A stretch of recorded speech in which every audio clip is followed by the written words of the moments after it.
Hello and welcome.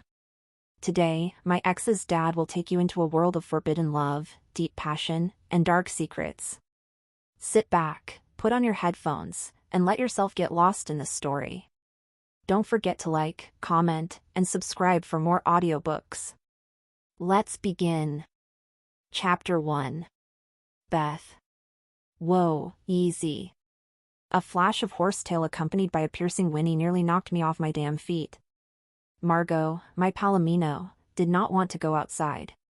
I hurriedly placed my hand on her ivory-white mane, stroking her slowly in an effort to calm her down. "There we are, sweetie," I said, speaking softly. "That's it." Margot, good girl that she was, calmed down right away. It was unlike her to get worked up like that. Out of the 3 horses we had on the family farm, she was easily the most mellow and easy to handle. When I caught sight of the pasture through the open barn door and spotted flurries of snow dancing on the early winter wind, I realized right away what was wrong. "I swear, girl," I said, a smile on my face. "You've always been afraid of the snow, ever since you were a dang foal." Margot snorted, her big, dark eyes situated on the open door, as if on guard.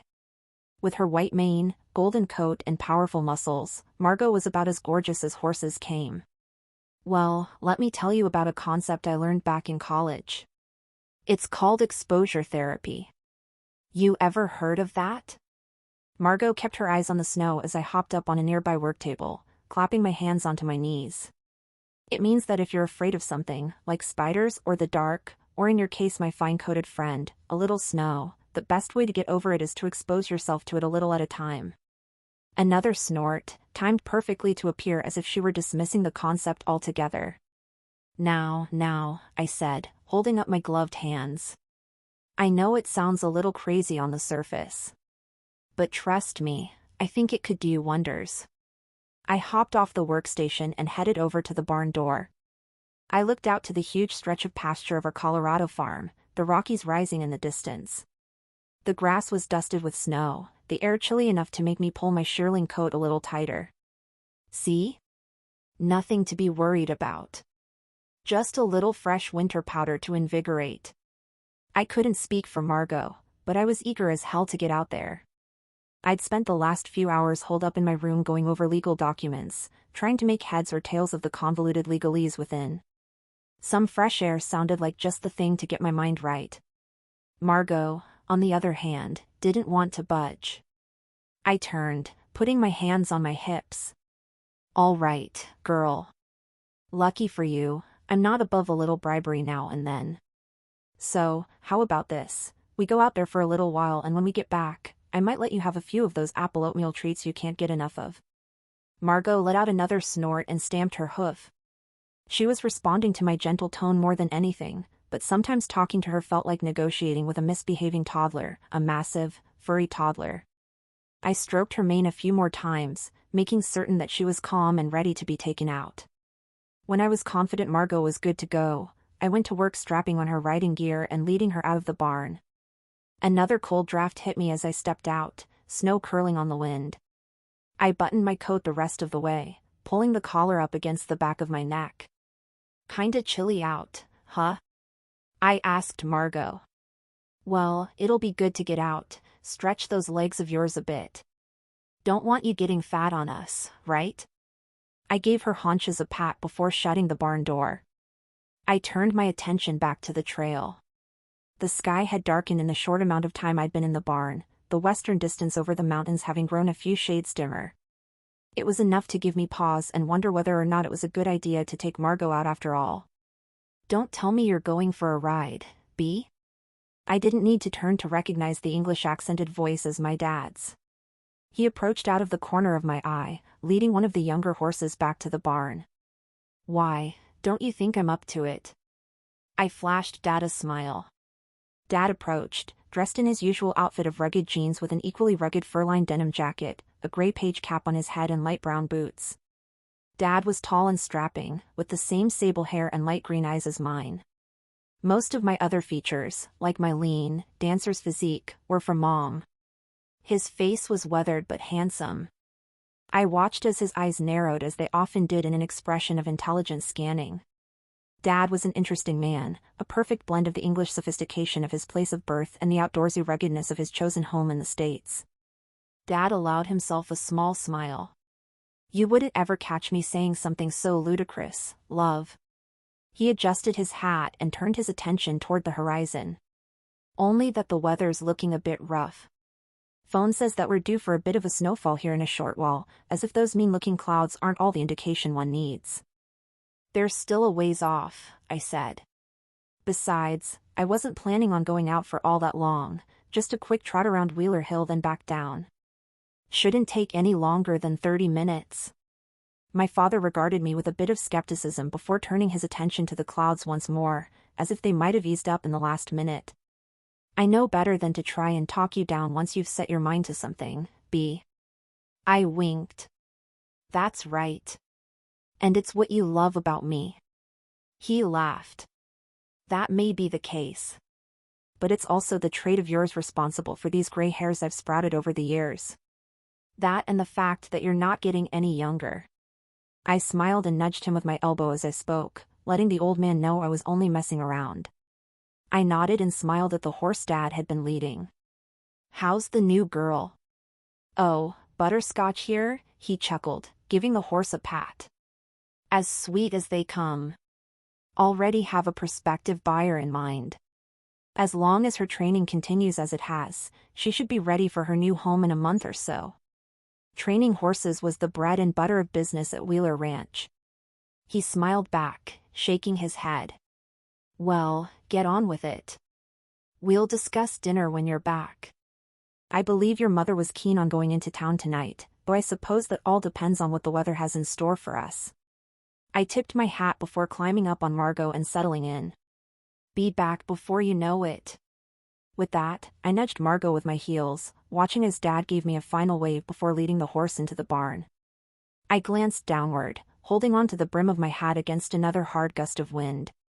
Margot kept on straight and steady, but I could feel the nervousness quaking through her. You're doing just fine, girl, I said, stroking her side as she moved. See? That mean old snow isn't so bad. Margot let out another snort but kept moving forward all the same. The closer I drew to Wheeler Hill, the more I could make out the darkness of the clouds ahead. Part of me wondered if Dad was right, that it had been a bad idea to go out with this kind of weather on the horizon. I slipped my phone out of my pocket, a picture of Margot on the lock screen. With a few quick swipes, I opened the hourly weather forecast. It was looking rough. A large snowstorm was set to arrive in the next couple of hours, with a predicted 8 to 10 inches of snow. All the more reason to make the trek in good time. So long as Margot cooperated, we'd be back within the hour.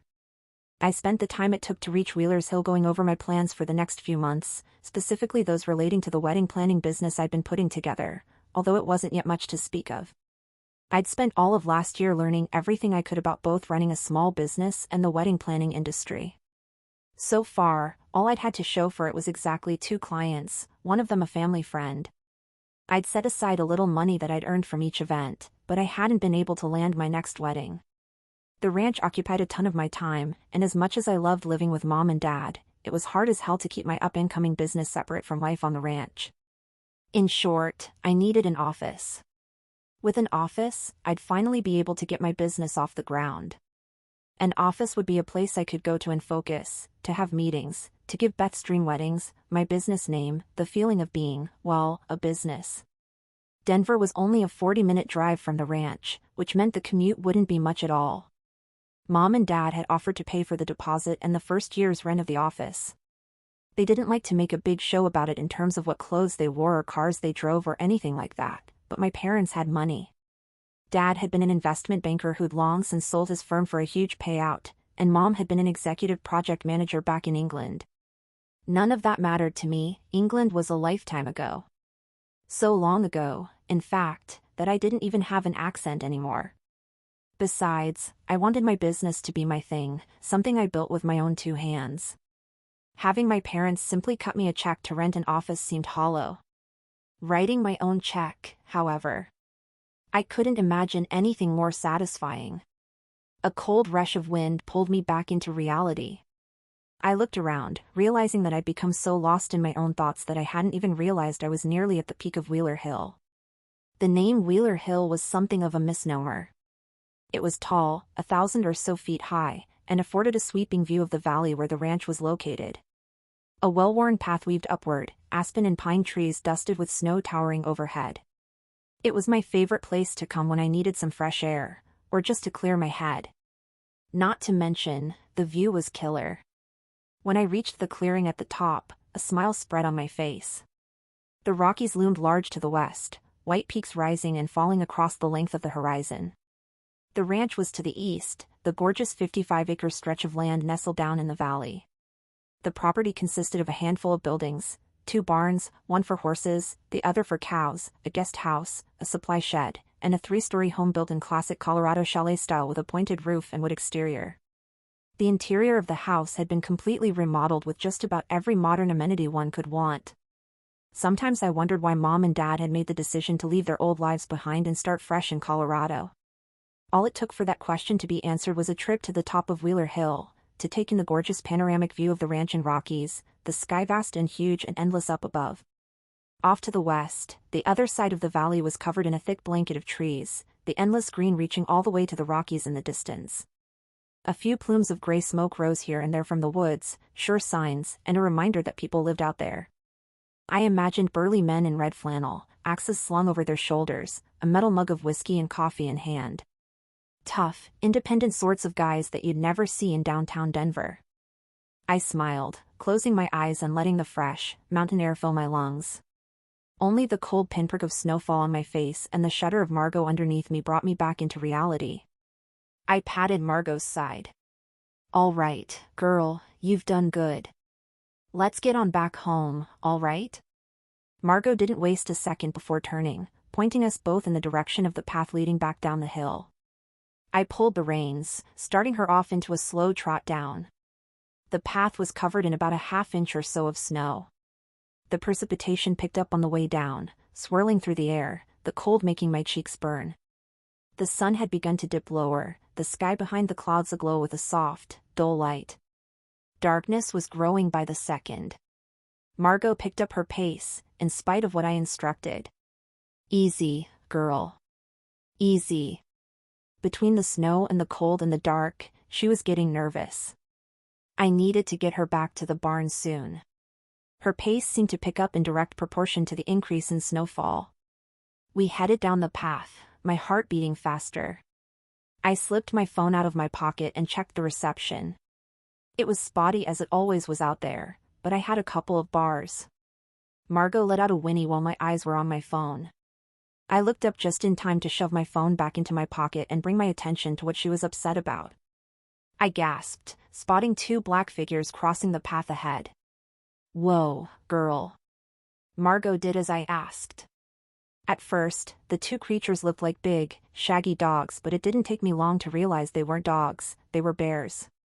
Black bears, to be specific. They weren't an uncommon animal around the area, though it was strange that they'd come right onto the path. Either way, I wasn't too worried. Black bears could look scary, but they were mostly harmless as long as you gave them their distance and didn't spook them. "Cubs, Margot," I said, a tinge of relief hitting. "Just a couple of baby bears trying to get home, like you and me. Nothing to worry about." I stroked Margot's mane slowly, feeling her body shake with nervousness. One of the cubs stopped in the middle of the path, glancing up at me. Despite the initial fear, I had to admit the cub was pretty damn cute. The first cub crossed, then the second. I kept Margot still until they were gone. "Ready, girl?" I patted Margot on her side once more, giving her the signal to start moving. She did, taking her first steps with a tiny bit of trepidation. "Come on."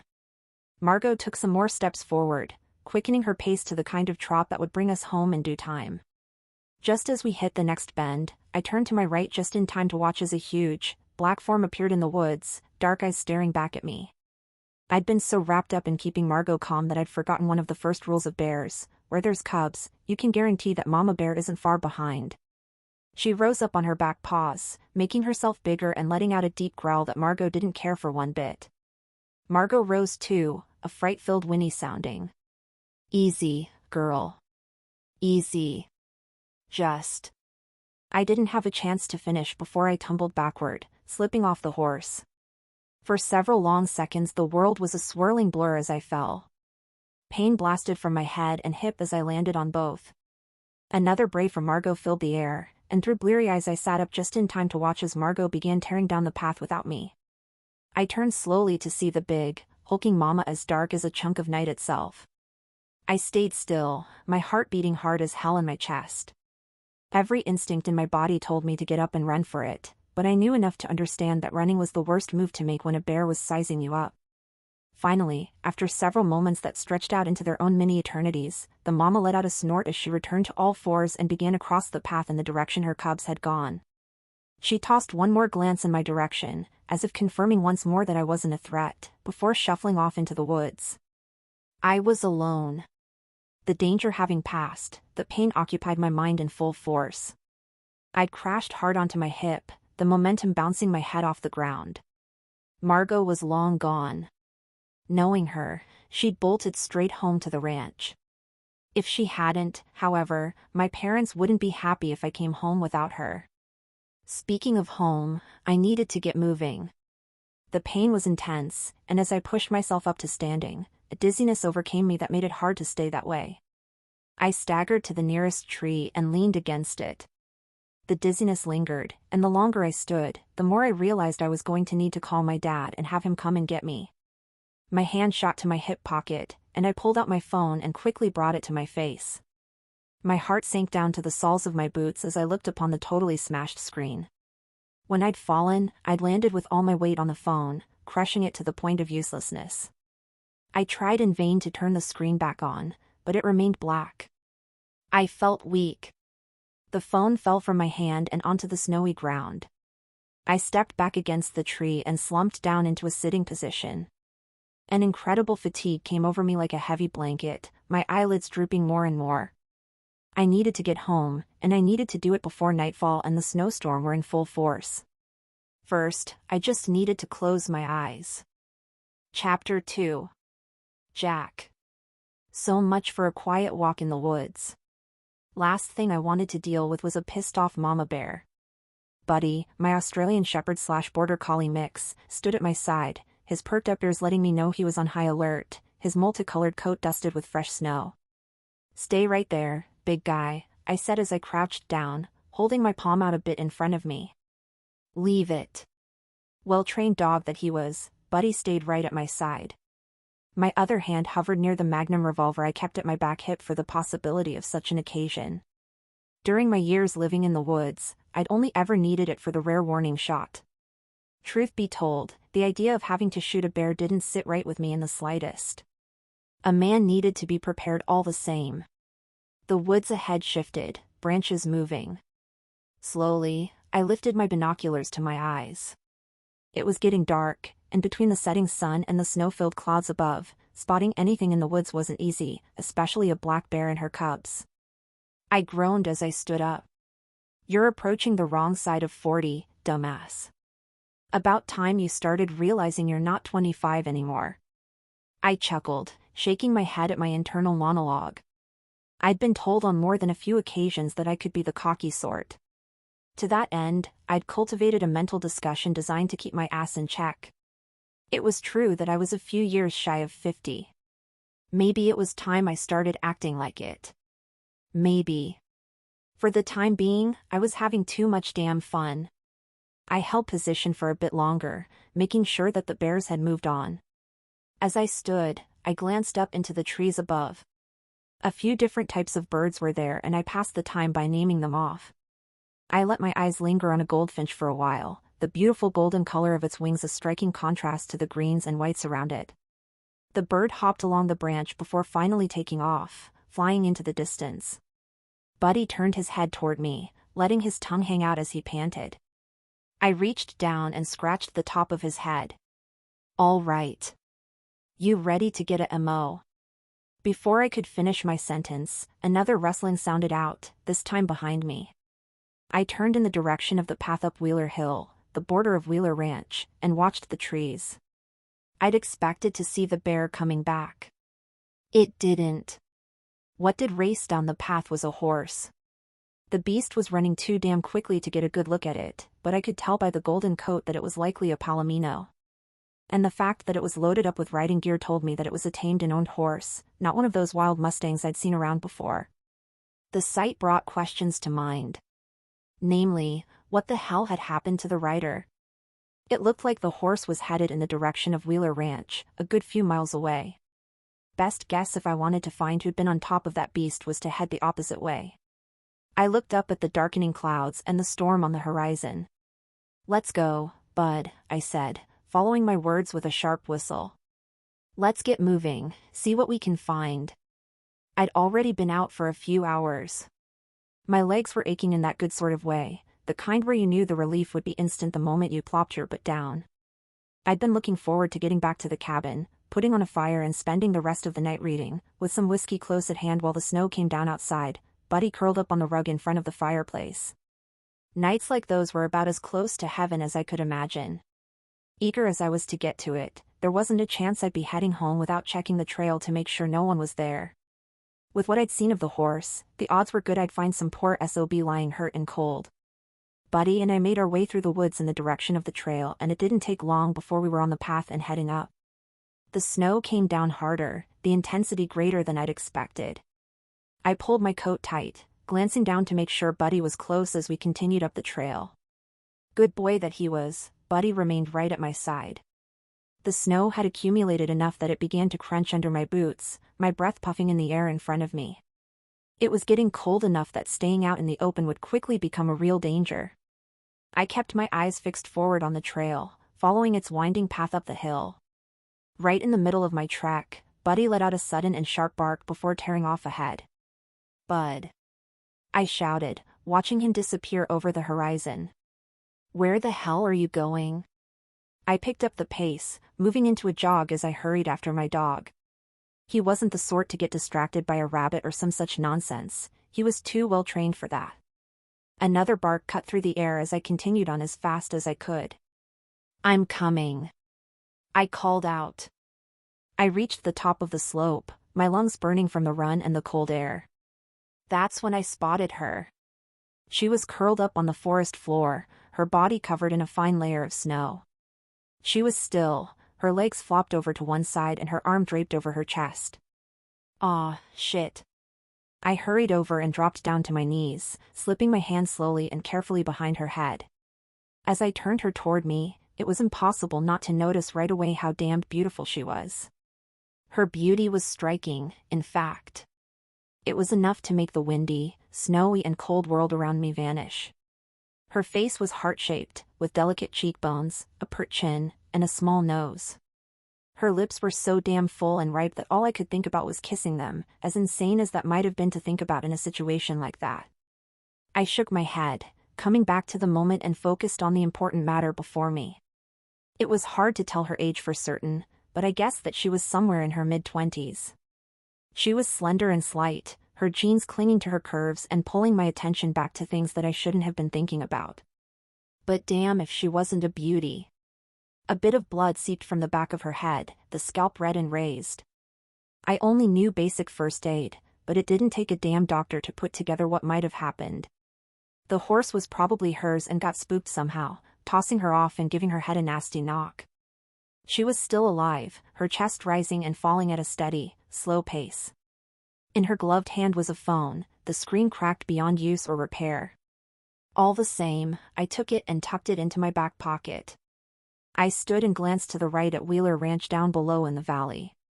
There was a possibility that the girl was from there, although there was no way to know for sure. Even if she was, the ranch was miles away. Not a good idea to hoof it down the mountain carrying her in the inclement weather. Besides, my truck wasn't far. "What do you think, buddy?" I asked, giving the girl a once-over. "Up for some company?" Once the girl woke up and told me who she was and where she was from, I'd take her home straight away. Buddy barked, as if giving his approval of my decision. I lived alone, aside from Buddy, of course. I liked it that way. Didn't need company, especially after the kind of life I'd lived. All the same, there wasn't a chance in hell I'd leave someone unconscious out in the cold. I bent down, scooping the girl off the ground. She was light as a feather, and I was able to fireman carry her with no problem. Back to the car, big guy. I called out to Buddy. Get a move on. My dog wasted no time taking off into the woods, staying within eyesight as I carried her through the snow. The temperature dropped lower as we made our way, the snow accumulating by the second. I held the mystery woman against me, her body curled into mine. She was still warm, her shearling-lined coat soft. Even though I was focused on getting her to safety, it was impossible not to notice her scent, the way she felt in my arms. I pushed that out of my thoughts as best I could, focusing instead on bracing against the cold and wind, and completing the task at hand. It took about 10 minutes of trudging through the woods until I was able to spot my truck, the '95 cherry red Ford F-150 that I'd been driving for the last few decades. Like me, she was getting up in years. But also like me, she still knew how to work her butt off. Buddy was already there, waiting patiently at the truck's side. I approached, opening the door of the extended cab and gently laying the girl down. Once she was taken care of, I opened the passenger side door for Buddy. Seconds later, I was inside, the engine growling to life and heat flowing out of the vents. Relief took hold at knowing the girl was safe and warm for the time being, but there was still the matter of getting her home. The Ford handled the snow like a champ, the old girl barreling and rumbling over the rough forest floor. My place was a little ways off, but it wouldn't take long to get there. As I glanced at the beauty in my back seat, I started wondering what the hell I'd gotten myself into. Chapter 3. Beth. I let out a groan as I rolled over, pain pounding through my head.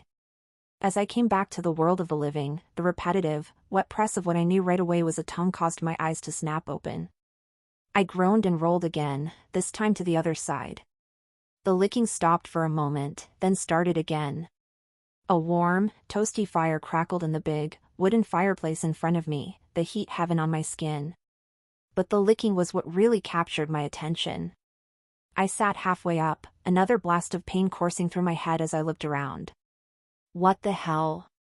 My vision was blurred, but it cleared up by the second, enough to see a dog, its tongue lolling out of its mouth.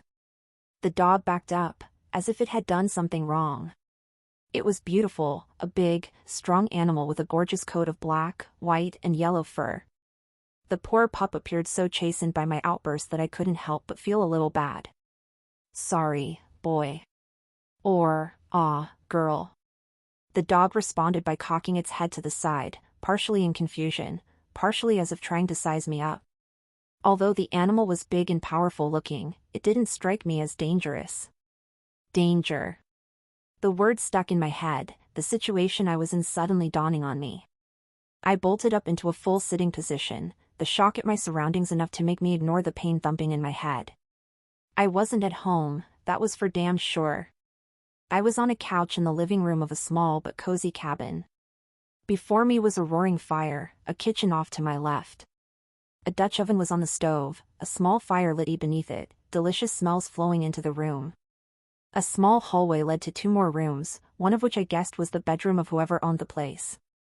The cabin's windows looked out onto the woods, revealing snow coming down in sheets. My heart beat faster, and I tried to remember what had happened. All that came to mind was the snow and Margot, and everything after that was a blur. The dog whined as if it were trying to get my attention. What's up, pup? The dog let out another whine, turning to the couch's end table. I pushed off the big, heavy blanket that was on top of me and leaned over to see where the pup was trying to direct my attention. I spotted my phone right away. I shot my hand out and snatched it off the end table. The screen was totally smashed, the body itself cracked from top to bottom on the back. Even though I could see that the phone was nothing but a piece of useless junk in my hand, I still tried to turn it on. Nothing appeared on the screen, of course. I let the hand holding the phone drop limply into my lap. As I did, I spotted something else on the end table, a note. Desperate for any clue as to where I was, I grabbed the piece of loose-leaf paper and read. The handwriting was simple and clean, all lines and angles, a man's handwriting I guessed. You took a tumble. As you can see, your phone's no good. I stepped out to take care of some things around the property. When I get back, we'll talk about getting you home. Jack. P.S. Dog's name is Buddy. Don't be afraid to give him a pet or two. Jack. I set the piece of paper back on the table. Everything seemed so surreal. The cabin was very simple, without much in the way of decor aside from a few rugs here and there. A pair of tall, wooden bookshelves were against the wall, packed with colorful spines. The place was neat and tidy, homey even, in spite of its sparse interior. I wanted to know who this Jack guy was, and if he was any danger to me. The fact that he'd left a note and made sure to address the matter of me getting home was some relief. It meant he knew I'd be worried when I woke up. I turned my attention to the dog, who was still in front of me seated on his back paws, as if waiting for an order. Buddy, huh? I asked. I reached forward and pet the top of his head, Buddy closing his eyes and letting his tongue hang out in pure bliss. My head still hurt like hell, but all the same, I wanted to find out what I could about where I was, and who this Jack guy might be. I threw the blanket off me and stood up. The moment I was on my feet, however, I realized that I'd risen far faster than I should have. The world spun for a moment, and I had to blink hard a few times before I was steady again.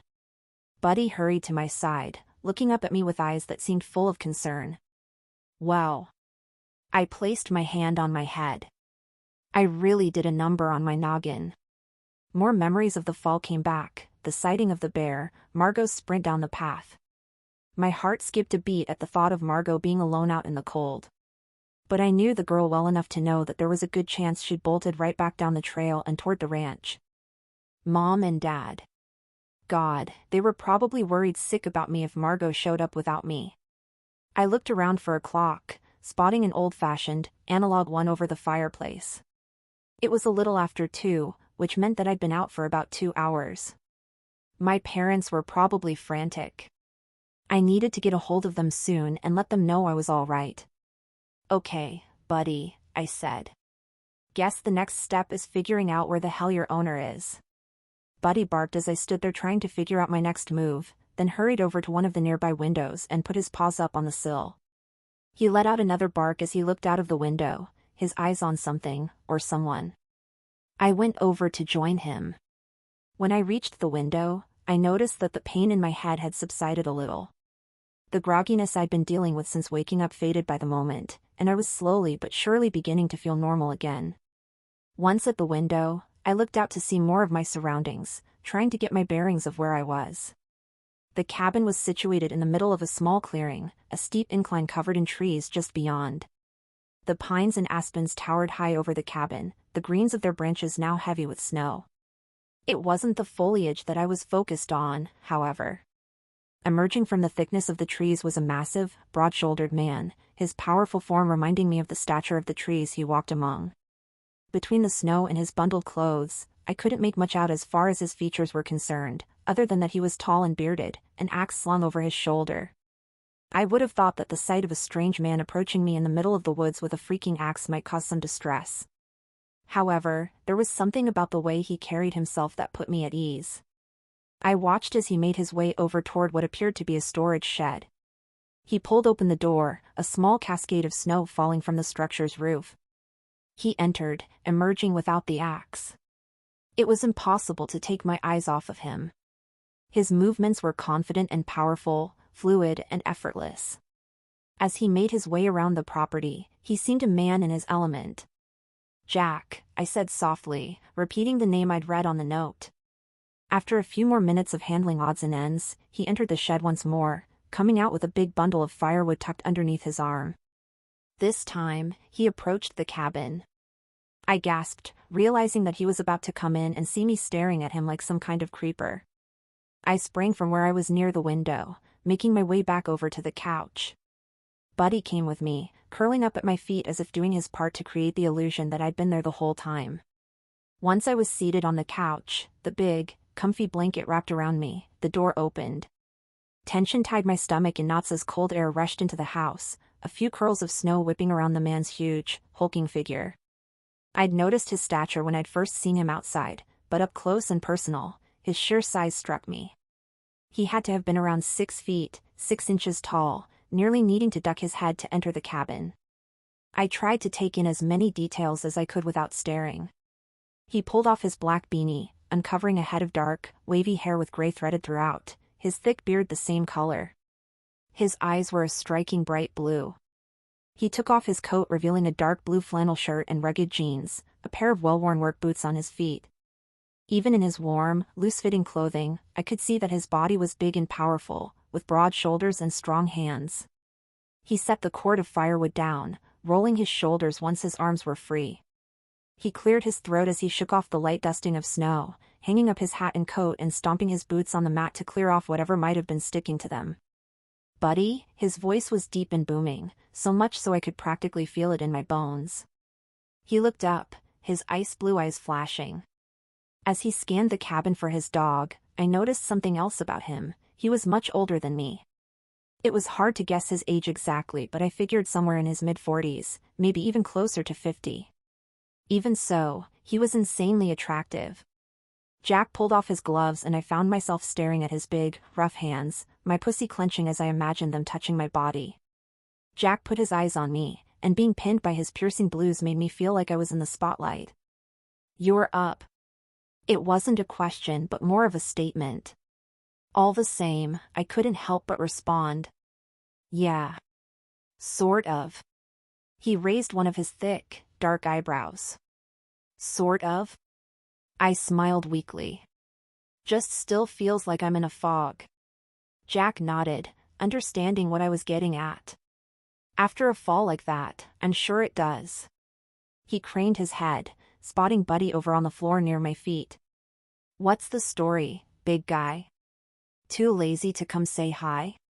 Jack stepped over, a small, but warm smile on his face as he reached down to give Buddy a pat on the head. Or maybe just too comfy. After he'd said his hellos to Buddy, Jack stepped back a few feet away from me.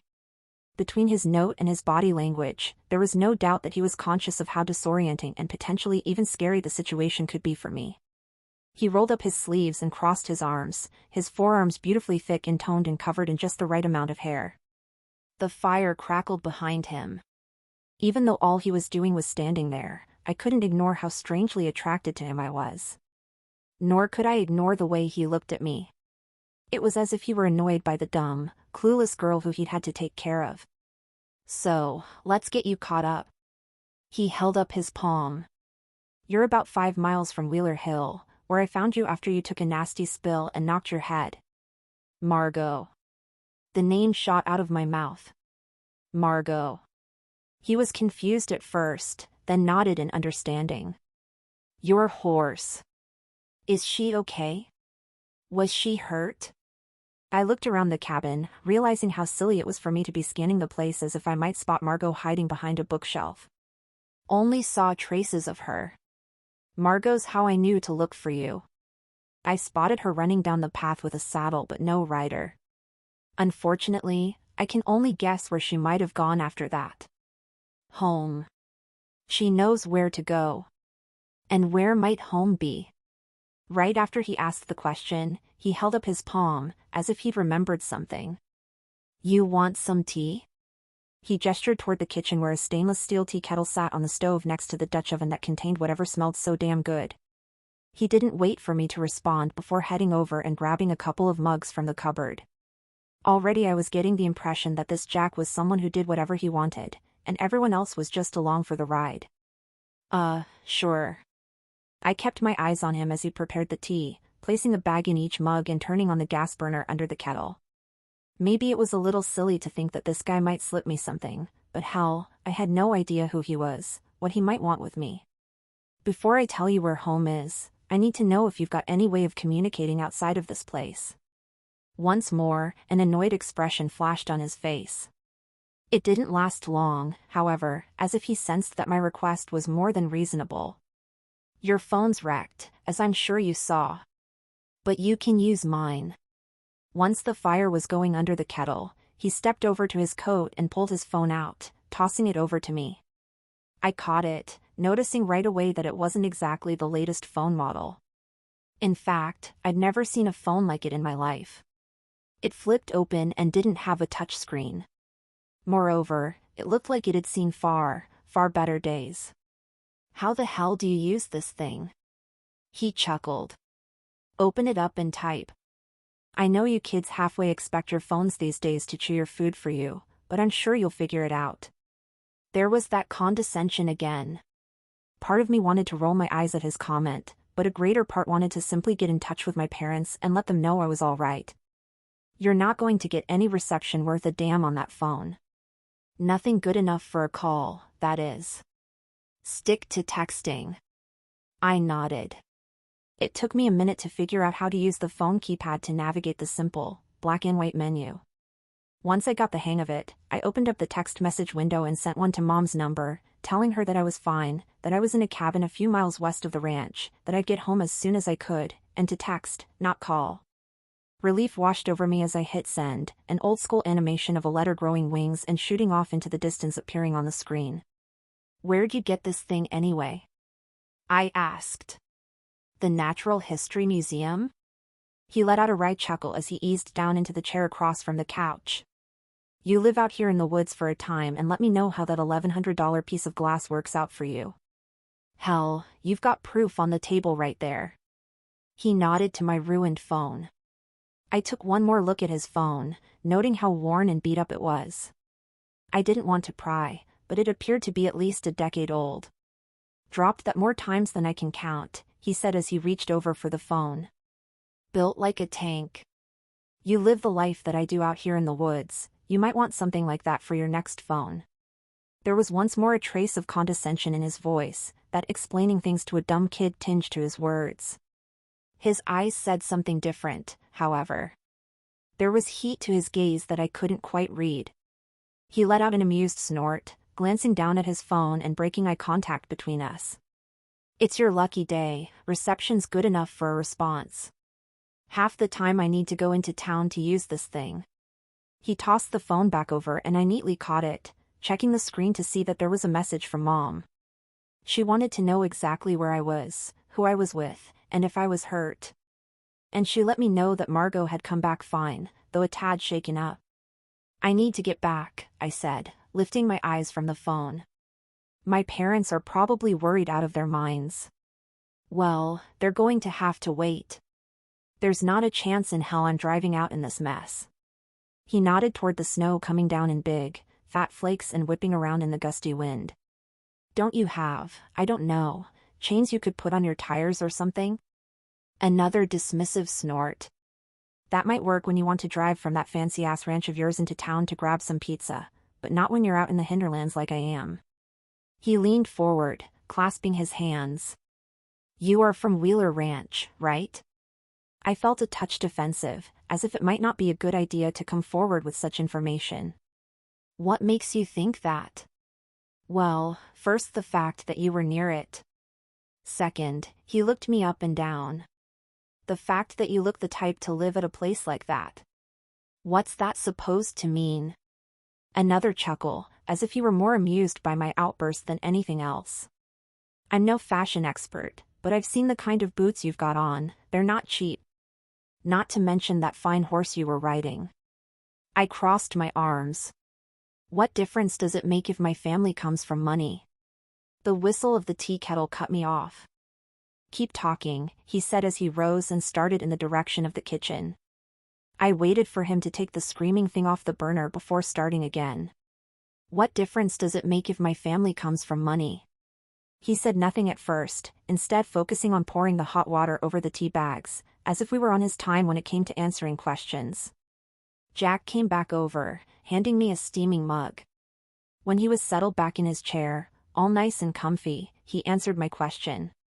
Oh, it doesn't make any difference, I suppose. Though it does give an insight into how you might have ended up ass over tea kettle, so to speak, in the middle of a blizzard. I was offended. I didn't quite know what to say. Are you suggesting that I'm some silly rich girl who doesn't know her way around her horse? Nah, you seem to know your way around, all the way around, to be specific. A tinge of anger flashed through me. Listen, thanks for saving me and all that, but you don't have to be a jerk.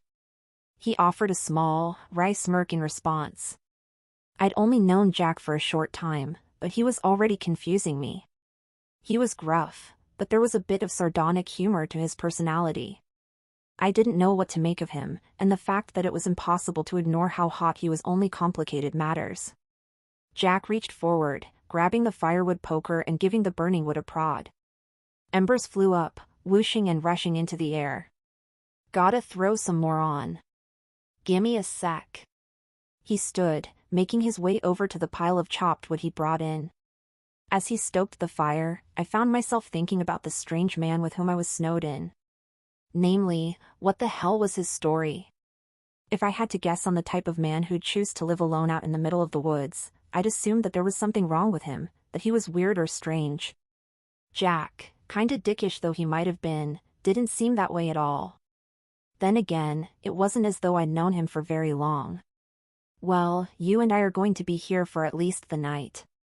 My place isn't much, but it's either here or freezing your ass off in the woods. Take your pick. He walked over to the kitchen and I watched as he lifted the lid of the Dutch oven, holding his nose over the contents. I couldn't tell exactly what it was, but it smelled like some kind of stew. The pain from the fall and the fear of waking in a strange place were fading by the moment, hunger replacing them. What is that over there? Stew. He said nothing else, and for a moment I found myself wondering if he'd picked up on the subtext of my asking the question.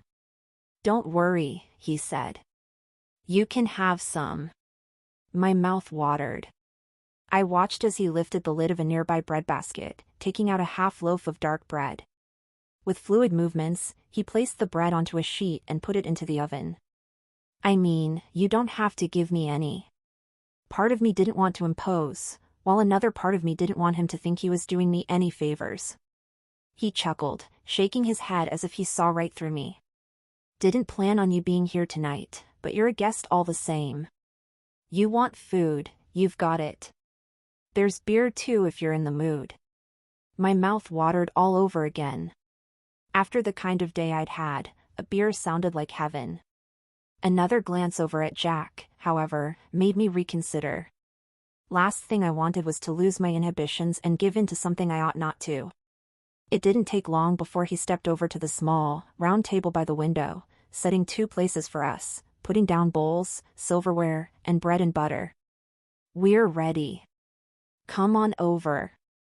I rose, another wave of unsteadiness running through me, probably the last traces of the effects from the fall.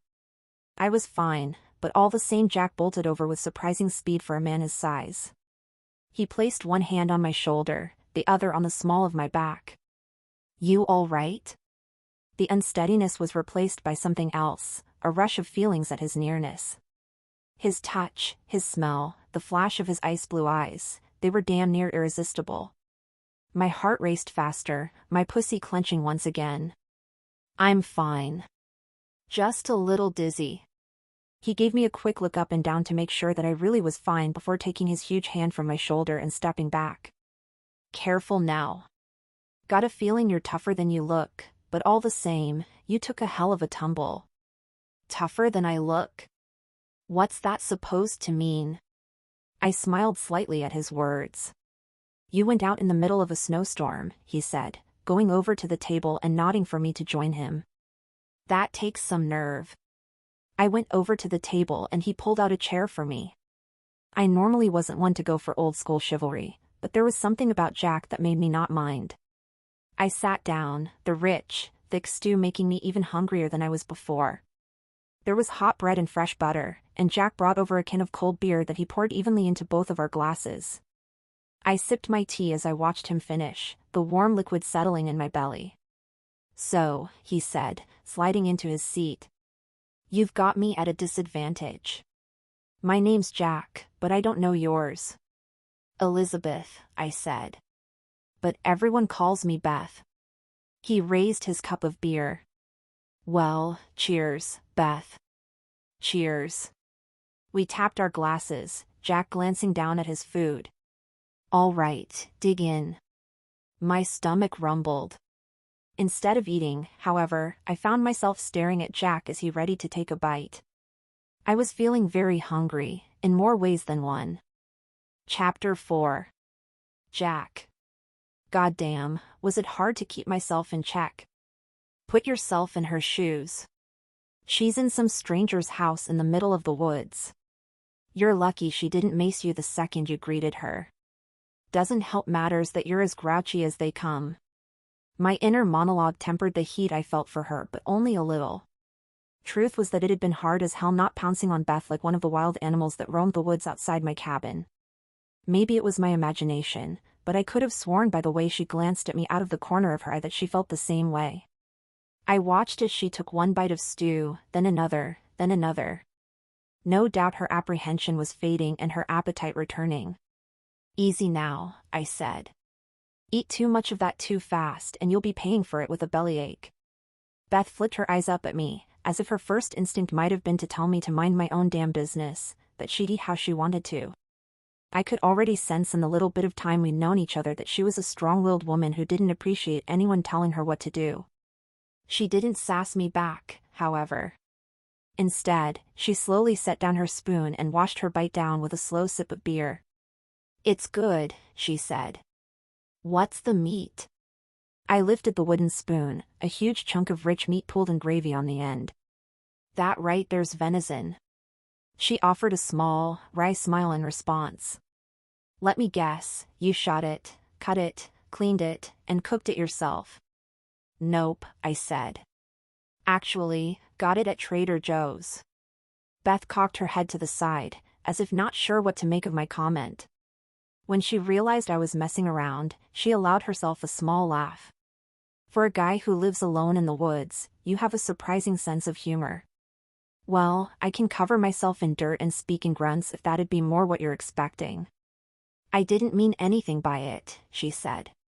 More that, well, when I stand on the top of Wheeler Hill and look out over the forest, spot all the little plumes of smoke coming out of the woods, I imagine what the guys who live out there might be like. Guys? I asked. More than a few women out here, some of the toughest I've ever met in my life, in fact. We're equal opportunity hermits, you know. She laughed. Well, man or woman, I always wondered what kind of person would live out here all alone. I can't speak for all of them, but the ones I've met are just like me. They want peace and solitude. No cities, no high-rises, no traffic, no Netflix. No Netflix? She asked with a smile of her own. Guess that means I won't ask what you've been streaming as part of our dinner conversation. I let out a dry laugh. People have their reasons for living out here. And I don't pry. That's a mutual understanding between our kind. So, why are you out here? What's your story? I just said. Peace and solitude. My words carried an edge that seemed to chasten her a bit. Her eyes fell down to her stew. You don't need to be a dick about it. Maybe she was right about that. All the same, my past was my past, and I didn't have the slightest urge to share it with anyone, let alone some random woman who'd ended up in my cabin during the middle of a damn snowstorm. I turned my eyes to the window, watching the snow come down hard. Part of me had hoped the torrential weather wouldn't live up to the hype the weather people had been dishing out over the last day. The darkness of the sky and the piled-up inches on my truck, however, made it clear that we were in for a heavy downfall. Beth turned her attention to the nearby bookshelf. Don Quixote, she said with a small smile. Love that one. You've read it? That surprise you? Well, yeah. Nothing personal, but most people can barely get through half a sentence before taking out their phone, let alone reading an entire book. She laughed in a way that made it clear she agreed with me. You're not wrong about that. And truth be told, it was a while ago that I read it, all the way back in elementary school. I always called my friend Jamie Poncho because I liked to imagine her as my sidekick. She wasn't crazy about the nickname. After she spoke, she took a long look around the cabin. God, this must be the perfect place to read. Total heaven to be able to sit by the fire with a glass of wine, listening to the crackle and watching the snow come down as you sink into a book, warm pup at your feet. That's how I'd been planning on spending the evening, as a matter of fact. She pursed her lips. Until you had an unexpected visitor, that is. I chuckled, shaking my head and taking another bite of my stew. Beth smiled back, dipping a butter-covered piece of bread into her bowl then tossing it into her mouth. I may like my quiet, but I wasn't going to leave you out there to freeze to death. See? She asked. I knew there was a soft heart underneath that gruff exterior. She was joking, but I couldn't help but think about how goddamn little someone would have to know about me to suggest I had anything like a soft heart. If only she knew where I'd come from. Let's not go crazy, I said. Beth glanced out the window. What a mess out there. What do you do here when there's that much snow? Hole up for a few weeks? I shrugged. It's been done before. Last year when that winter storm hit, I stayed in the cabin for a good 20 days, just Buddy and me and my books. She arched her eyebrows. Well, I like my peace, but that's another level. Not for me. But to answer your question, I can leave whenever I want. Got solid tires on that truck, and a plow in the storage shed that I mount on front. Easy as pie to get through just about anything Mother Nature throws at me. I didn't stay because I was stuck, I stayed because I wanted to.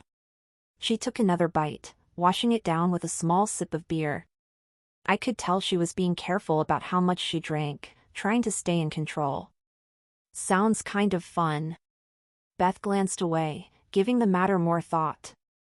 Actually, I can see the appeal of being out here in the middle of nowhere all alone except for a cool dog. You've got a cozy little cabin, beer, and a fireplace. She squinted her eyes and gave me a knowing look. I bet you've got a big freezer out back just stocked full of food, probably gas and a generator too. I chuckled. Enough supplies for 3 months. She sighed, shaking her head as if now living in the fantasy of the scenario. I get it. I mean, not having to worry about getting small business loans and renting office space and networking and trying to break into a new business and all the things that come along with it. Beth was speaking at a mile a minute, the words tumbling out of her mouth. I couldn't help but laugh. Sounds stressful. Nah. Just a lot to do. No big deal. There was no doubt in my mind that whatever it was a big deal, maybe the most important thing in her life. All the same, I didn't like it when people pried into my life, so I extended the same courtesy to her. Not to mention that I wasn't all that keen on playing therapist. We ate and drank, the stew and beer and buttered bread filling me up in just the right way.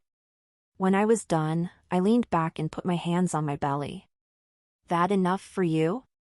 I asked. That has to be the most filling meal I've had in months. That right? I'd guess the eating would be good over there on Wheeler Ranch. It's not that. Mom and Dad are always trying to get me to sit down and eat a meal. It's just that I'm the type who gets busy and forgets to eat. Well, no need for that here. You want anything else, just let me know. As I said the words, a strange glimmer appeared in her eye, as if there was something else on her mind. The way her lip curled slightly made me wonder if it was food she was thinking about. Didn't matter. Beth was about the sexiest damn woman I'd laid eyes on in as long as I could remember. And the idea of climbing under the covers with her and taking in the sight of that assuredly beautiful body was enough to make me solid as a stone. Getting involved with her would surely become complicated. My life out in the woods was all about avoiding just that. Hey! Beth called out to me as I made my way to the sink. I glanced over my shoulder. Yeah. Those dishes, let me help you with them. You cooked, after all. I set the dishes down next to the sink. Nah, don't worry about that. You're a guest here. Not to mention, you need to be getting all the rest you can. She let out a PSSH as she stood up, picking up the remaining dishes on the table and bringing them over. I just bonked my head. I'm not totally helpless. And besides, if you're going to be letting me stay here for the night, I want to pitch in and make myself useful. The firm, insistent tone of her voice made it clear that it'd be more effort to talk her out of it than to simply let her help. Fine. But this isn't the biggest kitchen in the world, so try not to get in the way. She flashed me another charming smile as she stepped over to join me. Don't worry, I'm small. Small enough that I could toss your butt to the other side of the room if you mess with my process. Her eyes flashed at my words, as if the idea of me handling her in that way was somewhat appealing. Hell, maybe it was. Beth wasn't tiny, I'd guess around 5 feet, 7 inches. But just about any woman was small compared to me. The way she looked at me made me imagine putting my hands on her, ripping off those clothes and climbing on top, spreading her legs and taking my cock into my hand and... Got any gloves? Her words snapped me back into the moment. Huh? Gloves? You know, rubber gloves. The kind you wear when washing dishes? Don't really use those, I said, stepping in front of the sink, preparing to get started. She scoffed and smiled. Figures that an oh-so-manly man like you wouldn't care about wrecking your hands with dish soap. With all I do with these, I said, holding up my hands. A little dish soap isn't going to make a difference. Beth said nothing. Her eyes fixed onto my hands as if she were starting to get some ideas of her own about what I could do with them. Tension gathered in the air around us, my heart beating a bit faster. Shit, you know what? As soon as I spoke the words, Beth turned her head as if coming to her senses. I think I do have some gloves after all. I dropped into a squat, opening the cabinet doors underneath the sink and taking a gander. Sure enough, a pair of unused rubber gloves were in there. I grabbed them and rose to my feet. Here. Think they came with a package of cleaner or something. Never been used. Beth smiled, plucking the gloves from my hand and putting them on. There we go. Now, we'll both clean and after, we'll compare. Bet you anything my hands will be much nicer. I smirked as I grabbed a sponge.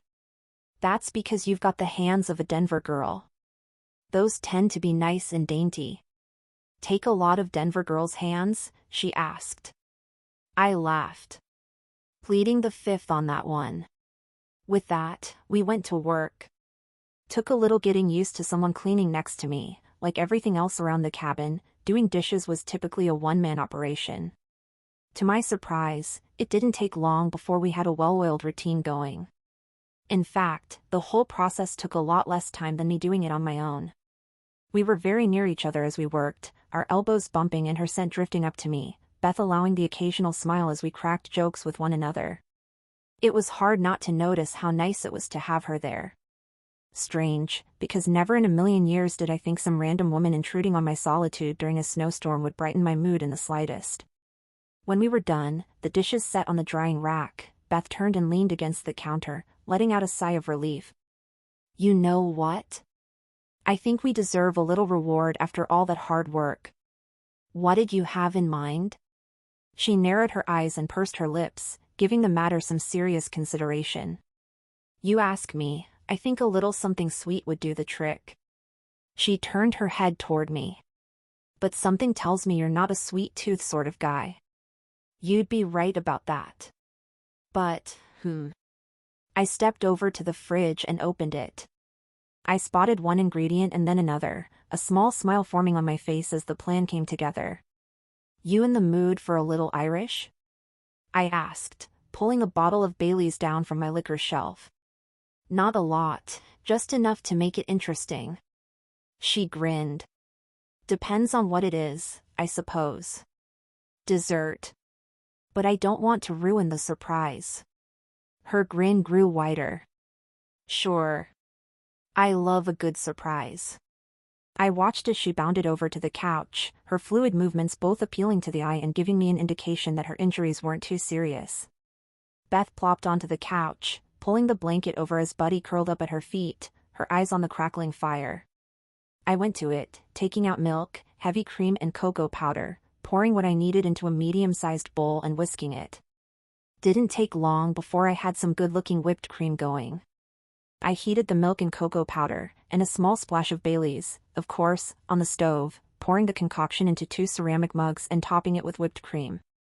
Once they were ready, I brought them over, sitting down next to Beth on the couch and passing her a mug. Is this hot chocolate? Sure is. Had a little cocoa powder left over from when I made mole sauce a while back. It's not a hot fudge sundae, but it should satisfy your sweet tooth. She brought the mug to her lips and sipped, leaving a small dab of whipped cream on her nose.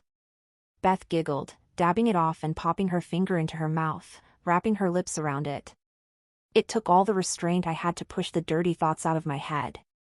Good stuff? Not bad at all. She took another sip before lowering her mug, giving me an odd, cockeyed sort of look. Now what's that expression all about? Nothing. Just thinking about how for a guy who lives alone in the woods, you're pretty normal all things considered. I let out a quick bark of a laugh. Hell of a compliment.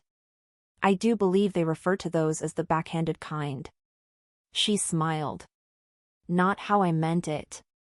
I mean, you're pretty gruff and all, but there's something else to you. I wanted her to leave it there. The longer she spoke, the more I began to feel like she was on the verge of asking me just what had brought me to my current way of living. That was a subject most assuredly off limits. She shook her head. Really, more than anything, you're kind enough to let me stay here. Funny word, kind. Couldn't imagine many people who'd consider me anything close to that. And to top it all off, you make a pretty darn good hot chocolate. I sipped my own mug. The drink was creamy and sweet and just the right amount of boozy. As I'd told Beth, I'd never been a sweet tooth kind of guy, but even I had to admit that it was pretty damn tasty. Wait, she said, her eyes flicking down. I forgot to ask you about your hands. My what? Your hands. Remember? You were so certain that the gloves didn't matter. Let me check them and find out. She set down her mug on the coffee table and reached over. Before I had a chance to say anything, she took my right hand into hers. I set down my mug as she rubbed my palm, her eyes looking up toward the ceiling. The sensation of her skin on mine was intoxicating. My cock stiffened in my jeans, my blood pumping. The attraction I'd felt for Beth since spotting her in the woods came rushing back. Yep, just like I thought, incredibly dry. She laughed. Maybe I can thank you for this by taking you into town and getting you a manicure. I snorted. Not a chance in hell. And I didn't do what I did because I wanted to thank you. I glanced down at her hand. Let me see yours. How am I supposed to know my skin is dry if I don't have anything to compare it to? Fair enough. Beth stuck out her hand to me, her fingers long, her skin no doubt soft. I took her hand into mine, the attraction and electricity returning with even more intensity than before. What do you think? She asked with a sly smile. I lifted my eyes to hers, her expression softening into something sultrier, something that made it clear to me that she had the same thing on her mind that I did. I couldn't resist her any longer. I leaned in, placing my hand behind her head and gently guiding her lips to mine. She didn't resist one bit, the flavor of chocolate still lingering on her tongue as we kissed. Chapter 5. Beth. The kiss was unexpected. Well, maybe not totally. I'd been thinking about Jack in that way since laying eyes on him. Gruff and kind of a dick as he might have been, the more I'd gotten to know him, the more I wanted him.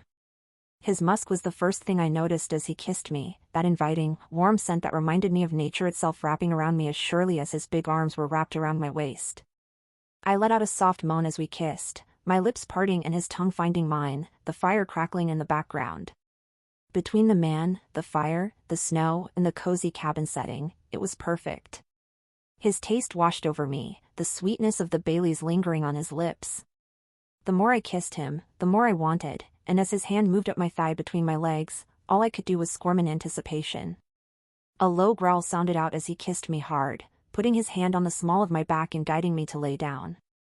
Jack positioned himself over top of me, his massive, powerful body blocking out everything else. His mouth fell onto the slope of my neck, the wetness and softness of his lips blending with the rough bristle of his beard. When he reached my face again, he paused and lifted his head up. An expression of concern painted his features. Something wrong? I asked. It took a hell of a lot of effort to focus enough to speak. By that point I was so turned on that I could hardly think straight, my panties about soaked through. He kept those gorgeous blue eyes fixed on mine. This is all pretty damn sudden. You want it to happen, it happens. But if you want it to stop right now, it stops. He was giving me an out. I couldn't help but smile at his words. No, I don't want it to stop. In fact, I can't wait to see how far it goes. Jack grinned. Good. Because I've got some ideas. He lowered himself again, his lips pressing against my mouth and his hardness against my thigh. I moaned through the kiss, opening my legs and wrapping them around his waist, his cock now pressing against my sensitive center through my jeans. He hadn't even taken a single article of clothing off and already he was making me feel all kinds of good. He continued to press his stiff cock against me, grinding his no doubt huge manhood against my pussy. We continued to kiss, his hands moving down to the hem of my shirt and reaching underneath, his rough, warm touch traveling over my middle all the way to my bra. I did the same, reaching under his flannel and placing my hands on the flat plane of his abs. Even without seeing them I could tell they were chiseled. That sexy as hell happy trail was the perfect amount of hair. The longer we kissed, the more Jack seemed to become possessed by an animal-like passion, his hands reaching underneath my bra and teasing my nipples, pinning me down just the way I wanted. When I couldn't take any more, I grabbed his shirt and eagerly pulled it off, revealing his torso underneath. Jack's body was even more stunning than I imagined. His chest was huge and solid, 2 square pecs dusted with the perfect amount of salt and pepper hair. His shoulders were broad and round, the wide upper V of his chest and back tapering down into a slimmer, but just as solid middle. His arms were thick, his biceps tense from the strain of holding his body up. Damn. This life of his out in the woods is treating him well. As I lay there fucking him, Jack reached down and took hold of my shirt, pulling it up slowly. I arched my back a bit, the soft material sliding across my skin and then finally over my head. My hands went to work on my button and fly, and I quickly shimmied out of my pants and kicked them off. I didn't have on anything particularly sexy, I hadn't expected to be partaking in any sort of bedroom shenanigans. My bra was a simple black sports bra, my panties matching in high cut. But the way Jack looked at me, you would have thought I'd had on the most tantalizing underthings imaginable. He looked me up and down with hungry eyes, shaking his head as if he couldn't believe what he was seeing. I could feel the heat of his barely restrained desire. I wanted him desperately to do more than just look. God damn, you're something else. As I grinned, I swept my eyes over his body, my gaze lingering on the bits of gray here and there on his chest and in his beard. They were a reminder of something I'd nearly forgotten, the age difference. Was I really about to sleep with a man who was old enough to be my father? The moment he placed his hands between my legs, rubbing me through my panties, I knew the answer was yes, I was. I closed my eyes and focused on the sensation of his big, rough hand on my most sensitive spot, pleasure pulsing out of me, Jack knowing just where I wanted his touch. That feel good, gorgeous? He asked. His voice was low, heavy with arousal. So damn good. Don't stop. He didn't. Instead, Jack pulled my panties to the side and continued to touch me, his bare skin against mine. I moaned, already feeling the stirrings of an orgasm. The man was an expert, finding my clit and making slow circles around it, each motion bringing me to another level of delight. Jack touched me and teased me and built just the right amount of anticipation before spreading my lips and entering me with a finger. I was beyond wet by that point, his digit pushing into me with ease, my walls gripping him. I let out a cry, bucking in his hand. His finger felt so good, so damn good, but it being inside of me only made me crave his cock more. He held fast over top of me, gazing down as he worked with his hand. The orgasm built and built until I was right on the brink. Come for me, he said. Right now. There was something about his stern, insistent voice that I couldn't resist. I did as he instructed, releasing and letting the climax rip through my body. I pressed my face against his arm next to me, soft whimpers of total pleasure filling the air. The orgasm crested and receded. When it was gone, all I wanted was more. I opened my eyes and reached down, undoing his belt, button and zipper with an intensity that was practically frantic. Jack chuckled as he helped. Easy, little lady. We've got all night, you know. I couldn't help but smile at his words and easy tone. Gruff and even standoffish as he might have been, there was something to Jack that was also comfortable and calming, something that made me feel safe despite him being 2 shades away from being a total stranger. We do.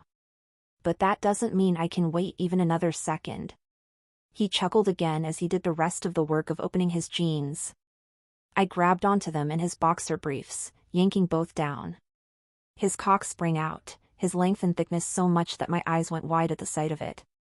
How the hell? I pushed aside my concerns at the logistics of fitting his massive member inside of me, and instead went to it. I wrapped my fingers around him, my hands seeming so small in comparison to what I was holding. Jack closed his eyes and growled as I began to stroke him, my grip sliding up and down his length, my fingertips teasing the ridge of his head. Part of me wanted to make him come right then and there, to feel his cock pulse in my hands as he drained. Jack had other ideas in mind. He lowered himself, the tip of his cock grazing my lips and sending another shiver of delight up my spine. He positioned his head right at my entrance. I felt practically electric knowing that he was moments from being inside me. Shit, he said, his voice low. Protection. Let me go grab something. Before he could move, however, I placed my hands on his rear and held him in place, making sure he didn't go anywhere. Don't worry about it. I'm on the pill. The corner of his mouth curled. Good. Because even the 2 minutes it would take to run to the other room would be pure torture. Ditto. He replaced his cock where it had been moments before, this time pushing into me. His head entered, tingling spreading through my entire body as if his dick were freaking magic. Jack moved in slowly, inch by inch. I could sense that he was well aware of how big he was and knew it might be a lot for a woman to handle. The sensation of him pushing into me was beyond intense. I kept my eyes open, watching as his thick cock vanished inside of me, disappearing between my legs.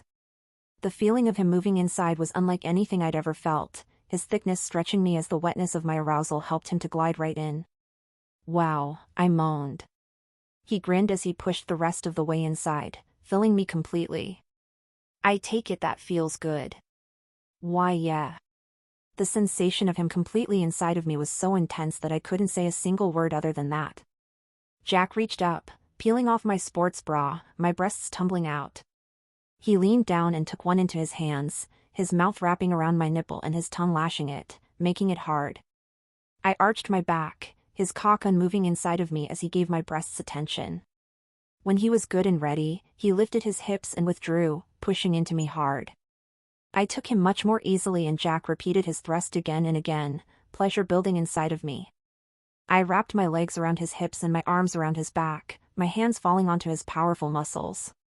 I focused on the broad muscles of his back tensing underneath my touch, and each time he entered in and out of me, his grunts sounding next to my ear as he thrust into me at a steady, pulsing pace that put me into a trance. More, I moaned. Please. Harder. The words coming out of my mouth sounded distant, as if the ecstasy of him inside of me were an out-of-body experience. Another orgasm began to build, and I could sense that Jack was drawing close to one of his own. I wanted to see it happen. I wanted to feel his entire body tense as he erupted. I wanted to feel his cock shoot deep inside me. Come for me, I said. Please. He opened his brilliant blue eyes. You first. With that, he rose onto his knees, grabbing my ankles and lifting my legs, holding them up on either shoulder as he crashed into me again and again. The position gave me a full view of his incredible body, and in that moment all I could think about was that he was some sort of machine built for pleasuring me and me alone. I couldn't resist any longer. I came, my back arching once more as an impossibly intense orgasm broke. My legs shook in his hands, my body thrashing and writhing as I was pushed over the edge. Jack came too, letting out one more hard grunt as he allowed himself to go over the point of no return, his cock throbbing inside of me. He held our position, his pace slowing until finally he stopped, his powerful, broad chest expanding and contracting as he regained his breath. I held out my arms for him, and Jack fell down next to me. I rolled over, Jack wrapping an arm around me as we watched the flames together. The events of the day began to settle in my mind, a strange, sudden fatigue taking hold. The last thoughts I had before drifting off, my eyes on the fire, were how oddly happy I was laying there naked with a man I barely knew. I opened my eyes, realizing right away that I was someplace I hadn't been before. I was in a bedroom, a small, but cozy space that looked out onto the back stretch of property behind the cabin. Sunlight poured in, and I felt more rested and refreshed than I had in a long time. A warm feeling instantly ran through me as I realized that Jack had carried me off the couch and brought me into his spare room. My parents. They must be worried sick about me. Although I was able to have a brief exchange with Mom the day before using Jack's phone, I realized I never responded to her last text. She had no details, no definitive location of where I was or who I was with. Knowing my parents, it would be no surprise to see them in the big plow truck eventually pulling into Jack's driveway after driving all around Wheeler Hill and the surrounding areas. I knew I had to get a message to them as quickly as I could. I rolled out of bed, placing my feet on the floor, the round rug beneath warm and toasty against my skin. Once I was up, I stepped over to the window and looked out, the forest around the cabin glistening with fresh, shimmering snow, the sky above clear and blue. I was in a t-shirt that went all the way down to my knees, and a quick check of the room revealed that my clothes had been neatly folded and placed on a chair in the corner. I'd slept with a strange man who I'd barely known for a few hours. That had never happened before in my life. I could count the number of men I'd been with on one hand, and not a single one of them had I slept with before we'd been on more than a few dates. Jack was different. Something about him had made me want to give myself over, to put myself into his hands as if I were his. It was weird, and way too much to think about. I reached down and grabbed hold of the t-shirt, taking in the scent of it. It smelled like Jack, musky and sensual. Part of me wanted to keep it. Shit. What the hell am I going to say to him? It's going to be so awkward when I go out there. Didn't matter, it had to be done. I quickly threw on my clothes and stepped out of the bedroom after making the bed. I entered a long hallway. The longer I stood there, the more I began to realize that I'd vastly misjudged the size of the place. A few doors were along the hall, and at the far end was a flight of stairs that went up to a second floor. Between the dark and the ding I'd given my head, clearly I'd missed how large the cabin actually was. I slowly made my way down the hall, listening for any sign that Jack was up and about. I heard nothing other than the soft crackling of a fire. After making my way down the hall, I entered the living room. It was neat and tidy, the mess from our fun the night before gone. The small fire kept the space toasty, Buddy curled up in front of it. He lifted his head as I entered, getting up and coming over to me. "Hey, Bud," I said, scratching the top of his head. Buddy was powerful-looking and handsome, the perfect companion for the man who owned him. As I gave Buddy some pats, I looked around the place. The kitchen was to the left, the space big and open, the dishes we'd set out to dry already put away. A bit of coffee was in the carafe, the sight of it inviting me to pour myself a cup and sip it in front of the fire. There were a few pairs of boots near the front door, a couple of coats hung on a hook beside it. The place was still and quiet. Part of me wanted to look around for him, at least to tell him thanks for what he'd done. Another part, the bigger part, knew I had to get the hell out of there.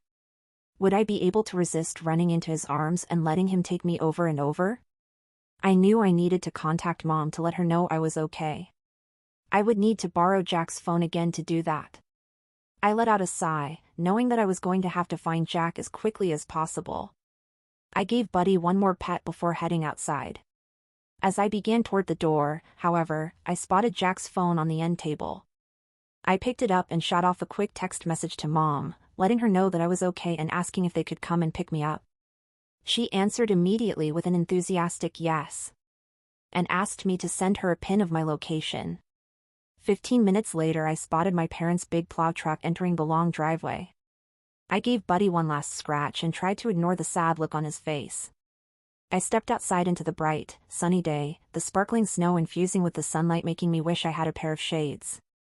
I waved as I walked toward the truck, Mom and Dad excitedly returning the gesture. I stepped up into the big truck and took a deep breath as I looked back at the cabin, Buddy in the window watching as we pulled away. While I wasn't sure I'd ever see Jack again, there was no doubt that I'd never forget the night we shared. Chapter 6. Jack. "Goddamn, you taste good."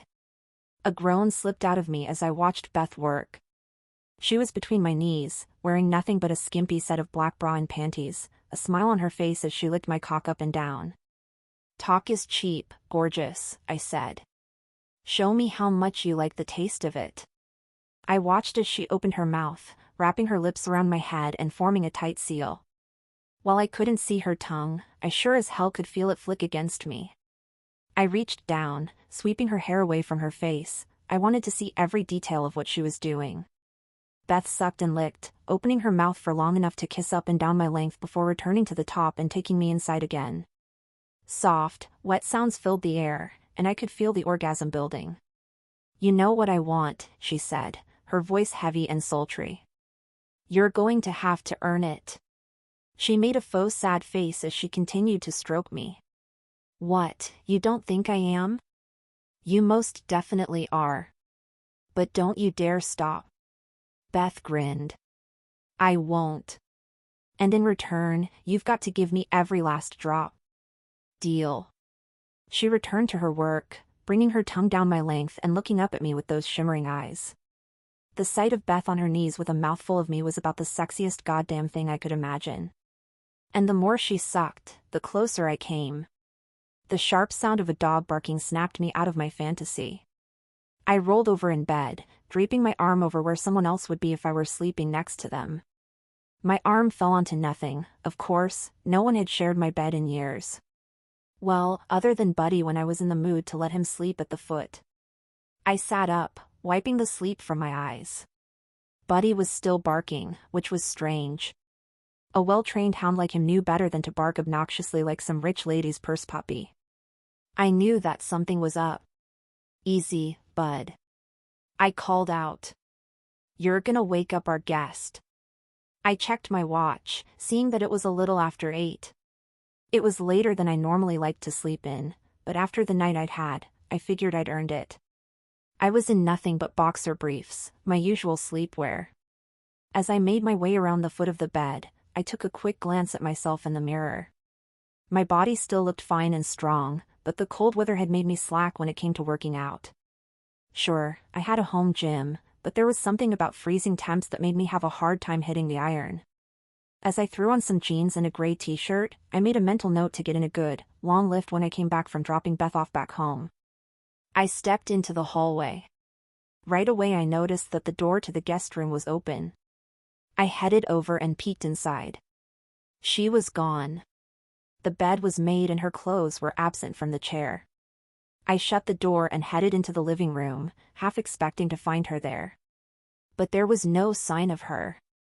Buddy was at the window, looking out and barking.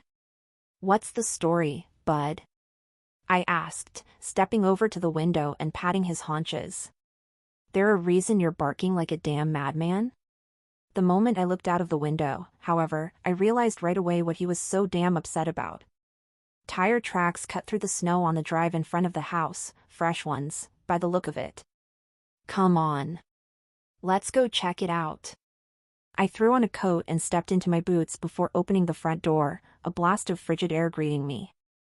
The weather was decent, nice and sunny with some fine-looking powder. I needed to run into town for a few supplies, so it pleased me to see the weather appeared to be accommodating. I'd still need to hitch the plow onto the front of the truck, but that'd take no time at all. I headed over to the end of my front yard. Right away it was clear that someone had arrived in a big truck, maybe one similar to mine. "Well, Bud," I said, putting my hands on my hips. "Doesn't take a genius to figure out that she flew the coop." Buddy came over, sitting down next to me and looking over the scene as if double-checking my findings. "She was gone." I wasn't hurt or offended, of course. I knew she most definitely wanted to get back home, and there was no doubt her parents were worried sick about her. All the same, I already missed the girl, as strange as it was to admit. Part of me had hoped that we might spend the morning together, have a little breakfast, maybe even have some more of the fun we'd had last night. I let out a sigh, shaking my head as I turned back toward the cabin. Part of me felt a touch foolish that I was experiencing such sentiments over a woman I barely knew. Another part was more definitive, feeling like someone special had come into my life and now she was gone. "You're forgetting one detail, pal, she was half your damn age." I was still having trouble wrapping my head around that one. I'd had a few flings here and there over the years since Charlotte, my late wife, had passed.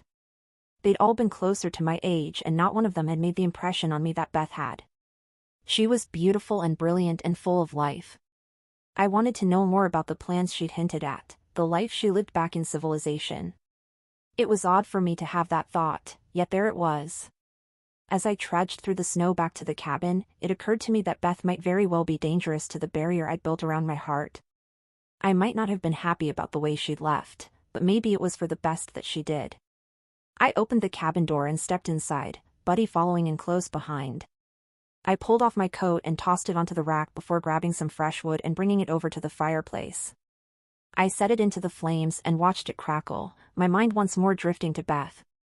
I guessed she was somewhere in her mid-20s. That was about the same age Charlotte was when she'd passed. Beth had reminded me of her in more ways than one. They were both sharp, smart, and weren't afraid to tell you just what they thought of anything. My mind drifted further as I gazed into the fire, watching the orange flames wrap around the fresh log. I found myself thinking about the day I'd lost Charlotte, that knock at my front door that had changed my life forever. The ring of my phone cut through the air, snapping me out of my daydream. All right, all right. I put my hands on my knees and pushed myself up, stretching as I stepped over to where my phone lay on the table next to the front door. I checked the screen and saw that it was a call from Beau, my 25-year-old son, the only child from my marriage to Charlotte. I flicked the phone open and held it to my ear. "Beau," I said, a small smile forming on my lips. "What's the word?" "Dad? You there? I can barely hear you." His voice was crackling and cutting out. "Hold on a sec, let me go to the guest bedroom." Beau replied with a word I could barely hear before I started down the hall to the bedroom. The guest room was one of the only places in the house with halfway decent reception. "Dad?" Beau's voice became clearer the closer I moved to the bedroom. "Yo, kiddo," I said as I stepped over the threshold of the room. "Okay, there we go," Beau replied. "Hey Dad, you know they make these things called smartphones, right? They're awesome, you can see people's faces on the screen, and they tend to get better reception than phones that are almost as old as I am." "They're also made of glass, kid," I said. "Drop the end of a hatchet on the front of that phone of yours and tell me how nice the screen looks." He laughed. Yeah. I know better by this point than to try to change your mind about anything, let alone your phone." I dropped into the chair in the corner of the room, the one where I placed Beth's clothes. I gazed out the window, the fresh, white snow almost as bright as the sky above. Part of me wanted to get out there, maybe go for a walk with Buddy. "Anyway, what's up?" I asked, propping my feet on the small writing desk next to me. A pause followed that was long enough to catch my attention. "What are you doing tonight?" he asked finally. "Nothing. Got to run into town, but other than that I was planning on having a..." "Let me guess," he said, interrupting me. "A quiet night in. Something wrong with that?" I almost told him that I'd earned it after the sort of night I'd had prior. I caught myself, however, not wanting to mention that I'd spent the previous night sleeping with a woman far closer to his age than mine. "I mean, no.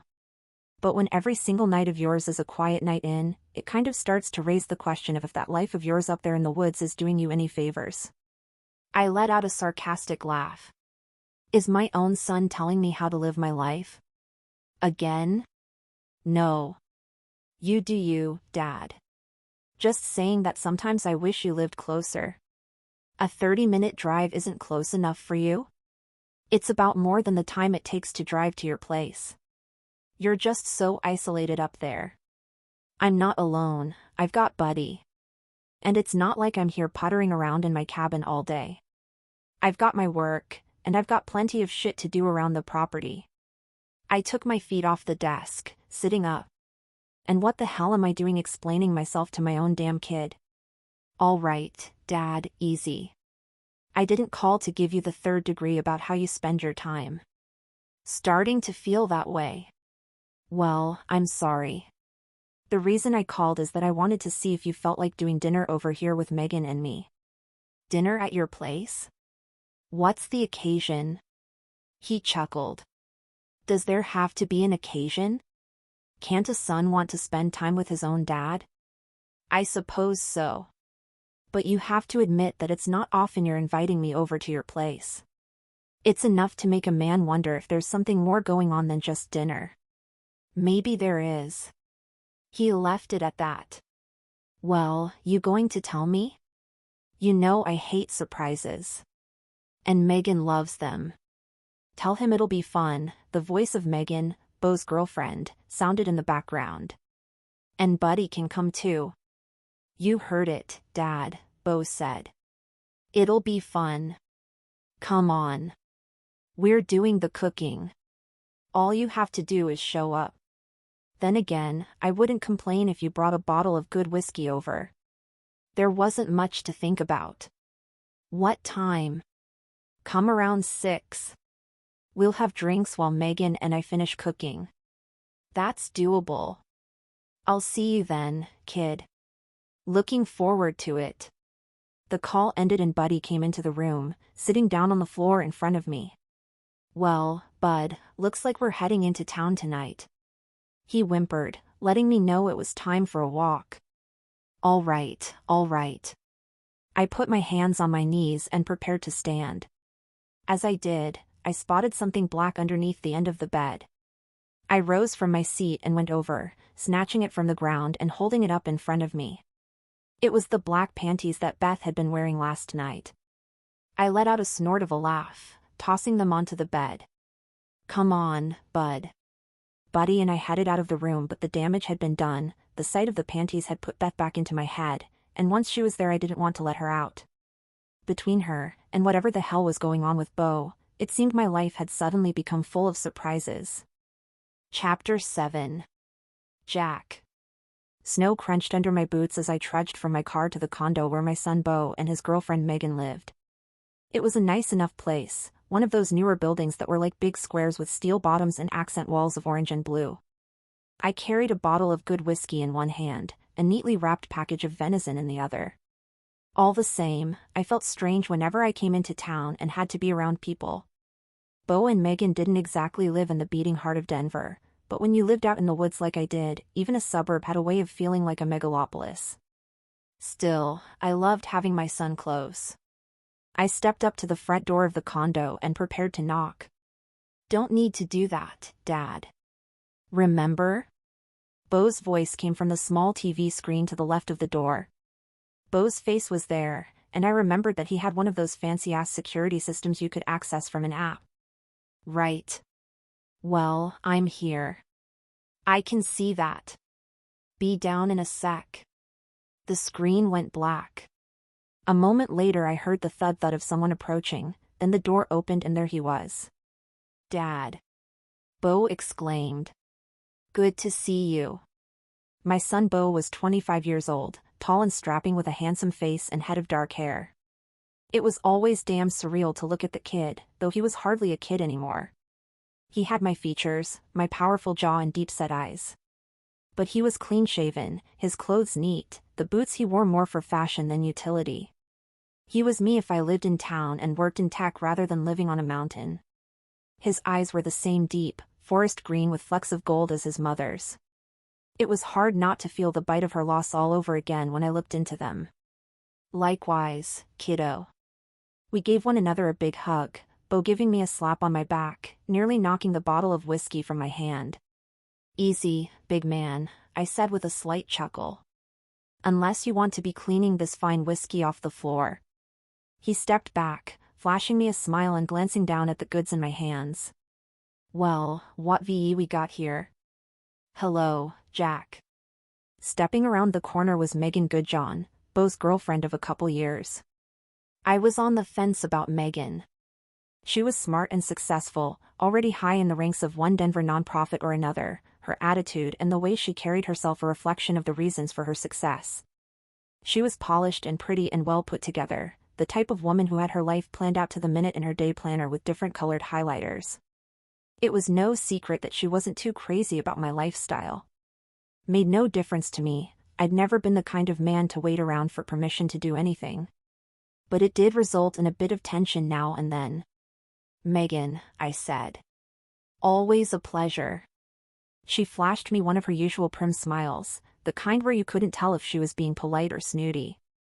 "What have we got there?" she asked, coming over to me for a quick hug. "Whiskey and venison. You ask me, not a finer combination on earth." She took the package and looked it over, as if there was something hidden and secret about it.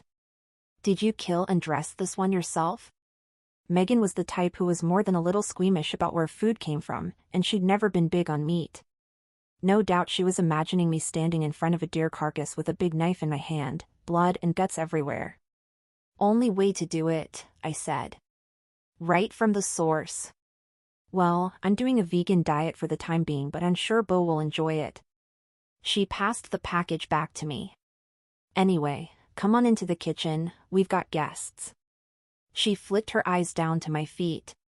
"And, if you wouldn't mind leaving those boots here at the entrance, that'd be most appreciated." Without another word, she turned and headed out of the room. "Real charmer," I said with a smile, keeping my voice low. "Be nice," Bo said right back. He took the whiskey and venison and I clapped my hand on his shoulder. Megan and I weren't exactly cut from the same cloth, but we had one important thing in common, maybe the most important thing: we were both crazy about Bo. Nothing else mattered. Bo and I headed out of the entry hall and toward the kitchen, the sounds of conversation drifting in our direction. My gut tightened. I wasn't shy, but I didn't care much for rubbing elbows. Truth of the matter was, I'd been looking forward to a quiet night with my boy. We entered the kitchen and I was greeted with the smell of something cooking in the oven and the sight of an older couple, both exquisitely dressed and poised. They instantly reminded me of Megan, the way they looked and carried themselves were very similar. Well, if it isn't the man we've all been waiting for. The man was tall and thin with a head of thinning hair and gold-rimmed glasses. He approached for a handshake and I gave him one, though I found it a little weak and insincere. "Martin Goodjohn," he said. "Real pleasure to finally get to meet you. Jackson Oliver. But most people just call me Jack." The woman offered her hand next. I was far from an expert on such matters, but one look at her hand and nails gave me the distinct impression that she spent more on manicures in a month than I spent on Buddy's dog Chow, and I fed him the good stuff. "Selena Goodjohn," she said. "Very nice to meet you." She flicked her eyes down at my hand, as if expecting to find grease under my fingernails. "All the same," we shook. "Well," I said, looking around. "We've got ourselves a bit of a gathering here, looks like." "That's right, Jack," Megan said. "That's because tonight is a special night." Bo spoke next. "Megan and I have been talking and decided that too much damn time has gone by without you all meeting. Not easy to have get-togethers like this when you're living in New York," Martin said. "Or in the middle of the woods," Megan added. "And while our lives are quite chaotic these days," Selena began, "we figured, oh, why not? Nothing like a bit of mountain air to boost one's vitality, right? I mean, you would know, living the life that you do." While Megan intentionally made her little digs about my lifestyle, I got the sense that it wasn't like that with her parents. They simply appeared to be a wealthy couple from New York who couldn't imagine living in the woods and weren't quite sure how to talk about the subject. I'd never been one to be easily offended, and I wasn't about to start then. Hell, it's a big part of the reason why I do it. When you spend as much time as I do out in nature, you can almost taste the dirt in the air when you come back into town. "Dirt in the air," Megan said. Charming description. "Anyway, dinner's about ready. Shall we sit and get started?" With that, we gathered around the table and took our places. "Sure smells good, whatever it is," I said, pulling out my chair and easing into it. "Vegan pot roast," Megan said with a proud smile. "Vegan pot roast?" I asked. "What's the roast part?" "Mushrooms and potatoes," Bo answered. "It's good." I had to stifle a laugh. Bo was an easygoing guy, the type of man who'd have no problem accommodating something like Megan's fad diet hopping. Me, I couldn't imagine a meal without meat. "Guess we're not going to be using the venison," I replied. "In that case, I'm going double on the whiskey." I reached for the bottle and pulled off the cap. "You all want a bit?" I'm more of a Cabernet kind of guy, Martin replied. But why not? Just a tiny bit for me, Selena added. I'll take more than a tiny bit, Bo said. I poured the drinks and got the distinct impression that there was something heavy on Bo's mind, something he was a touch nervous about. It was unlike him. He was a city boy, but he'd always had the same spine and fearlessness that I did. We toasted and drank, the whiskey hitting me just right. So, Martin said. Bo tells us that you're in the accounting game. That's right. Mostly out of it now, freelancing stuff here and there. Who did you work for? Asked Selena. If you don't mind us prying. The world of business is smaller than you may think, Martin added. You and I might know the same people. Always fun to find out such things. I tensed. The subject of my past, the sort of men I worked for, that wasn't up for dinnertime discussion. Bo glanced at me out of the corner of his eye, likely wondering just how I was going to handle the situation. Not likely, I said. Never worked for large companies or anything like that. Always plied my trade with private types, independently wealthy folks who wanted a careful eye looking over their books. It was my go-to story. There was no way in hell the truth of my clientele would ever be discussed in mixed, unfamiliar company, especially not after all the trouble I'd gone to in order to leave it behind. That's a fine way to do it, Martin said. Wading into the business world certainly has its perks. But independent contracting has its own set of benefits as well. Anyway, Selena added. We're in town to get away from work, not to discuss it. She glanced in her daughter's direction. Not to mention the little surprise you both have in store for us. I sat back, holding my drink near my middle.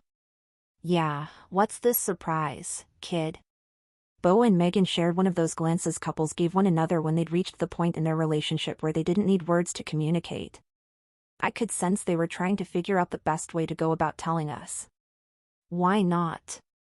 Bo finally asked. Let's share the good news now. We wanted to wait until after dinner, Megan added. But I suppose there's no reason why we can't share it beforehand. They took one another's hands. I took a sip of my whiskey. Bo started. As you all know, Megan and I have been together for quite some time now. 2 years, 8 months, and 11 days, she said, smiling good-naturedly at him. Not like I'm keeping track. Bo smiled warmly back at her, patting her hand. Can't even remember what it was like before we were together, you know? Guess that's how love makes you feel, like life before it was a little less meaningful.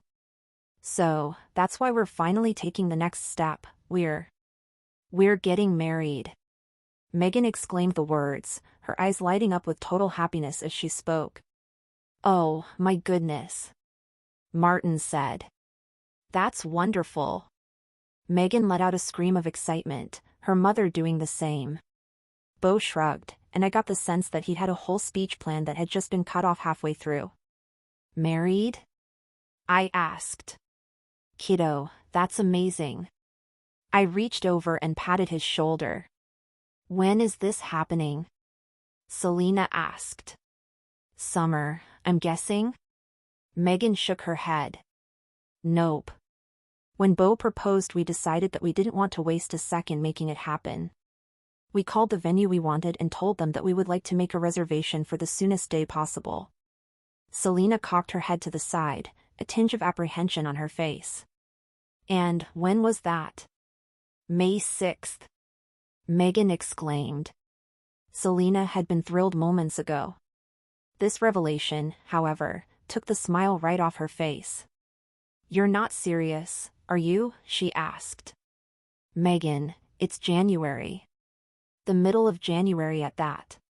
You honestly think that we can plan a wedding in that short of an amount of time? Your father and I had 9 months to plan ours, and that was rushing it.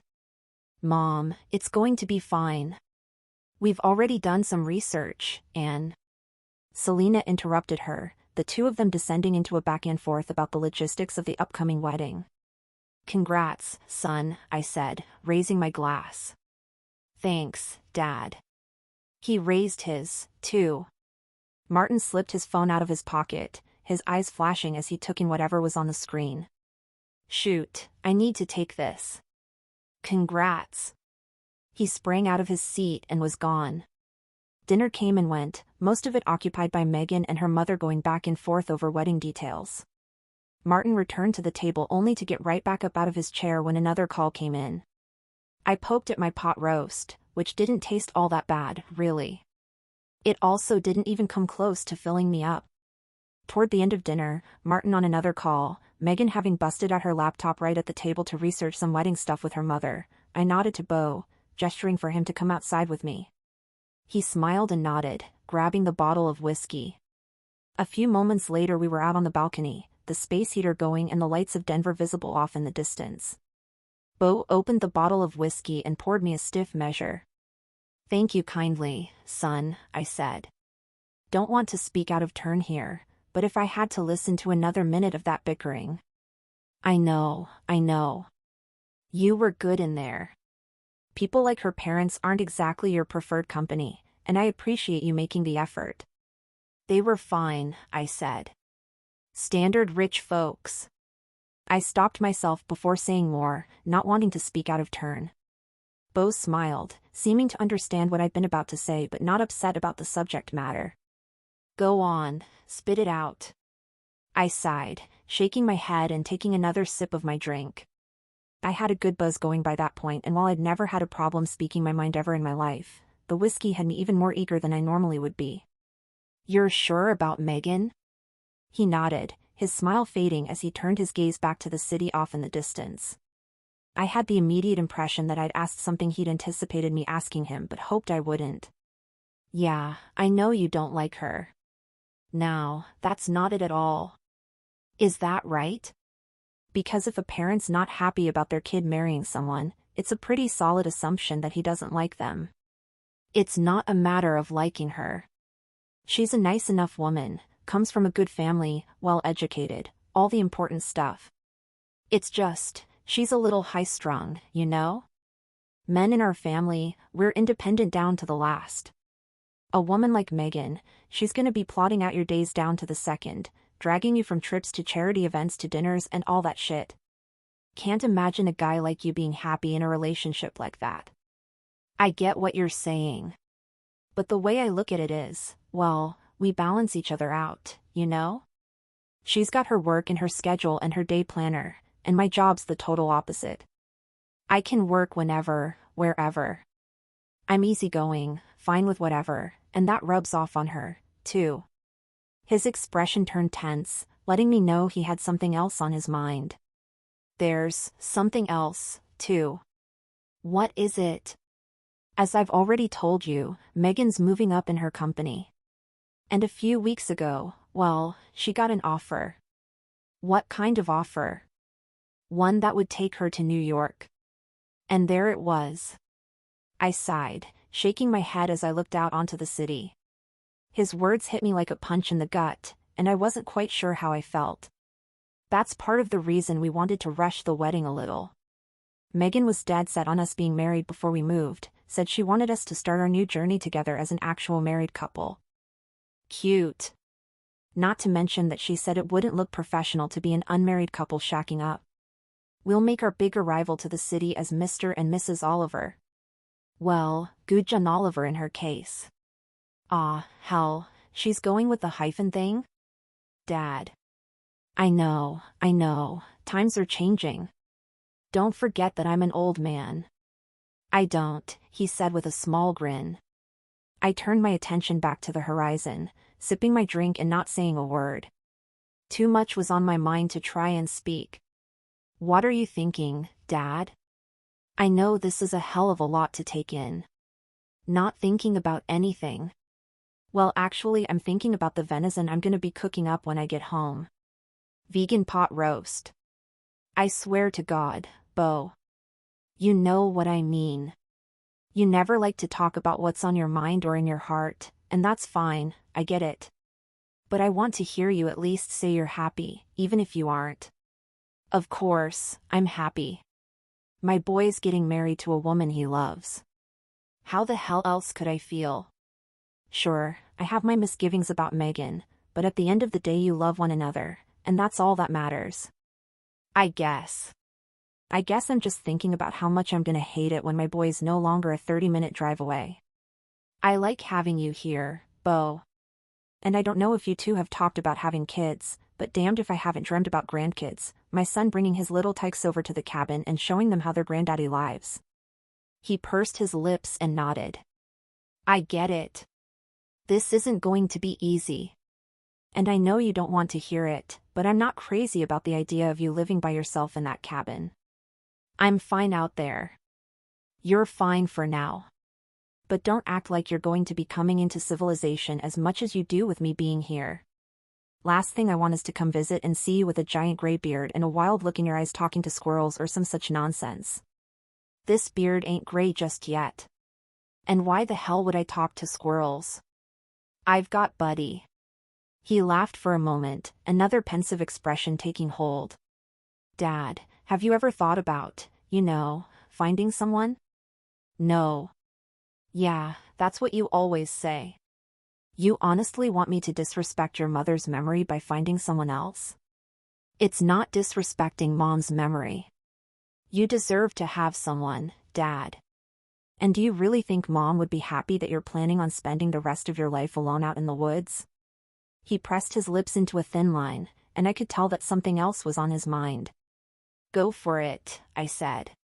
Spit it out, tell me what you've got knocking around up there. Fine. You know what I think? I think that you think you don't deserve anyone.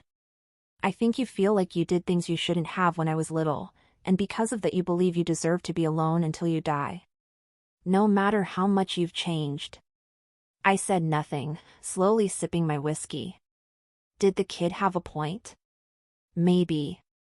But I wasn't about to argue with him knowing I only had a short time before he was gone halfway across the country.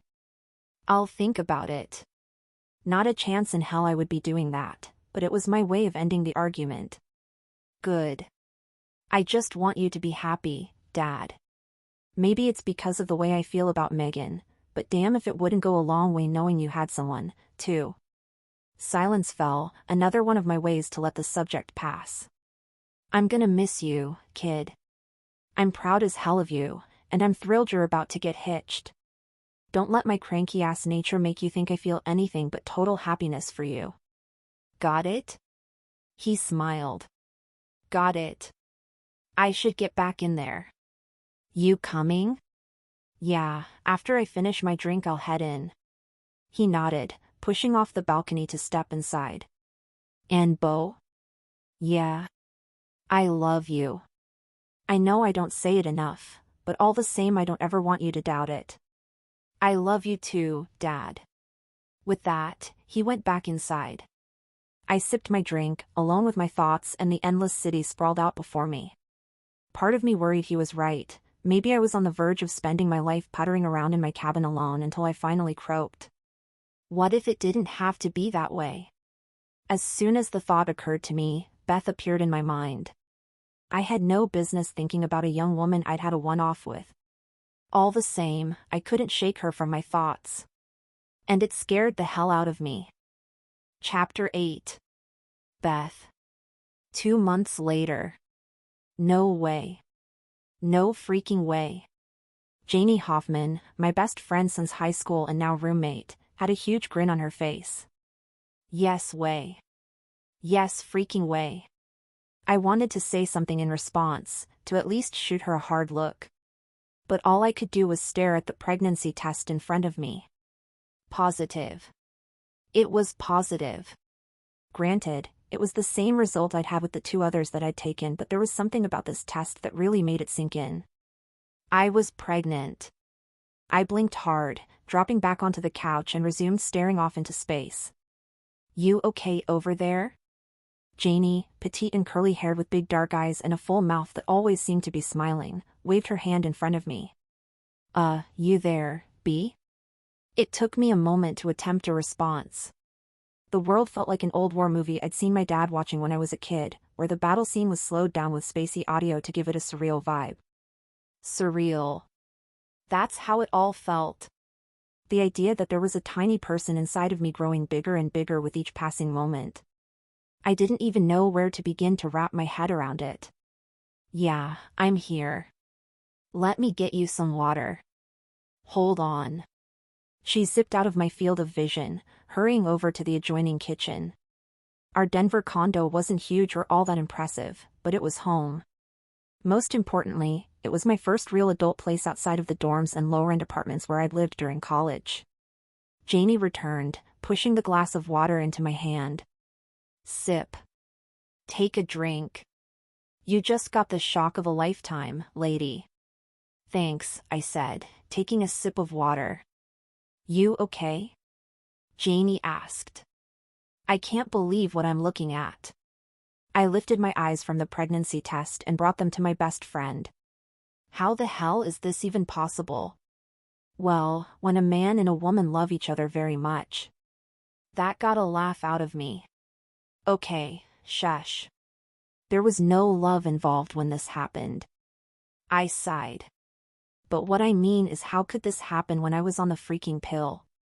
Janie pursed her lips, giving the matter some thought. Well, the pill's only 99% effective. So that means I hit the 1 out of 100 screw that got me knocked up. Not necessarily. The pill technically has a near-perfect effectiveness rate. The 1% part takes into consideration, well, user error. Like, I screwed up taking it? More or less. Now, I don't exactly know how it happened, but I do know that you've been insanely busy with your business, the move, and a lot of stuff over the last few months. If I had to guess, I'd say that you, well, weren't 100% on top of things when it came to taking your pills on time. I opened my mouth and raised my finger, ready to tell her that she was talking out of her butt, that I was great about those kinds of things.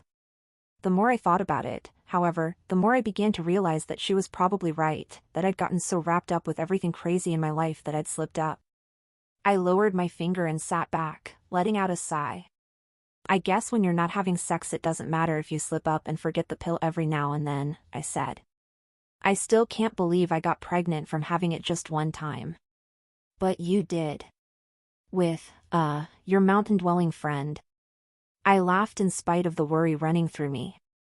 Don't say it like that, you make it sound like he's some weirdo living inside a cave like a troll or something. Okay, your friend who lives alone in a cabin in the middle of the woods. I still couldn't believe what had happened with Jack and that 2 months later I was still thinking about him. I'd lost track of how many times he'd appeared in my dreams, his powerful body and perfect cock on full display. Yeah. He's the only guy I've slept with in quite a while. It's definitely his. All right, good. Then it's a matter of tracking him down, right? Nope. Dad insisted on switching us all over to Apple when I had to replace my broken phone. I doubt Mom still has the pin I dropped her the day they came and picked me up. All I know is that he's somewhere in the woods that I can see from the top of Wheeler Hill. I let out a noise of total frustration as I fell back onto the couch. I can't believe this. Well, believe it, babe, because it's happening. How are you feeling about it? She asked gently. I thought about it for a moment. I mean, I guess I'm not totally shocked. I've been having some symptoms for a few weeks now. I think in the back of my mind I knew. And even though I wasn't expecting it, it's a baby. It's my baby. I can't be upset about that. Janie grinned. Yes. This is going to be so fun. And you'd better get your butt ready for Aunt Janie because I'm going to spoil the hell out of that kid. I smiled back. You know I'll be taking you up on that when I need a babysitter. Deal. It's more that with everything going on at work, I don't have time to think about all of this. Where am I going to fit being pregnant and with getting my wedding planning business up and running? It isn't like I can call in sick, I'm my own boss. And I've got the wedding with Beau and Megan coming up really soon and, I sighed, suddenly feeling majorly overwhelmed. Janie nodded, as if understanding where I was coming from. I get it. But before you get all twisted into knots about this, let me make you some tea. She sprang from the couch and hurried over to the kitchen once more. Janie was a tea freak, so I could only imagine what she had in mind. Now, I know you're more of a coffee kind of girl, but unless you're planning on developing a taste for decaf, it's time to get into tea land. Chamomile is perfect for a pregnant lady, nice and calming and no caffeine. I let her talk, focusing on my breathing and doing my best to chill out. All of a sudden, I had the urge to get up, to move around a little. I could still hear Janie talking from the kitchen, filling the air with words as she so often did when she wasn't sure what else to do.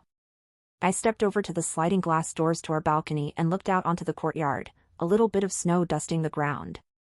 Megan and Beau. Speaking of insane news, I still couldn't get over how I was planning the wedding for my ex who just happened to be marrying the girl who'd played no small role in trying to make my life a living hell back in high school. How on earth did I get tangled up in all of this? My mind drifted back to the first meeting with Megan.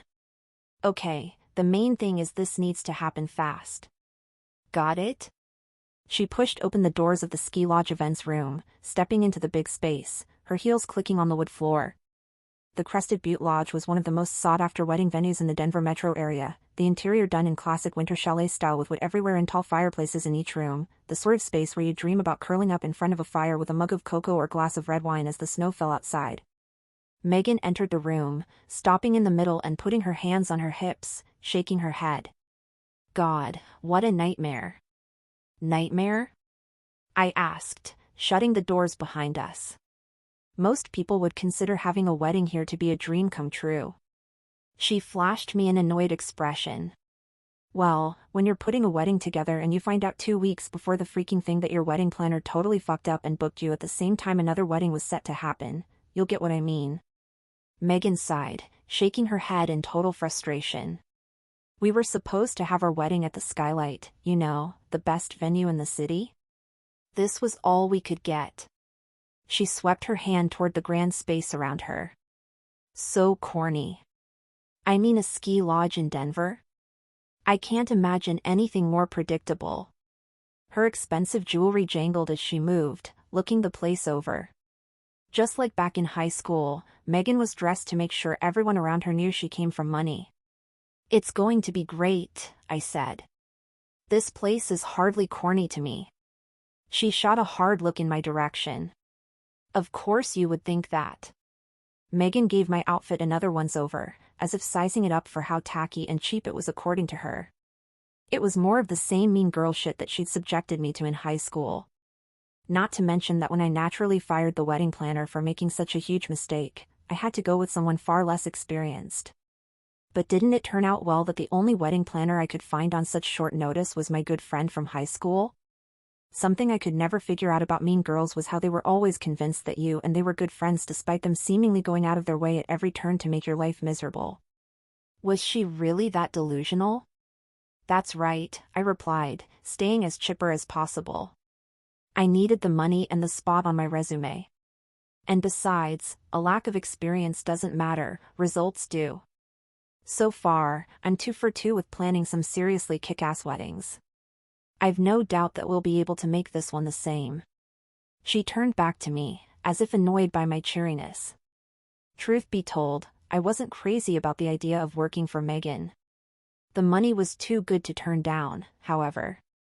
Not to mention that if I were able to pull off an amazing wedding on such a short timeline, I'd have the project to show off to any future clients. Something like this could make my career. Well, lucky for you, the other planner already did a good amount of groundwork. I can provide what she managed to get done, and you can take it from there. Megan turned, making her way toward me with slow steps. But make no mistake, Beth, if you screw this up and embarrass me in front of my friends and family. Her glare was hard, but I stood firm, keeping that big, sunny smile right on my face. Not a chance. You're going to have the wedding of your dreams. Here. Drink up. Janie shoved a big mug of steaming hot tea in front of my face. Trust me, this is going to do the trick for calming your ass down. I jumped a bit, my heart beating fast as I came back into the moment. Janie popped her head into my peripheral vision, raising her eyebrows a bit in concern. What's going on over there, girlie? I took the mug, wrapping my hands around it as I let out an overwhelmed sigh. Nothing. Well, not nothing. Thinking about the situation with Megan and Beau. She pulled in a slow, sharp draw of air as she nodded in understanding of my situation. Yeah. Kind of a mess. Planning the wedding of your ex-boyfriend? Not a job I'd be thrilled about. It's not even the beau part. I mean, that does make it a little awkward. A little awkward? Don't sell yourself short, B. I mean, you guys have been as intimate with each other as two people can be. Like, weren't you each other's first everything? Not everything. But close enough. And then he cheated on you. Total prick move. I wouldn't blame you if you wanted to sabotage the freaking wedding. Come on, I'm not vindictive. Besides, why would I get bent out of shape about losing a cheater? She smiled. Easy for you to say now. But I remember all those phone calls when you weren't nearly as put together about it. I know. That was a long time ago though. Point I'm trying to make is that I'm not feeling weird about this wedding out of jealousy or anything like that. It's because of who he's marrying. I get it. Megan Goodjohn is something else. You're telling me. I sighed. But it'll be worth it. I'll pull this thing off, make a crapload of money, and make my name in the wedding planning business all in one fell swoop. There you go, winner's attitude all the way. She slipped her phone out of her pocket and checked the screen. Shoot, gotta get moving. You're working today? You know it. Barb's kid had a doctor's appointment or something, so Doc Graham asked if I could finish her shift. Just a couple hours. A worried expression took hold. But I don't know how I feel leaving you alone after you just learned you're freaking pregnant. You want me to tell her I can't make it? No way. You don't need to go back on a promise to your boss so you can sit here and listen to me vent. You sure? Because if talking trash about Megan Goodjohn is part of the venting. I laughed. Trust me, we'll be doing plenty of that later. Alright, how does this sound? I'll do this quick shift, and on the way back I'll grab some pad thai from Tuk Tuk. My treat. Sounds perfect. With that, Janie bounded out of her seat and gave me a big hug. You've got this, okay? You're a total badass friend, and there's no doubt in my mind that you're going to be a total badass mom. Thanks, babe. Love you lots. You too. I sipped my tea, watching the clouds roll in from the distance. I reminded myself that I didn't have time to worry or be nervous. Tomorrow, I was going to meet with Megan and Beau. I had to be ready. Scratch that, I was ready. Life was throwing some major challenges my way, but I'd never been scared of a little hard work before. Why start now? Chapter 9. Beth. The drive to the Crested Butte Lodge followed a winding road up through the Rockies, towering peaks on the right and the left, a huge drop-off down to the white-coated valley below. Though I'd done the drive before, it never failed to make my stomach tight. I alternated between keeping my eyes on the road ahead and glancing down at the gorgeous view, Taylor Swift's Midnights blasting on the stereo of my Altima. I sang loudly along to the music, trying to focus on the road, the view, and the job ahead, anything to distract me from the bombshell that had fallen on my life yesterday, news that I was still having trouble processing. I was going to be a mom. And I was most likely going to be doing it alone. Jack had been pretty adamant about liking his solitude. I can't imagine he'd be chomping at the bit to help me raise a baby after a one-night stand. I had to tell Mom and Dad and make appointments and figure out how I was going to do all of it on my own. I let out a cry of frustration as I pulled along the sweeping turn that would take me the rest of the way to the lodge. Everything felt so overwhelming, as if a million things were hitting me all at once. You've got this, I said out loud, taking the wheel with both hands and staring forward. When the hell have you ever backed down from a challenge before? By the time I made my way around the last big turn, I was ready for the work ahead. The task that day was to get a lay of the land, to speak with some of the staff, and to get all of the info I could that would form the groundwork of the planning. Although I'd been there before, I couldn't help but think wow as the lodge came into view. The big turn opened up to the resort, and it was hard not to notice how impressive the place was. The Crested Butte Lodge was 5 stories tall, a gorgeous Swiss-style chalet of rich wood and warm lighting tucked in among the woods and hills. The valley behind was deep and endless, mountains rising to the east. Also to the east was the ski infrastructure, lifts hitched on wires to carry skiers up all the way to the top. The place was beautiful, a location where anyone would dream of having a wedding. Planning a huge event there wasn't going to be easy, especially on such a short time frame, but I was determined to make it happen. Didn't matter that the bride was a woman who seemed to take pleasure in making my life miserable. Nevertheless, I was going to give her the best, most magical day of her life. Beau and I hadn't seen one another since our breakup over 5 years ago, and things had been left tense between us. While I wasn't crazy about what he'd done to me, cheating on me with some freshman in the bathroom at a freaking house party, I didn't hold a grudge. We were practically kids when it happened, and we hadn't been dating all that long. My mind was swirling by the time I'd found a place to park. I turned off the engine, then grabbed my bag from the passenger's seat. Cold air rushed into the car as I opened the door, and I pulled up my collar to brace against the chill. It was so quiet when I stepped out, reminding me more of my parents' ranch than Denver. The sky was a gorgeous blue with streaks of white clouds here and there, the powder around me fresh and enticing. I'd never been much of a skier, but as I watched the guests traveling up and down the length of the lifts, zipping across the white blankets that covered the slopes, I found myself getting the itch. I pushed all that aside as I made my way toward the huge chalet. People dressed in their winter gear strode in and out, the soft, orange lighting from the windows inviting. One look at the place and its guests made it clear that the Crested Butte Lodge was meant for a certain class of people. An employee dressed in a classy black uniform smiled at me as I approached, opening the tall, wooden front doors for me. I stepped inside and was greeted with the sight of the gorgeous, bustling lobby, the ceilings tall and complemented with dark wood, massive chandeliers above. The space was big enough to be broken up into several sections, with a large front desk staffed by several people on the right, a lounge to the left, and a bar at the far end. From where I stood, I could see the entrance to an adjoining restaurant, and another door to the equipment rental area. A huge flight of wooden stairs led to the upper floors, flanked by elevators at ground level for those who'd rather travel that way. It was stunning, pure Colorado luxury and design. Despite the obvious money on display, there was nothing unapproachable about the lodge. It was the sort of place where you felt warm and cozy just stepping inside, and the groups of people gathered around the many fireplaces sipping coffee and hot cocoa made it clear that was the intention. But I wasn't there to admire, I was there to work. I opened my bag and slipped out my sketchbook, drawing the place as quickly as I could. I wasn't the best artist in the world, but I was skilled enough to pull off quick mock-ups for reference purposes. Guests moved around me as I became lost in my own little world of planning, my mind racing with ideas on how to make the already gorgeous space look even more attractive for the event ahead. "Can I help you?"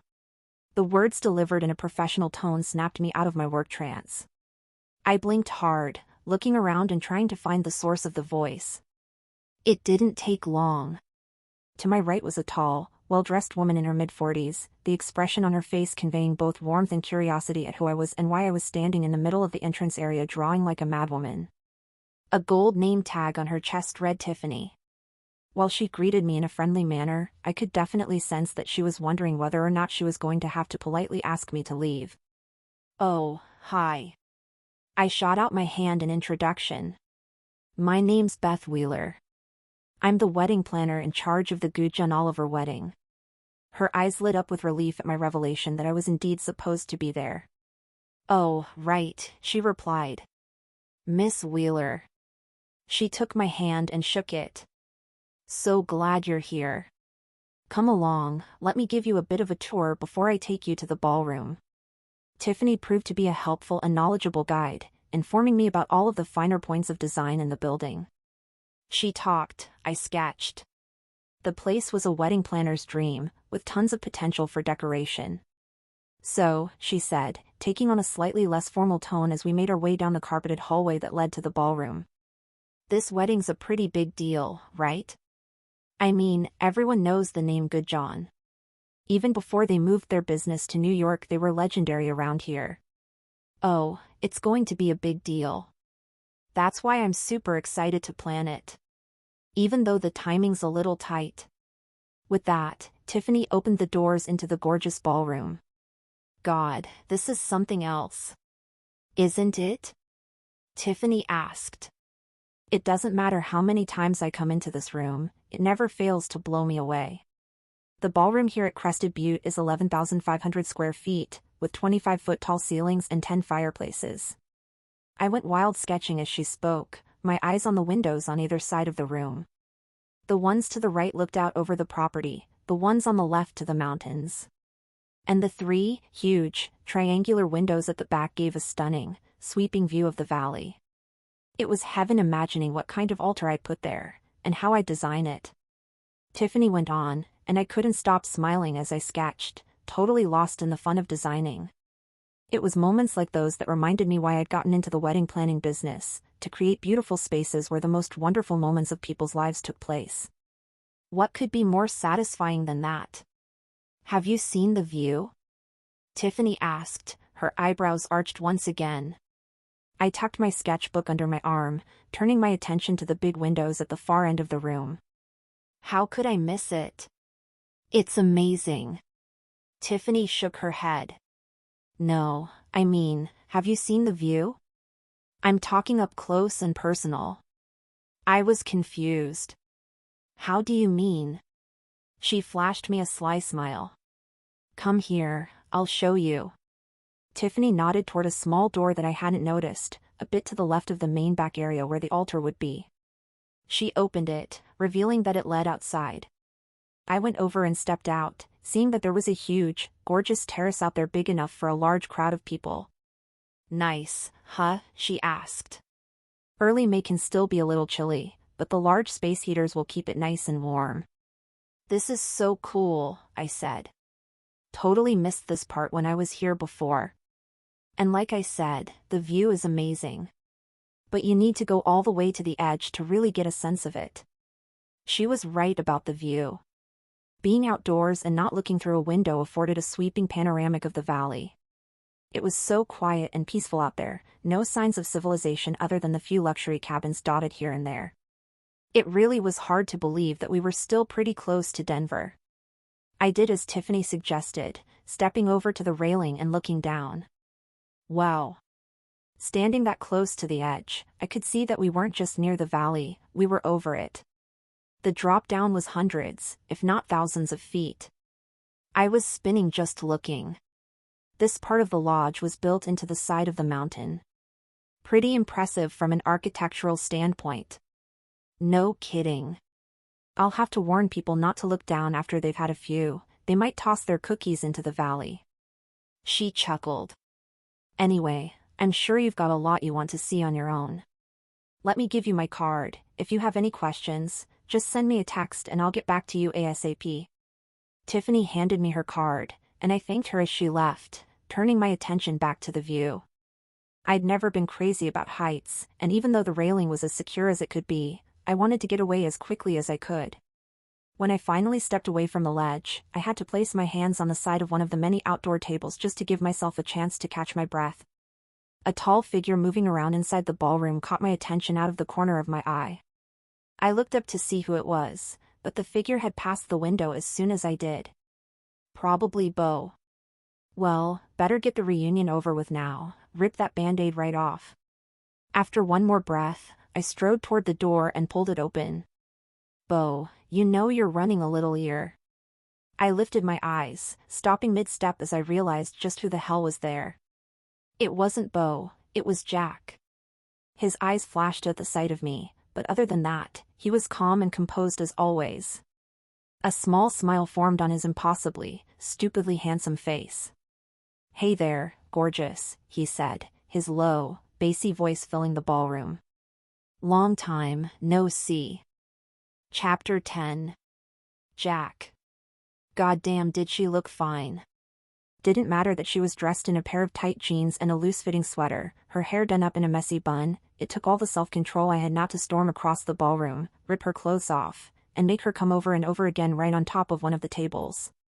The attraction was so instant and so intense, in fact, that it overshadowed the fact that the woman I'd slept with a couple months ago was somehow back in my life, standing right in front of me. Jack? I chuckled. How could I not laugh at the absurdity of the situation? It was really, truly her. And damn, was it surreal. The woman I hadn't been able to get out of my mind was right there in front of me, looking gorgeous as ever. I stepped over to her slowly, wanting to give her time to process it. The wide-eyed look on her stunning face made it more than obvious she was shocked to see me. What are you doing here? I cocked my head to the side, leaning against one of the tall, wooden support columns. What am I doing here? I'm taking a look at the venue, of course. Why? I was starting to get pretty damn confused. Because this is where my son's getting married. She regarded me with an expression of skeptical confusion, as if not only had what I just said not made a damn bit of sense, but that in the process of saying it, I was trying to pull something over on her. As we stood silently in that big, grand room, the two of us staring into each other's eyes and trying to figure out what the hell was going on, a thought occurred to me. What on earth are you doing here? Her features softened a bit. I'm planning the wedding. I didn't get a chance to ask any more questions before the doors opened, Megan's voice filling the air. So, we're going to need this room set up for at least 100 people. Wedding happens outside, and then we come in here for the party. Megan strolled in like she owned the place, an expensive purse hanging from the crook of her arm, a pair of designer sunglasses in her hand that she waved around as she spoke. She stopped once she entered, looking around the big, grand ballroom. God, way too much space here. Looks like we're trying too hard to impress. She latched her eyes onto Beth. Can you do something about this? Beth raised her eyebrows, the insanity of the question seeming to be enough to take her mind off the fact that I was there. Do something about what exactly? She asked. Megan snorted, as if annoyed. This room. It's too big. Well, the room's the same size it was when we met here before.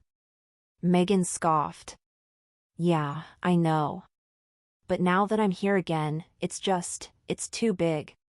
Right as she finished speaking, Megan's parents entered. I'd been a little ahead of them, having taken a quick phone call with a client that I'd finished just before coming in. Don't you think so, Mom? Don't I think so what? Her mother replied. That the room is too big. Selena Goodjohn pulled her own pair of designer glasses off her head and looked around, scrunching up her nose as she did. It's big. Like we're trying to prove something. That's what I said, Megan replied. I think it's fine, Martin added. Looks grand. Megan narrowed her eyes. Well, you're not the one getting married here. Beth, what can we do about this? I chuckled, glancing over at Beau. He shrugged his shoulders, giving me a, well, what can you do, sort of look. My eyes went back to Beth, her lips pursed in such a way that gave me the impression she was wondering if she'd gotten herself in over her head. Damn, she looked sexy and professional all wrapped up into one. It was a hell of a shock seeing her there, but that didn't shake the idea that part of me wished that we were alone so I could have her all to myself one more time. Hell, maybe a few more times. You don't need to do anything, Selena said, a sharpness to her tone. Let the guests be impressed when they walk in here. With the money we're spending on this place, I'm fine with showing it off a bit. That's so low class, Mom, Megan fired back. I want to impress people, but I don't want it to look like we're trying to impress people. Beth, through it all, kept a warm, professional smile on her face. What was going on in her mind about me, the wedding and everything else, I could only guess. Selena and Megan settled into their usual bickering, the kind of pecking at one another that I'd heard over and over again that morning. I've got an idea, Beth said, cutting them off. The two women stopped their back and forth, turning toward Beth. Go on, Selena said. So, here's what I'm thinking. She hurried over to the entrance, making her way past us. It was impossible not to notice her lovely scent as she passed by, a slight floral aroma lingering in the air. I savored it for the few moments it was there before it dissipated. She stopped at the entrance and turned around. Instead of having the guests walk into the room and get slammed with how huge it is, why don't we set up a little canopy? We make it nice and intimate, maybe add some local flowers, I'm thinking blanket flower, periwinkle, and pink mountain heather for color. Then we slowly open up the canopy, letting it be something like a tunnel, you know? It opens up more and more until, bam, they step out and see the windows and the view beyond. She went on, her mouth spread into a big grin. So that way, when they finally come out into the room and take it in, they're not thinking about how fancy everything is, at least, not right away. They're too wrapped up in the flowers and the view and all that. Then, when they've had a chance to walk around, have a drink, enjoy the reception, they can let how gorgeous the room itself is sink in. I had to admit, she was damn good at what she did. More impressive, I had the distinct impression that she was going right off the dome with her ideas, just spinning them up on the spot. That could work, Megan said. But I'd have to see the canopy. I could easily sketch something up for you, she said. Maybe have it ready after lunch? You could all grab a quick bite here, the attached restaurant is amazing. As long as they've got a bar, Martin said, I'm happy. Selena waved her hand through the air in a dismissive manner. Fine, Megan said. For now, I want to hear more of what you have in mind. With that, the women settled into conversation, Beth leading them around the room like a pro, directing their attention to the finer points of the space and sharing her ideas for decorating. As the ladies did their thing, Beau, Martin and I found a table to sit where we could kill the time with our own conversation. Most of it was taken up by Martin going on about business in New York, which was fine with me. I wasn't much in the mood for chit-chat. After all, how could I focus on anything when the most beautiful goddamn woman I'd ever seen in my life was just on the other side of the room? I found myself glancing in her direction over and over again, and while I could sense she was trying to stay professional, she couldn't resist flicking her eyes my way every now and then. An hour flew by. When the ladies were done, the three of them came over to where we were seated. You boys ready for lunch? Megan asked. Sure am, Beau said, getting up. Feel like I could eat a damn elk. Hey, give me a little time to drive over to my place, I said, and I can bring back some of that fresh. Beau chuckled, shaking his head. Beth was just to the side of the group, her mouth in a hard, flat line, her cheeks a charming tinge of pin. No doubt she was realizing the time to hide behind work was about to end, and that we were going to have to talk. She might have been nervous, and I could certainly understand that. I, on the other hand, knew exactly what I wanted. I wanted her, and I wanted her all to myself. Not just in a sexual way, though I certainly wanted that. Anyway, shall we? Selena asked. Beth, you can come with us, if you'd like.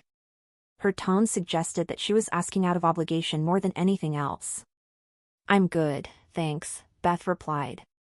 Our talk gave me some amazing ideas for the room, and I want to sketch them out while they're fresh. We'll join you all in a bit, Megan said, wrapping her arm around Beau's. We wanted to check out the honeymoon suite, see what we have to look forward to. She flicked her eyes over to Beth as soon as she said the words, a sly smirk on her lips. It was strange. What about you, Jack?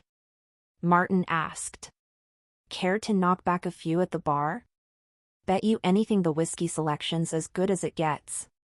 Sounds like a fine idea, I said. But duty calls.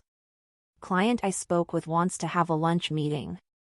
Normally, I can use the bad reception at the cabin to get out of these kinds of things, but I let it slip I was near civilization. So, no such luck.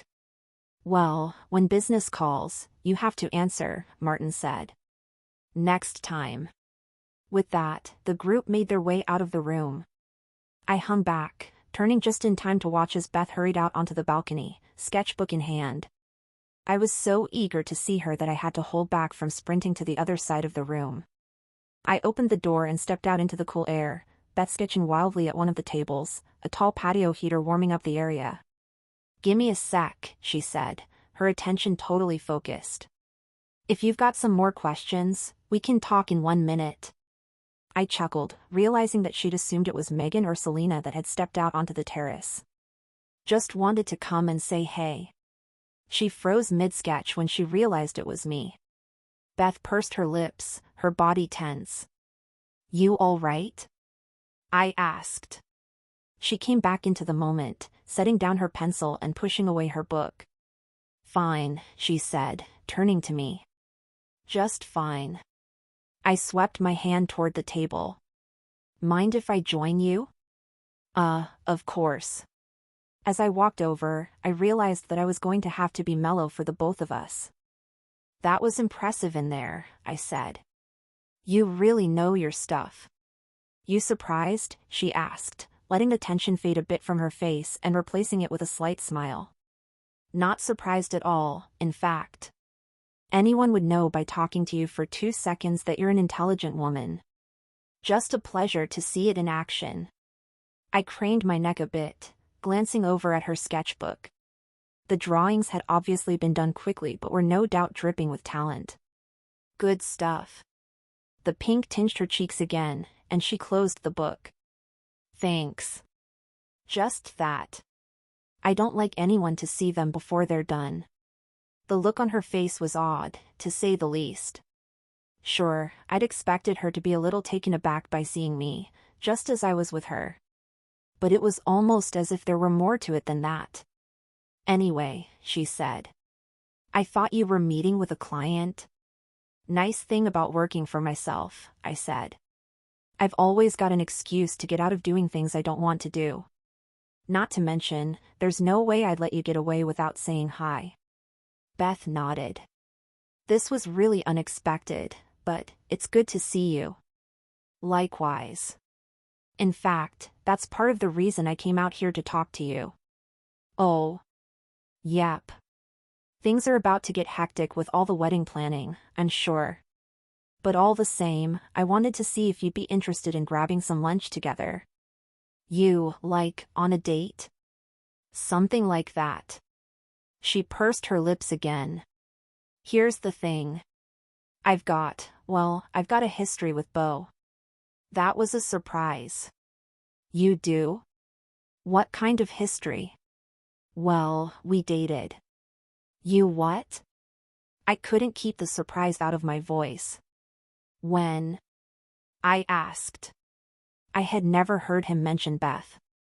It was a long time ago, years ago, in fact. Like, back in college. God, what an admission. I gave myself a minute with it, trying to process. How come we never met? I asked, then realized that might have been a rude question. She shrugged. We weren't together all that long. Just a few months really. I regarded her for a moment before speaking. Well, isn't that a damn trip? Changes things, doesn't it? She asked. Well, yes and no. Nothing in the world would change the fact that I want to see you again. Is that right? She asked, a small smile spreading. That's right. You can't tell me you don't feel the same way. Beth pursed her lips. You're right, I can't. I couldn't resist her for another second. I leaned in, placing my lips on her cheek. Beth didn't fight the kiss, instead she fell into it, her body relaxing, her mouth opening a bit as if she wanted far more than just a kiss on the cheek. God, her nearness felt good.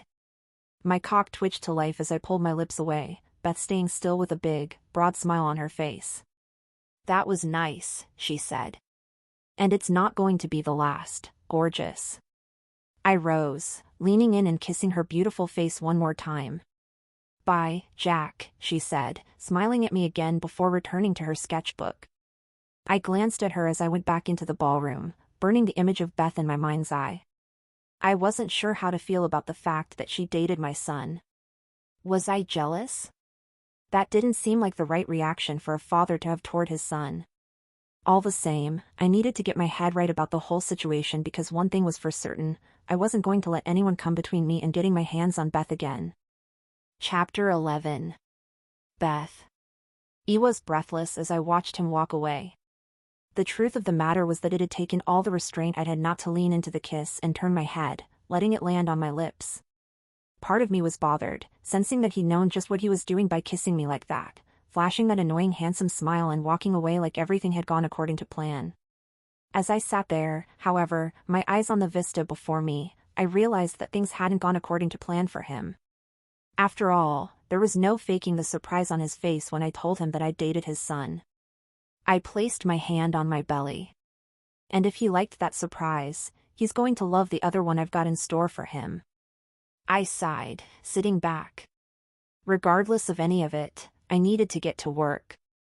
But the fact of the matter was that the brief reunion had left my panties practically soaked through. I got up and walked over to the heater, turning it down a notch. Jack had left me hot enough already. I went back to the table and opened the sketchbook, drawing for a bit and trying to focus on work instead of the craziness that had just happened. After getting a few of my best ideas down, I dropped the pencil and sat back, one thought on my mind: what a freaking mess. I was planning the wedding of my ex, whose dad happened to give me the best goddamn sex of my life, and got me pregnant, all in the same day. It was as if my life had been turned into a cheesy rom-com without my permission. Work. Get to work. You have all the time in the world to think about this mess you're in. Right now, you need to do the job you're getting paid for, no matter who the client is. It didn't take long before I was in the zone, drawing like a madwoman again, putting all my ideas down on paper. When I'd poured my brain out onto the page, I sat back, tossed the pencil forward, and sipped my water as I thought it all over. The canopy was a damn good idea, and the looks on Selena and Megan's faces made it clear they were on board. It'd take some doing, but I was confident that I'd be able to put together the best wedding this place had ever seen. How's the grind?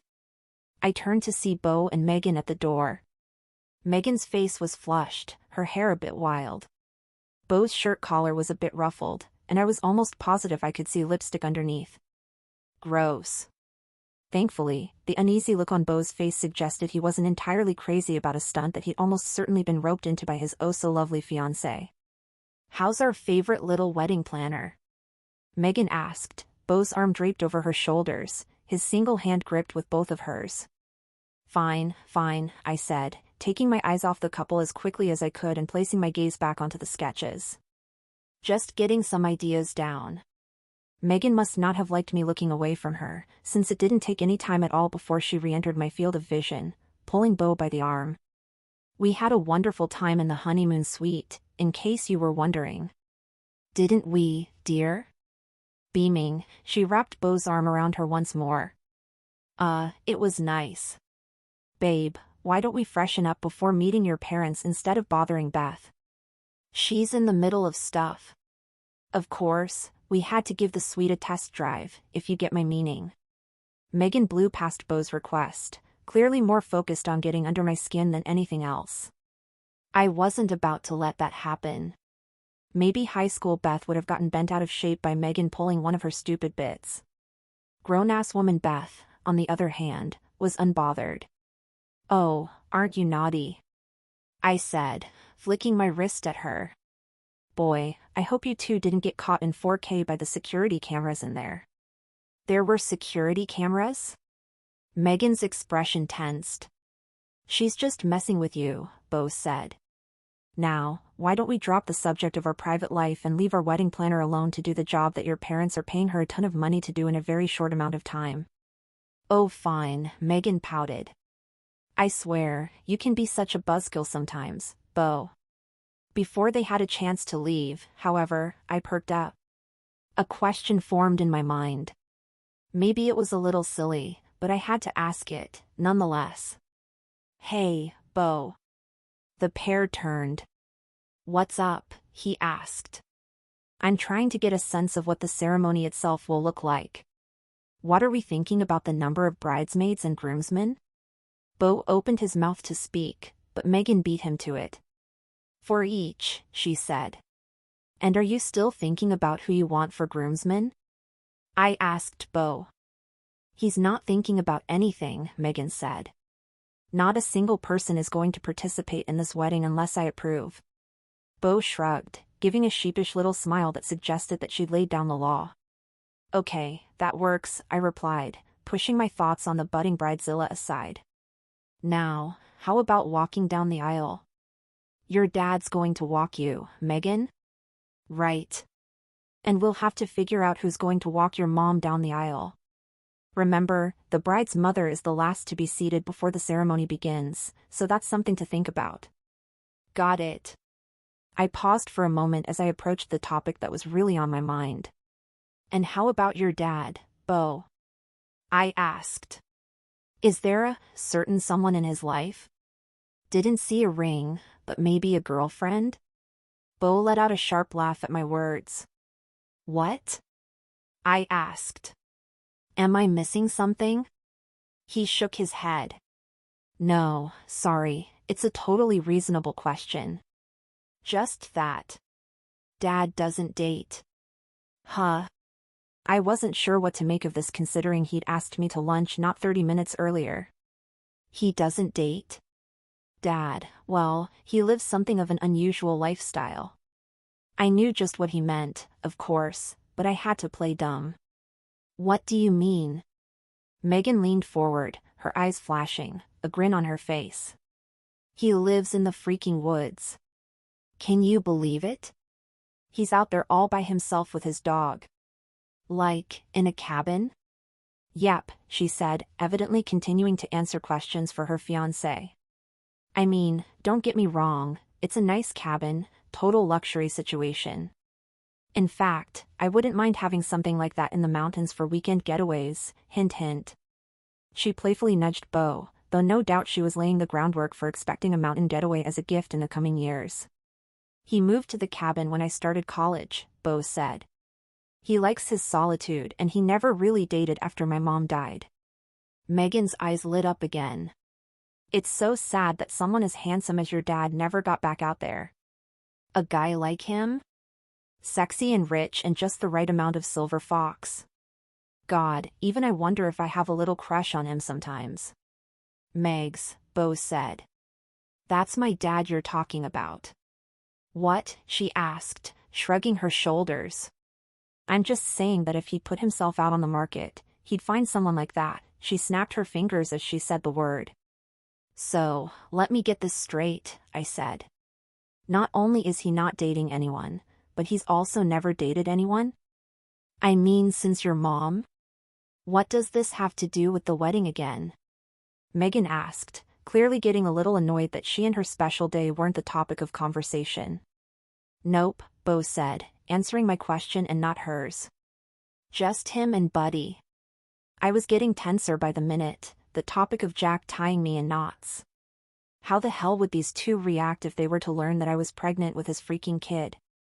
And I wasn't even going to think about the possibility that I very well could have been the first woman he'd been with since Beau's mom died. I needed to be alone, to sit and process everything I'd just learned. Anyway. I said. That should be it for now. Thanks. Sure, Megan said. Her tone made it clear that she'd noticed the abrupt way I'd ended the conversation. Let's go, Mom and Dad are waiting down in the restaurant. Yeah, sounds good. See you, Beth. Let us know if you need anything else. Will do. With that, the two of them left the terrace and headed inside. I sat there for a moment, trying to work through the massive, complicated problem I had on my lap. I needed this wedding, not just for the huge payday that awaited me, but for the future success it'd all but ensure if I managed to pull it off. At the same time, the situation with Beau and Jack, me and the baby, was no small thing. I needed to come clean, but doing so would throw everything into turmoil. Not only could it ruin the wedding, but it would also almost certainly ruin my career. After all, what couple would want to hire the wedding planner that screwed the groom's dad? The longer I sat with it, the more I realized there was only one thing to do. I had to tell Jack about the baby. After a few more minutes of thinking it over, I grabbed my book and bag and headed inside, making my way through the event room and into the hall, then to the lobby. Once there, I spotted Beau and Megan in front of the restaurant, their backs toward me as they seemed to be having an argument. I passed them quietly, not wanting to get their attention. However, the closer I got, the more I could hear what they were saying. She's still so weird, isn't she? Megan asked. I mean, I don't want to sound like a bitch, but it's almost like she's still the same awkward little weirdo she was in high school. Come on, babe, Beau replied. She's fine. And I did date that awkward little weirdo, so ease up. God, don't remind me. I'm still frustrated we had to go with her for the wedding. She's lucky that everyone else is booked up. You're saying that like she's not talented, Beau replied. You saw those samples from those other 2 weddings she did. Beth's a hidden gem. I bet you anything 2 years from now she's going to be the wedding planner in Denver. She's always been talented like that. Megan scoffed. You ask me, it's weird the way you still defend her. The normal thing to do is trash talk all your exes. You know, like I do. She followed these words up with a laugh at her own joke. Oh, you want to talk about weird? How about the way you always mention how hot you think my dad is, especially in front of mixed company? Another laugh. What, you jealous? I'm not jealous of my own damn father. But it's more than a little inappropriate. Oh, whatever, stop being so sensitive. Anyway, I'm serious about Megan. If she does a good job with the wedding, great. But if I even get a hint that she's screwing this up for me, she's out. And I'll make damn sure that she never plans a wedding again, ever. With that, they settled into standard couple bickering. I snuck past, making sure they didn't realize I was right behind them. Once I was outside, I hurried to my car and started the engine. Mom and Dad's ranch was an hour away, and from there it'd be a little longer to Jack's cabin.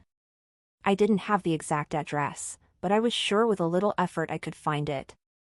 I had to, we needed to talk, and soon. Chapter 12. Jack. The weather was warm enough that I needed to pull off my flannel as I worked hacking away at the old red oak I'd picked. We were getting to the end of winter, but March always seemed to have a way of surprising you with a final slam of snow at the tail end of the season. Forecast was looking intense for the next few days, and I aimed to be ready. As I worked, I couldn't stop thinking about Beth. Usually, swinging the axe helped to take my mind off of things, but that time it wasn't working. The more I worked, the more I kept thinking about her. She'd flash into my mind in all different kinds of scenarios, from her naked and moaning underneath me, to her back at the lodge dressed in a sweater and jeans. Didn't matter what she was wearing or what the circumstances were, she was still the most beautiful damn thing I'd ever seen in my life. My attraction to Beth was complicated enough. That was only part of the problem, there was also guilt. Though I'd had one-nighters to scratch the physical itch over the years, Beth had been the first woman I'd felt anything for since Charlotte passed. Allowing myself to feel so drawn to someone else seemed like a betrayal, even though it had been several years. All those thoughts were swimming in my mind as I thwacked the axe into a large log. The big piece split in two, the sound echoing through the woods.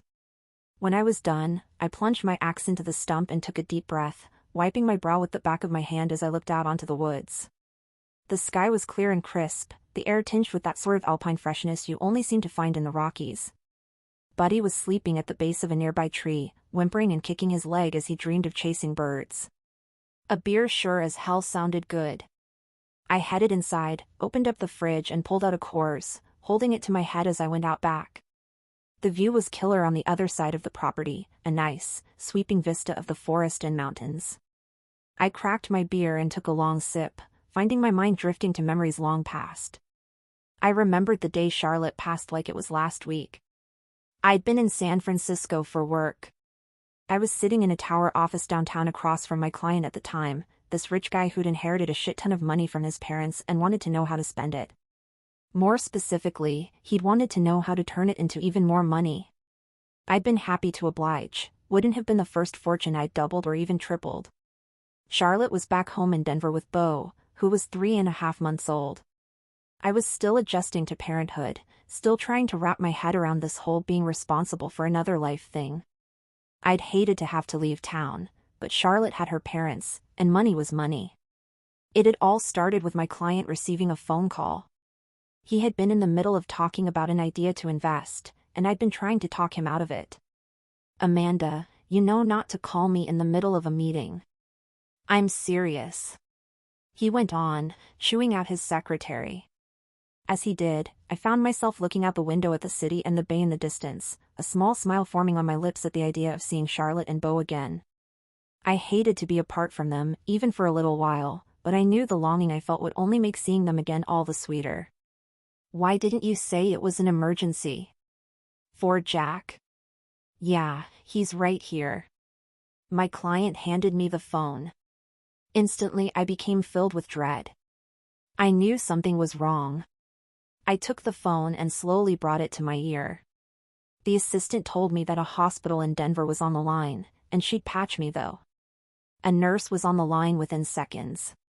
There'd been an accident, the car sliding on black ice, Charlotte and Beau inside. My world spun around me as I stood up and held onto the back of the chair for support. Beau was fine, thank God, but Charlotte. Within an hour, I was on a flight back to Denver. I drove to the hospital like a madman, the world still swirling and blurry around me as if I were underwater. When I arrived at the hospital I rushed inside, my heart pounding. I knew the instant I saw her parents, saw the looks on their faces, that she was gone, that I'd been too late. The moment I realized that Charlotte was dead and that I didn't even get to say goodbye felt like my heart had been pulled right from my chest, a wound forming I knew would leave scar tissue that would never go away. Thank God above, Bo was fine.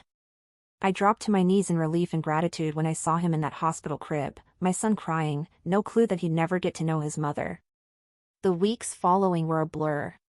Family arrived to take some of the load off my shoulders, to help me plan and watch over my boy. The clearest memory I had from those strange, surreal days after I'd lost the love of my life was during the funeral, holding Bo as he slept, realizing that it was all on me.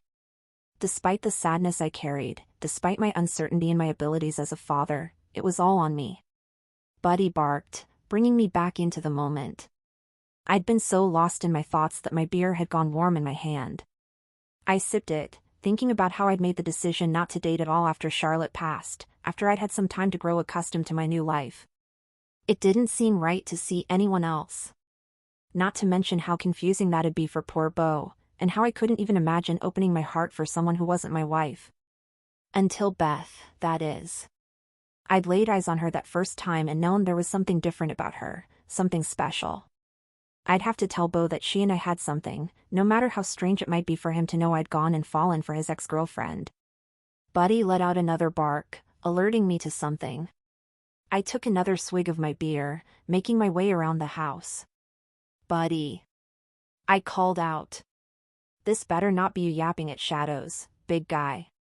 The second I turned the corner around the cabin, I realized that wasn't the case.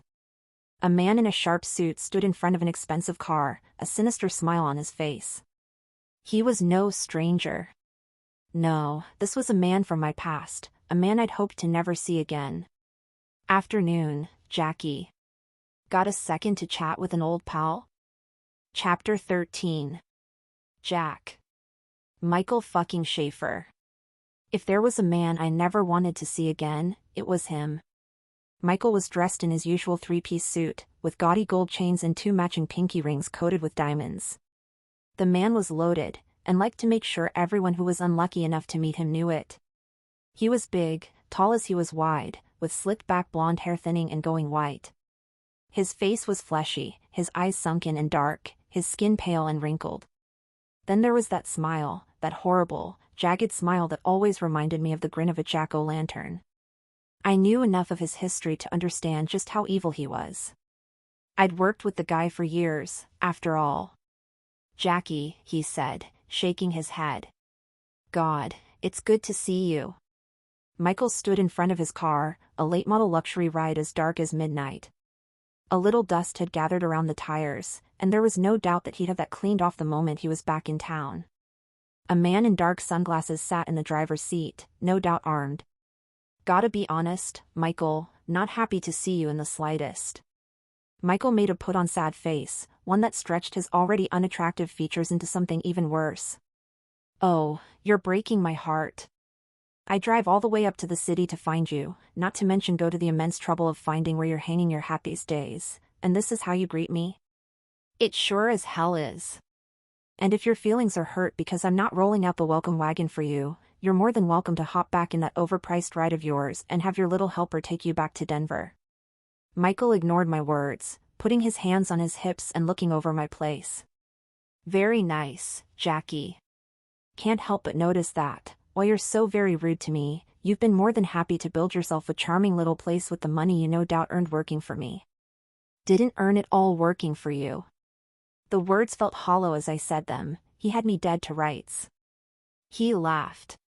Don't even try that horseshit with me, my friend. I remember where you were when I found you, barely making a living off paltry investment fees from bored rich kids with money to throw around. You were struggling to get by, struggling to make a future for you and that boy of yours. I raised my finger, pointing to the wood-chopping axe nestled in the stump.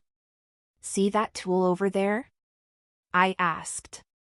Now, unless you want to find out if you can get in that car faster than it takes for me to grab it and split you like firewood, you'll not even think about mentioning my boy, understand? Michael laughed again. You were always hot under the collar, Jackie, one of the reasons I was so keen on you from the get-go. I shifted my weight from one foot to another, knowing that Michael wasn't going to leave until he'd said whatever he'd come to tell me. "What do you want, Michael?" I asked. Now, was that so hard, being polite? "How about this? You and I head inside this nice place of yours, you give me one of those beers, and we talk about what I came here to discuss. Sound fair?" "Fine. Whatever gets you off my land the fastest." I turned, throwing open the door and heading inside. Once there, I grabbed a white t-shirt off the back of a chair in the living room, Michael following me inside. "This is some place," he said, stepping over the threshold and looking around. "You're in the woods, got your peace and quiet, but still know how to live." "Sit," I said, pointing to one of the chairs in the living room. "I'll get your beer." "Much obliged, Jackie." I went into the kitchen, grabbed a beer out of the fridge and returned to the living room, tossing it to Michael. He neatly caught it, showing a surprising bit of agility for a man of his age and state of fitness. It was a reminder that he was no one to screw around with, the man was deadly. He cracked the beer and took a swig, letting out a long, slow ah after swallowing, then holding the can in front of his face and shaking his head. "I've drank some of the finest, most expensive booze on God's green earth, Jackie, some of it with you, if you remember. But sometimes nothing tastes better than a humble domestic in an aluminum can." I leaned against the wall, my arms crossed over my chest. "Tell me what you want. Why don't you have a seat, first? Making me antsy with you standing over there." He was playing games, trying to say without saying that the meeting began and ended on his terms. All the same, I dropped into the armchair across from him, making sure the front door was visible out of the corner of my eye. "Oh, don't worry about that," he said, waving his hand dismissively. "If I wanted you dead, I'd have done it with a silenced rifle from somewhere in the forest while you were chopping wood. Would never have known." "What hit you?" He grinned and winked, giving me a moment to let that sink in. "You're safe." "Forgive me if I'm being skeptical," I said, a sardonic tone to my words. "But I've seen what you do to people facing you, let alone with their backs to you." "Well, you're going to have to trust me when I say that's not why I'm here." "Stop being so paranoid. Besides, harming that brilliant brain of yours is the last thing I want. What you've got in your skull is too valuable to put a bullet through." "Then get to it." Another smile. "The long and short of it is that I need someone with your numerical skills to work some magic." "Why?" "I thought when I was done working with you your crew had hired a whole team of number crunchers to take care of your finances." "We did. But we soon learned that a dozen crooked CPAs looking to make a little something under the table were nothing compared to one Jack Oliver. They're fine for the day-to-day, but what we've got going on now is out of the ordinary." "I'm nothing special," I said flatly. He went on as if I hadn't spoken. "This nosy little FBI bitch named Amy Miller has been poking around our operations. She's wet behind the ears, trying to make a name for herself coming after us. Got a feeling it's only a matter of time before she tries to take us down using the IRS. And that's where I come in. Let me guess, you want me to go over the numbers for you, make sure everything looks nice and legit in case an audit comes down the pipe." Michael took another sip of his beer, flicking his eyebrows up. "You got it. You know that I'm done with this bullshit, right? We cut ties, and that was the end of it." "You did tell me that." "I have very specific memories of that particular conversation along with all the choice words you shot in my direction. Don't worry, I don't hold grudges." He swept his hand over his shoulder. "Like water off a duck's feathered back." He leaned forward. "But you must remember the first rule, you're never out, not for good. We need you, and you're going to work for us again." "And why the hell would I do that?"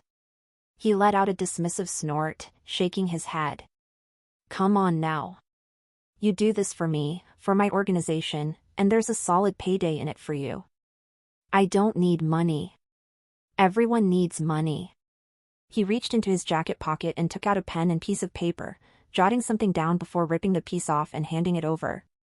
"And you can't tell me you're going to say no to this kind of offer." I took the paper and flipped it over. The amount was impressive, enough to give me pause. All the same, I shook my head, tossing the piece of paper onto the coffee table. "Don't need it." Peace of mind is more valuable than that. Michael grinned, as if he'd been expecting that kind of answer. Fine. Double it. And please offer my sincere congratulations to your beau, getting married to that gorgeous Megan girl. A bit of a pill from what I've seen, but the wedding you're all planning at the Crested Butte Lodge should be something to remember. Anger boiled inside of me at his words. They might have been delivered with a friendly tone, but the implicit threat was clear. You touch so much as a hair on his head and I'll kill you my damn self. You take the money, you do the job, and we won't need to worry about any of that sordid business. Come on, you can't tell me that sitting up here doing independent contractor business now and then is really scratching the itch. I sat in pure anger for several long moments. I wanted to rip that ugly fucker apart for threatening my family. As much as I hated it, there was nothing to do other than to agree. Michael had power and money and wasn't afraid to kill to get what he wanted. I couldn't let anything happen to my son.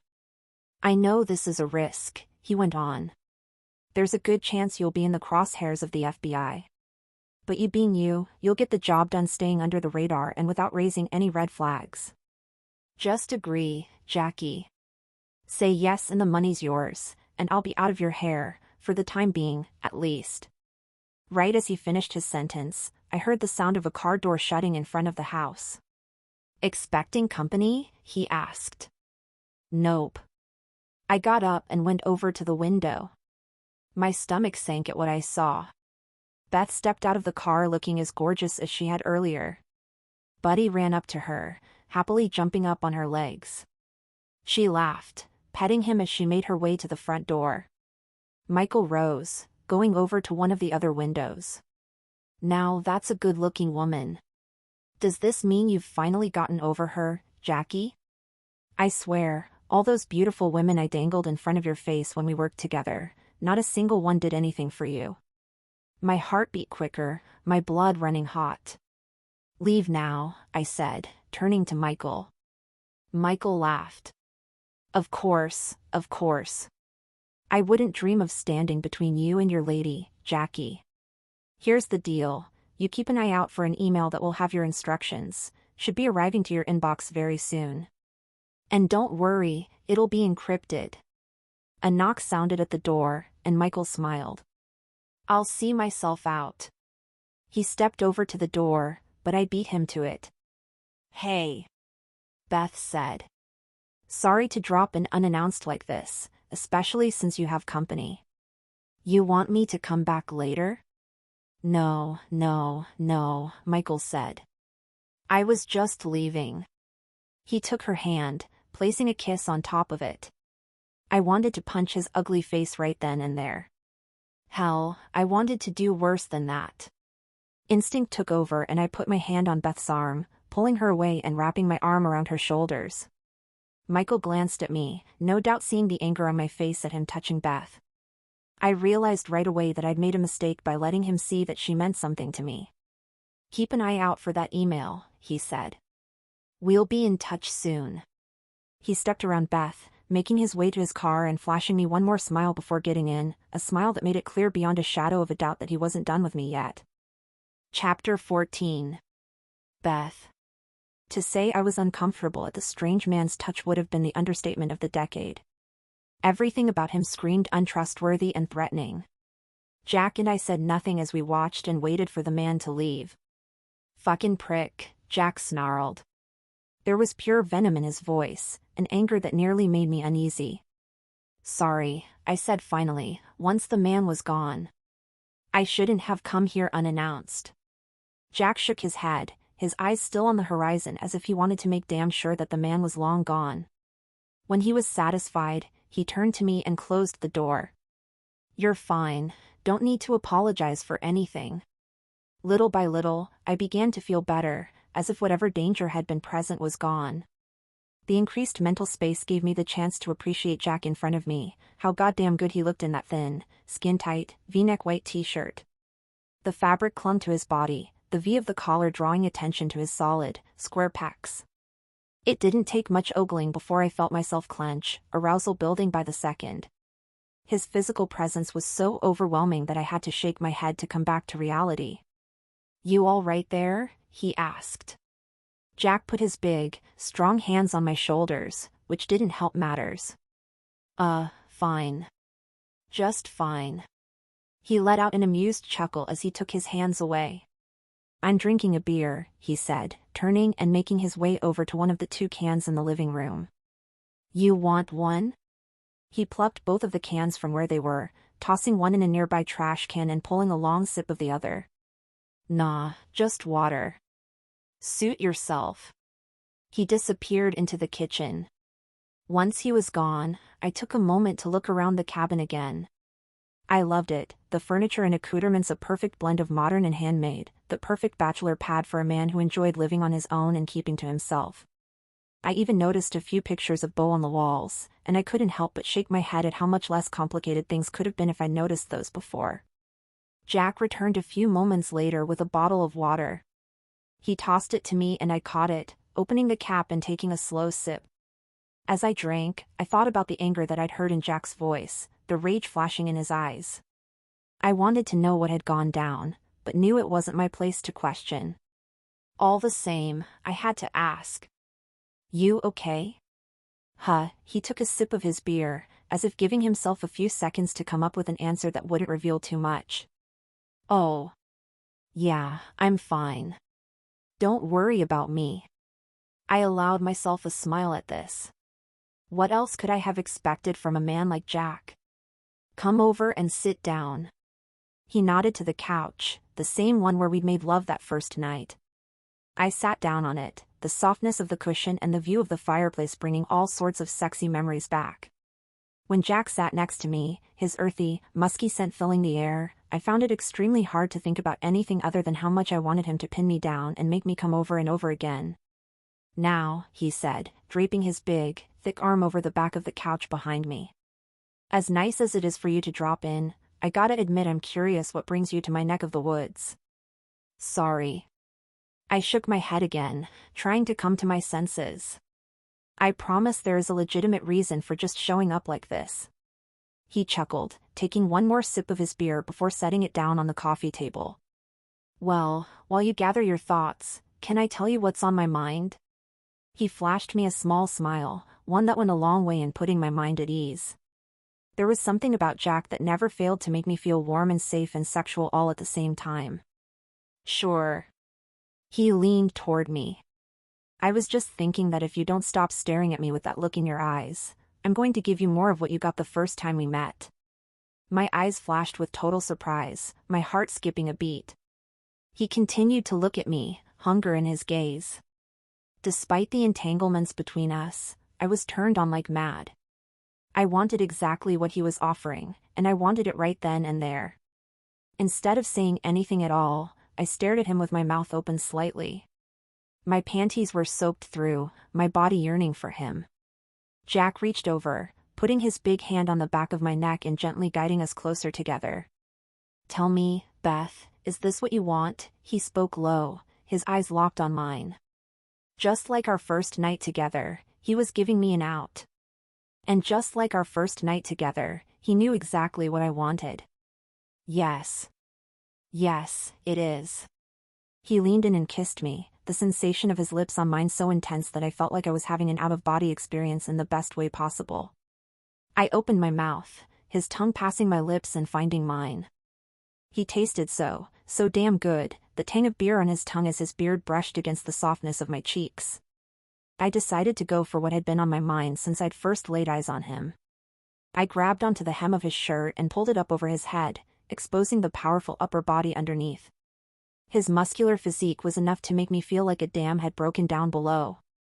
Jack began working on my clothes, pulling my sweater off over my head and tossing it aside.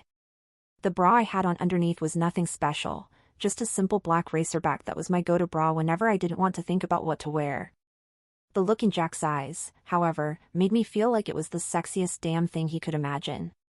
You're something else, you know that, gorgeous? I couldn't help but grin.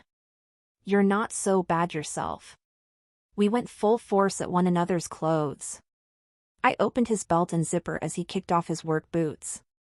After a little bit of team effort, we had one another down to our underwear. Jack flicked his eyes up and down me one more time, shaking his head as if in disbelief. Then he pounced.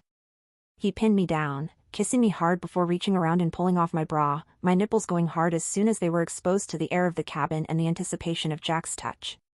He leaned down and put his mouth on one breast, then the other. I sighed, closing my eyes and savoring the feeling of his tongue on my nipples, the sensation enough to make me begin to feel the first stirrings of an orgasm. When he'd had his fun with my breasts, Jack backed off and stood up. The way he looked looming over me in nothing but his boxer briefs, his big, thick cock straining against the fabric, his muscles covered with sweat, was enough to make my heart feel as if it might explode out of my chest. "Stand up." His voice was powerful, commanding. I obeyed as if I were in a trance, totally wrapped up in his looks and his voice and his scent and everything else. Even on my feet, he was still imposingly tall before me. "Take off your panties. And keep your eyes on mine while you do it." I did as he asked, pulling them down my legs and kicking them off, never once breaking eye contact with him. When I stood back up straight, I was totally bare and exposed in front of him. His eyes moved slowly up and down my body, as if he wanted to burn every detail of me into his mind. Finally, he stepped forward. One of his big hands went to the curve of my hip, the other to my inner thigh. I gasped as he touched me, the sensation so intense that I could hardly think straight. "Now," he said, inching his hand up closer and closer to my pussy. "We're in my house. That means you follow my rules. With me so far?" Of course, he chose that moment to touch me, the sensation enough to make me gasp, my knees to buckle a bit. "I'm with you," I moaned, pressing myself against his touch. "Good. There are 2 rules, so listen closely. First is you do what I say." He parted my lips with his fingertips, moving one inside of me. I moaned again, leaning forward and putting my head against his chest. The dusting of chest hair on his pecs made for the perfect pillow. "Got it." I moaned again, his thumb pressing against my clit. "The second is that you only come when I give you permission. Understand?" Why, yes, I was so lost in the pleasure of his touch that his words seemed distant and dreamy.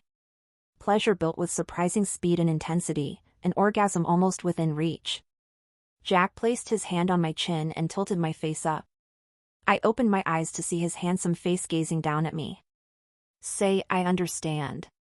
My legs were starting to shake, the climax growing closer and closer the more he touched me. But there was something about his voice and tone, commanding and intense, that rapidly brought me to the verge of release. "I understand." "Good," he replied. "Now, I want you to come for me." As if he'd cast a magic spell on me, his words pushed me over the brink, an orgasm ripping through my body as he fingered me. I threw my head back and let out a cry, Jack wrapping his arm around my waist and pulling me close, holding me upright as he continued to stroke my swollen clit. Pleasure ripped through me, the sensation of his hard, powerful body against mine only increasing its intensity. When the orgasm faded, Jack put his hands on my hips and moved in to kiss me. I opened my mouth, his tongue moving slowly past my lips, his cock pressing against my stomach. "I need it," I sighed. "Please." He grinned, as if he'd been waiting to hear those words. "Get on the couch and turn around." I did as he directed, climbing onto the couch and placing my arms along the back. I turned to watch him approach, and he spoke as I did so. "Keep your eyes forward." I grinned, something about the way he commanded me sending shivers up my spine. I turned my attention ahead, the window before me looking out onto the woods. I felt Jack's hand on my back as he removed his boxer briefs, the head of his cock brushing against my rear. I shivered again as I felt the tip of his manhood press against my lips. I wanted desperately to turn around, to watch him as he moved into me. More than that, however, I wanted to please him, to do exactly as he'd instructed. Jack pushed inside of me, his thickness spreading my lips and stretching my walls. Once more, my body shook at his touch, this time the intensity so great that I found myself gripping the back of the couch for support. "God, that feels so good." The words flowed out of me as he pushed the last few inches of his thickness deep inside. "And you feel like heaven, baby," he said. Jack moved his hand over my back, then along the curve of my hip. "You're so beautiful, you know that?" He followed up his words by pulling his hips back and pushing into me. Just like the first time, he moved slowly, allowing me to adjust to his thickness and length. I squirmed against him, pushing my ass toward his body, making sure that every last bit of him vanished inside me. Once he'd given me a chance to adjust, Jack picked up the pace of his thrusting, his cock moving in and out of me like a piston, quickly pushing me to the brink of another orgasm. He began to buck harder, fast enough to make my breasts swing back and forth underneath me, my nails digging into the cushion. Each deep, full penetration of his cock was another layer of total ecstasy, and it didn't take long before I was once more on the verge of coming. I trailed off as I spoke, as if reciting a chant. "You're not doing anything until I say so." I closed my eyes, once more sinking into the force and weight of his command. I let the pleasure build even more, backing up like water against a dam ready to burst. It built and built until finally I couldn't take it anymore. "Please," I moaned. "Please let me come. Do it."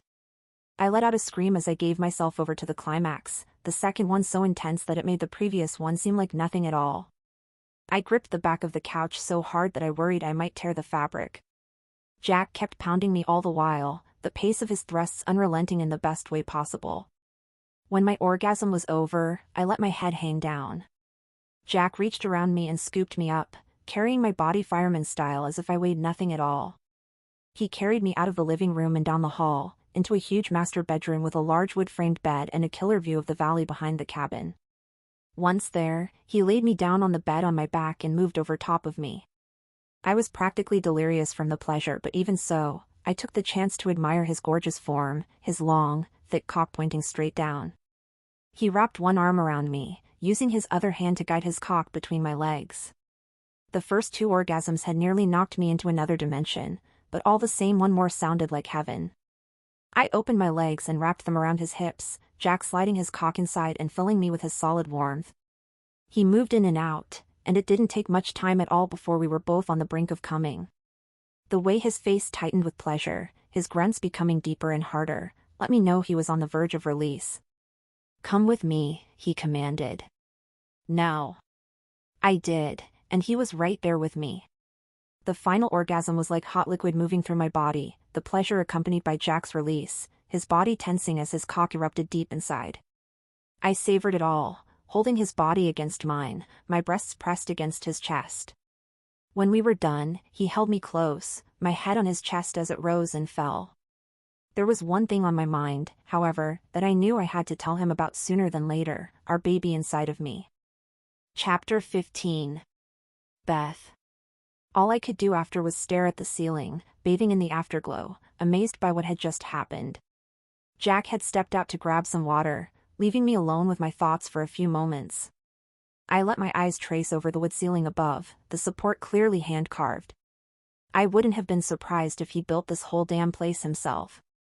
It wasn't long before he sauntered back into the room, not a stitch of clothing on him. He walked with total confidence, his thick cock between his powerful thighs, a water bottle in his hand. "Here," he said.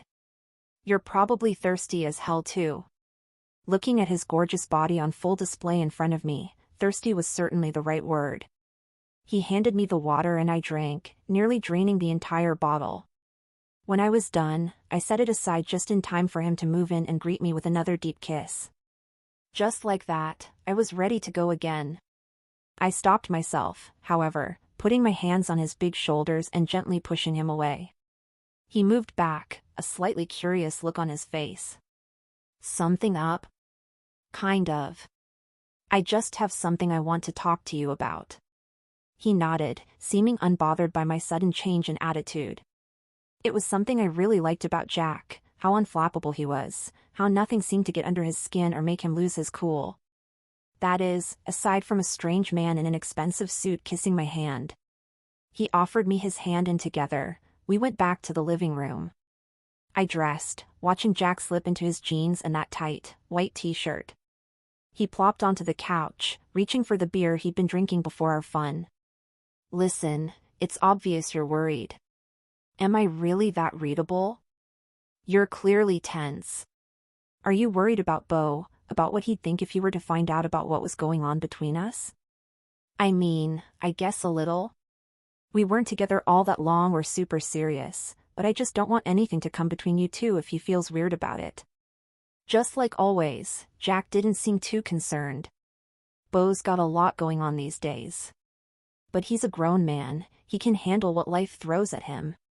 And if we end up dating, then he's going to have to be okay with that. I opened my mouth to speak. As soon as I processed his words, however, I paused, my eyes flashing wide. Wait, did you just say you wanted to date? I sure as hell did. There wasn't the slightest hesitation to his voice. He knew what he wanted, and he wasn't afraid to put it out there. Beth, the way I feel about you. I can't explain it. You're brilliant and gorgeous and ambitious, definitely talented from what little I've seen. I've wrestled with this feeling for a good long while, basically the whole damn time since we first met. But seeing you today got me thinking that there might be something deeper going on. Something deeper? Yeah. I know this is going to sound corny as all hell, but it feels like we were meant to meet, for something to happen between us. He reached over and took my hand.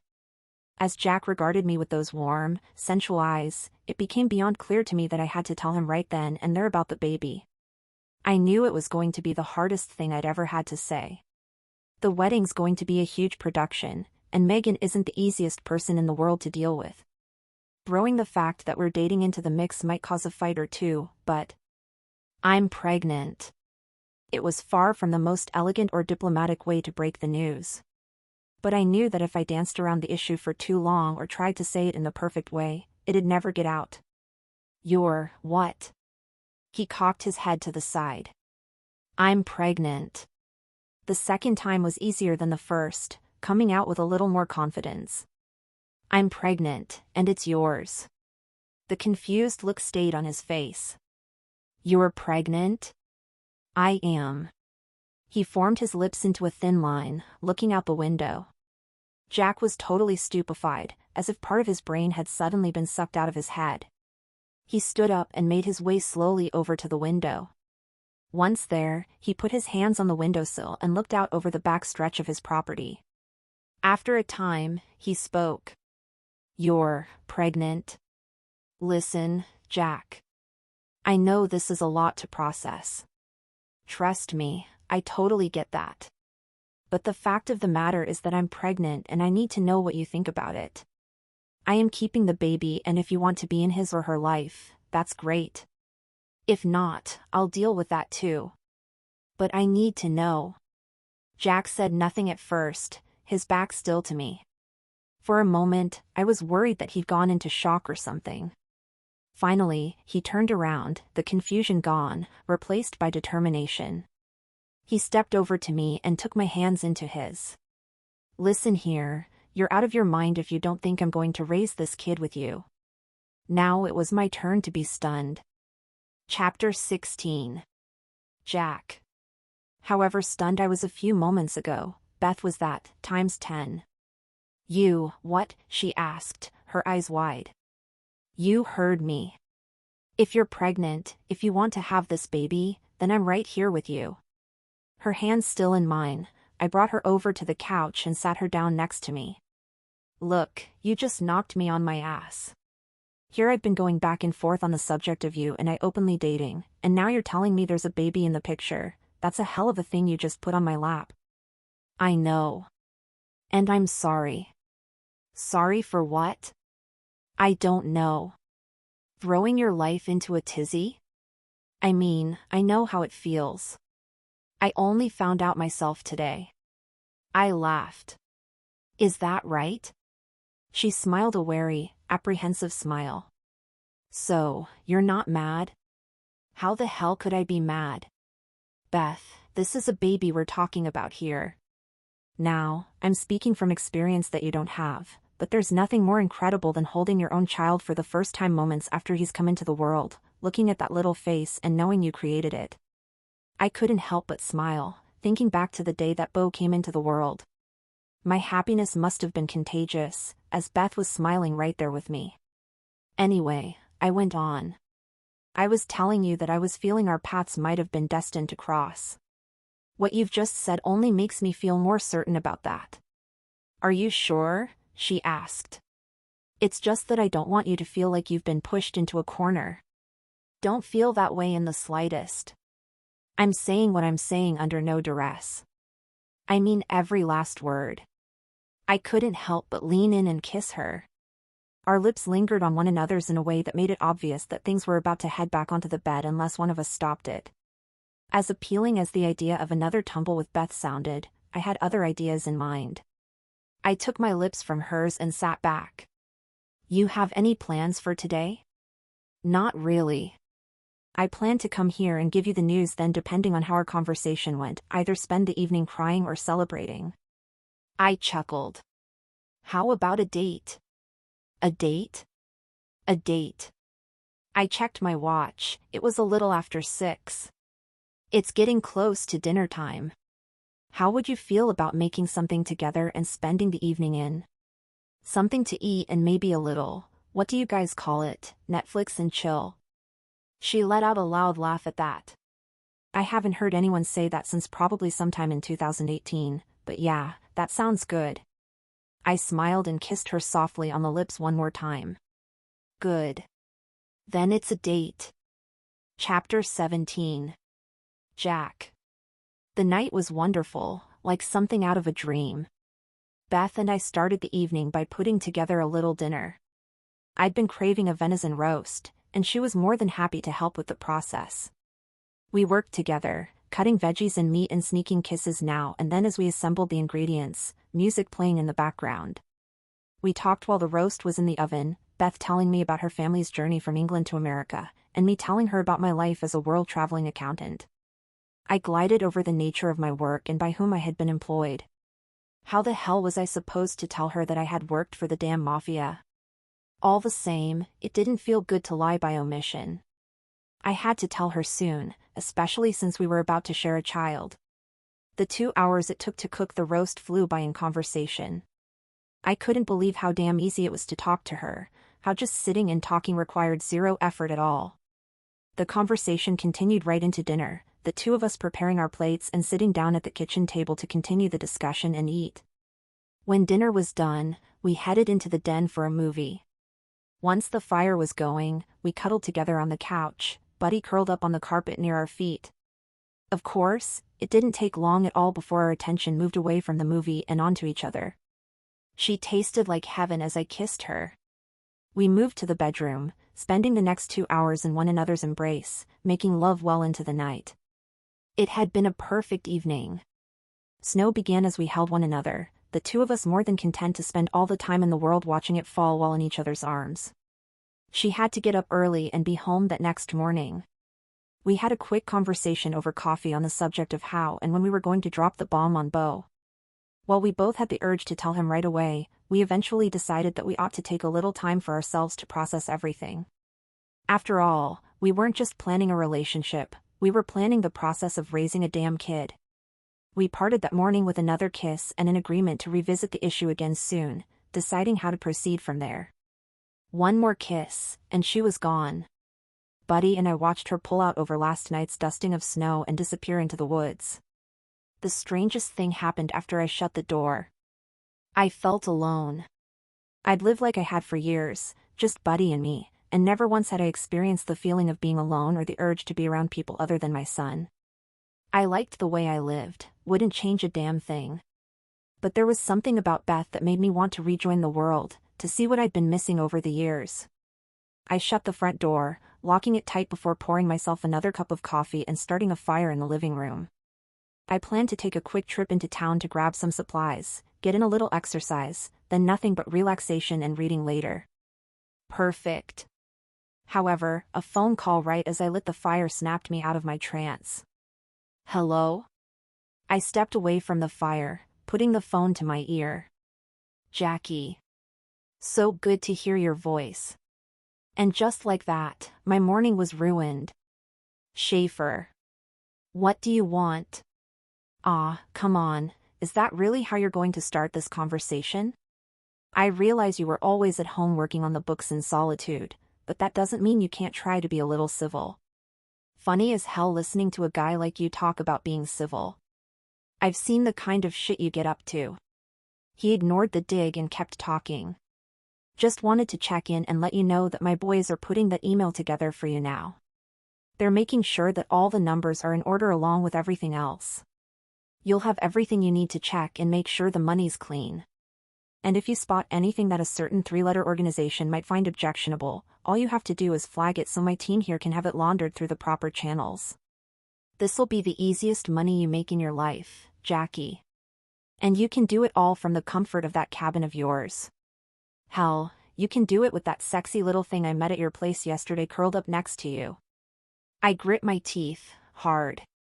Part of me wanted to tell Michael to shut his goddamn mouth, to not so much as mention Beth. Cooler heads prevailed, however. I knew that giving away how much she meant to me would be a major mistake. He was trying to get me heated, make me lose my cool. I wasn't about to let that happen.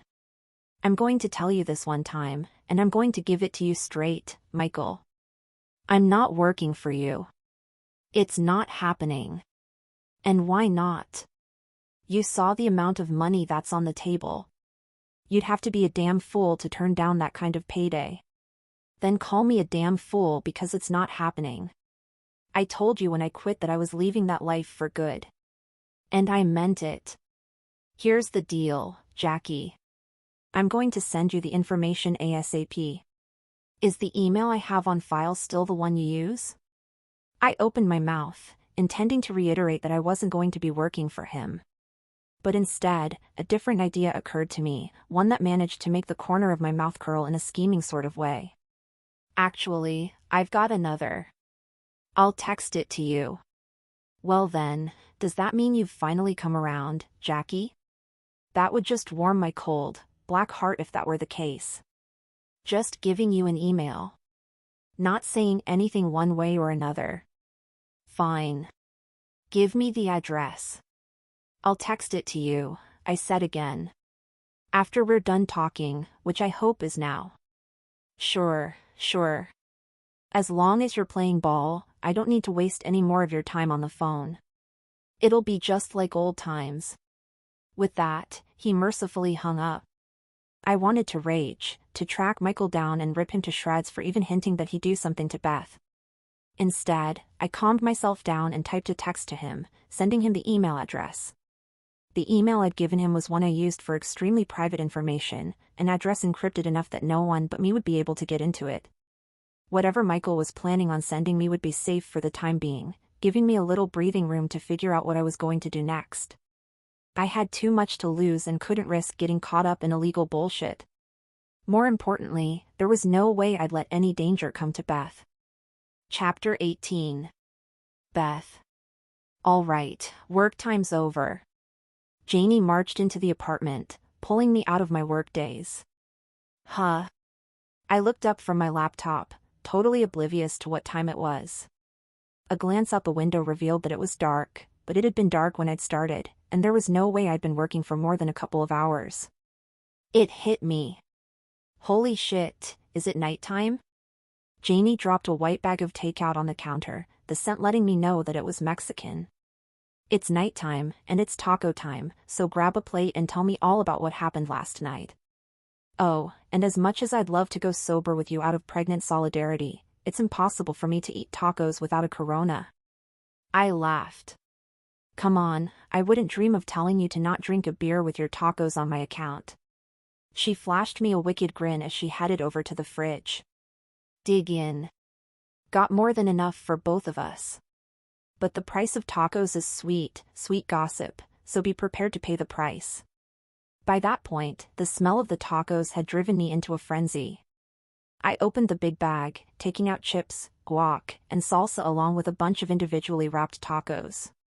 Just as Janie said, there was more than enough for both of us. I unwrapped one of the tacos as Janie sat down, placing a sugar-free Sprite in front of me and a beer in front of herself. First of all, how's work? You're still in the same spot you were when I left, keep in mind, so I'm guessing you got into the zone. Before answering, I squeezed a lime onto my taco and took a big bite, the meat perfectly tender and seasoned, the tortilla practically melting in my mouth. Holy freaking crap, that's good, I said. I couldn't resist. I shoved the rest of the taco into my mouth and chewed, washing it down with a few swigs of Sprite. I haven't eaten since breakfast, if you can believe it. Normally, I wouldn't scold you for something like that, but you're eating for two, remember? You can't be skipping meals like we did in college cramming for finals. No, you're right, I'll get better about it. But God, Megan was riding my ass all day today, going over my drawings and telling me to adjust this and tweak that. You just wait, when I send her over the new drawings, I bet she'll freaking change her mind altogether. I let out a grunt of frustration. I swear, I'm having trouble figuring out if she's being a standard bridezilla or if she's doing this to torment me. Maybe a little of both, Janie said. But you're still good to go on the wedding, right? I sighed, realizing that I was letting the situation get the better of me. Yeah. Aside from Megan being a royal pain in the ass, I'm making progress. She actually signed off on a few of the drawings I sent her a little bit ago. Once we get the decor settled, then I can start putting in orders. After that, I'll work with them on food and invitations and that kind of stuff. The more I talked, the more excited I found myself getting. Megan or not, the day was reminding me of why I loved this kind of work to begin with. Good, Janie said with a satisfied nod. Just think, 2 months from now and you'll be watching this dream wedding unfold, knowing you were the one to make it happen and that your career is going to be made once word gets around town. I had to admit that sounded damn good. Okay, she said, scooping a chip into the guac and popping it into her mouth. Wedding talk done. Now, let's hear about your baby daddy who just so happens to also be the groom's daddy. I mean, can you get more complicated than that, B? She chomped her chip and snapped her finger, sitting back with her beer. I filled her in, telling her how the drop-by turned into an evening date, followed by me staying over. I couldn't help but grin as I spoke, the mere thought of Jack managing to put a smile on my face. When I reached the racy part, I skipped over to our breakfast together. Janie, of course, wasn't about to let that slide. She threw up her hands, stopping me right in the middle. Come on. You had a sexy sleepover with this guy and you're not going to give me any details? What? You know I've never been the kiss and tell sort of girl. That's because you're never doing any kissing to tell about. But now you have, so spill it. No way. You want sordid details, go read a romance novel or something. Ugh.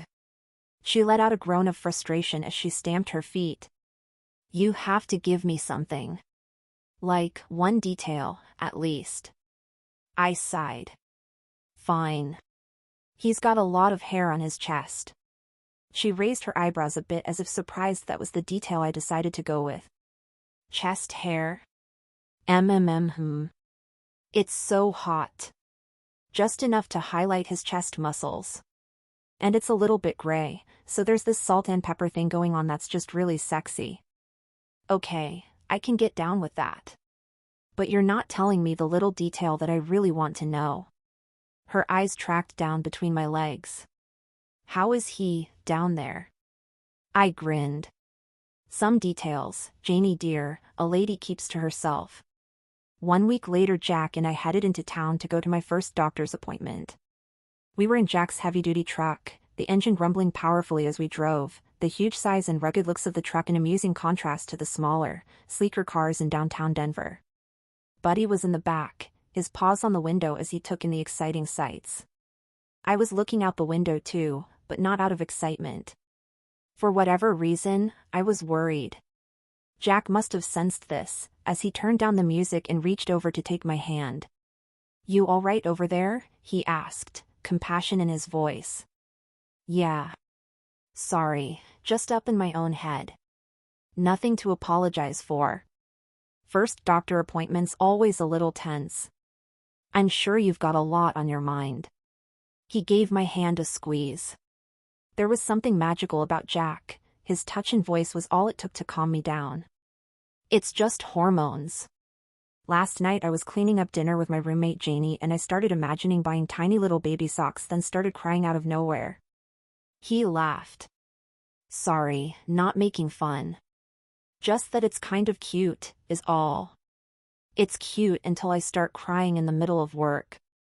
I feel like I don't have control over my body anymore. Well, there's some truth to that.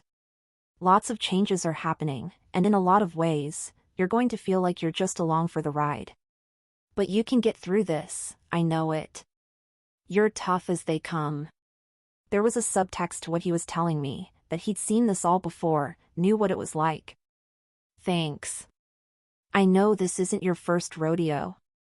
He chuckled and gave my hand a squeeze. You're right. But every pregnancy is a little different, even though they are also the same in many ways. I'm no expert, but nothing you've told me is anything out of the ordinary. I felt a hell of a lot better hearing him say that. We reached the doctor's office and parked, Jack and I making our way to the door and entering the lobby. Inside, everything was white and streamlined, clean and modern. Just like with his truck among the sleek cars earlier, Jack looked all sorts of out of place in his flannel shirt, shearling jacket, rugged denim and boots. But if he was uncomfortable, he didn't show it in the slightest. Instead, he flashed a warm, charming smile as he approached the receptionist at the front desk. Morning, he said. We've got an appointment for a prenatal exam and, hell, I don't need to do the talking for her. I laughed at his comment as he stepped aside. The nurse chuckled along with me. Welcome. Prenatal with Dr. Monroe? That's right. I'll just need your name and some ID, insurance if you have it, and we'll be good to go. I gave her all of the necessary info, except for my insurance. Jack leaned in and let her know it'd be taken care of on the spot. As much as I hated needing him to pay, I didn't have any other options. Mom and Dad could cover it, but that would mean telling Mom and Dad, which I wasn't ready to do just yet. And my business wasn't bringing in nearly enough money that I could fork out the cash for a doctor's appointment. Jack chatted with the receptionist, making her laugh with one comment or another as he handed over his card. He was confident and charming, which made me appreciate him all the more. We didn't have to wait long before a nurse called out my name, indicating it was our turn to see the doctor. You want me to wait out here? He asked. Happy to come with you, but if you want some privacy, I'm absolutely okay with that. Not a chance, I replied with a grin. We reached for one another's hand as we started back. The nurse led us into an examination room where she took my vitals and asked me a few basic questions about the pregnancy and my health in general. Dr. Monroe strolled into the room soon after. She was tall and skinny with a bob of white hair and eyes that shone with intelligence and warmth in equal measure. Well, if it isn't Beth Wheeler. She grinned as she came over for a hug that I was happy to return. So good to see you. Same to you, Dr. Monroe. My, how the time flies. One day you're a teenager coming in for a checkup, the next you're a grown woman coming in with she turned her attention to Jack. With a very handsome man for your first prenatal check. Pleasure to meet you, Doc, Jack said, offering his hand. Name's Jack Oliver. A pleasure to meet you too, Mr. Oliver. Oh, no Mr. Oliver please, Jack will do just fine. He followed this up with another of his irresistible smiles. Of course, Jack, Dr. Monroe replied, her tone making it clear that she was already won over by him. We went over more preliminaries, Dr. Monroe taking notes here and there. It wasn't too long before she set down her clipboard and clapped her hands together. All right. Next step is a quick exam and verifying the pregnancy with a test, then we can do an ultrasound. Jack raised his eyebrows. An ultrasound? This early? Well, it sounds like we're a good 2.5 months from conception, which means we're getting near the second trimester. So it's actually not that early. Yeah, I guess you're right, Jack replied. I'll give you a little privacy. Come find me when it's time for the ultrasound. Dr. Monroe didn't waste any time after he left to flick her eyebrows up. Now, that's a man who could charm the habit off a nun. I laughed as I hopped onto the examination table.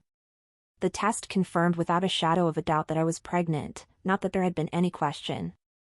Next step was the ultrasound. "How are you feeling?" Jack asked as he returned to the room while I was being prepped on the table. "Good." Nervous and excited all at once. "Me too," he admitted. He took my hand and squeezed as Dr. Monroe and her assistant set up the machine. "Should be right around here." The tech moved the wand over my belly, the gel cool against my skin. Soon, the womp womp womp of the baby's heartbeat filled the room, and I let out a squeal of delight. Tears formed in my eyes and I quickly became an emotional mess. "Sorry," I said. "It's just..." I didn't expect to feel so much emotion from that. "No apology necessary," Jack said with a smile. "You're listening to the most beautiful sound in the world, your baby's heartbeat." Dr. Monroe didn't react, however, watching as the tech kept moving the wand on my belly. The womp womp womp of the heartbeat grew faster. Something was wrong. "Why does it sound like that?" I asked. "Is everything okay?" Jack said nothing, a look of mild concern on his face. He was keeping calm as always, but the fact that he hadn't jumped to assuring me nothing was wrong was slightly disconcerting. "Is something wrong?" I asked again. Dr. Monroe, who'd been wrapped up in the ultrasound, was quick to offer a smile. "Sorry, just wanted to make sure." "Make sure of what?" Jack asked. "You're not hearing one baby's heartbeat, you're hearing two." Chapter 19. Beth. Twins?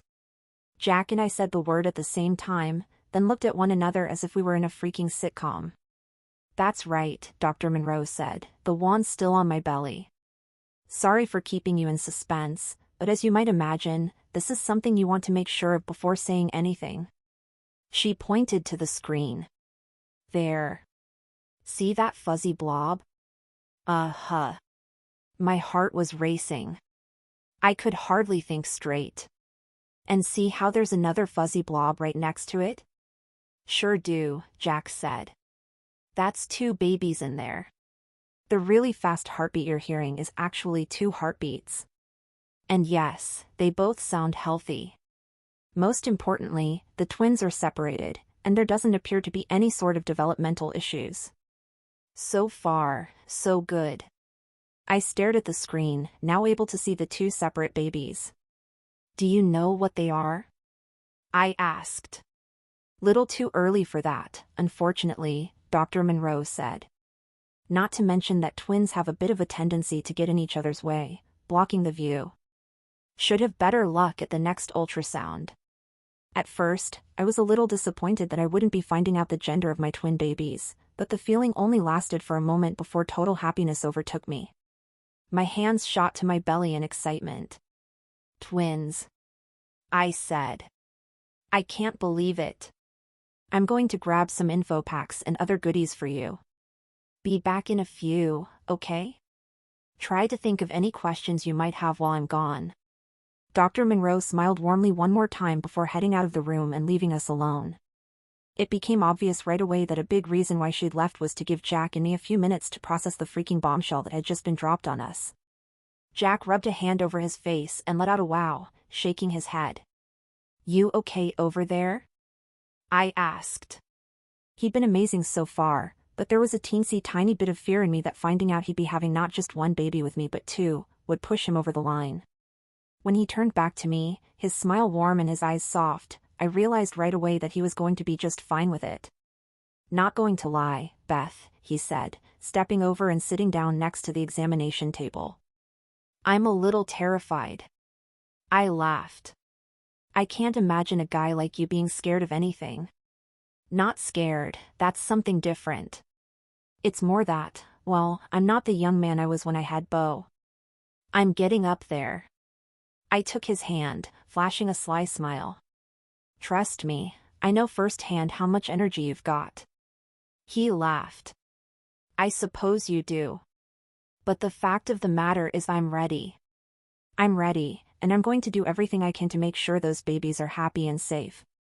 The tinge of fear I'd felt vanished at his words. "I'll do the same. I promise." A weird thing happened in those moments, Jack and I sitting next to one another, my hand in his, the image of our two babies frozen on the ultrasound monitor. It was a feeling I'd never felt for a man before. Was it love? I glanced up at Jack, a similar weird look in his eyes. I couldn't help but be certain that he was thinking the same thing. The idea was too much. I pushed it aside, and something else occurred to me. I sat up, letting my hand slide from his. "What's up?" he asked. "I'm going to have to tell my parents about this." "You think they're going to be upset?" "I don't know. They've always encouraged me to follow my dreams, be independent, work hard, standard parent stuff. They've never said anything about kids, but I guess they thought about it like I did, that it would happen at some point in the distant future." Jack nodded. Beau wasn't planned. His mother and I had talked about kids, but that was something to come far down the line, when both of us were good and established in our careers. I hate to lay the mother of all cliches on you, but, well, life has a way of getting in the way of the best laid plans. He squeezed my hand, and I smiled. "I'm definitely starting to learn that. So, I want to introduce you to my parents. But something tells me that introducing you to them and then saying, 'Hey, I'm pregnant. And oh, by the way, I'm pregnant with twins,' might be a little much for them to process all at once. Maybe we do introductions first, then shortly down the road we can tell them about the babies. However you want to handle it works for me, gorgeous. And don't worry, I'll charm the pants off the old man." I smiled. "I bet you will." I was nervous, but sitting there with Jack, talking about future plans felt good. It wasn't long before Dr. Monroe returned with a bag of items for me.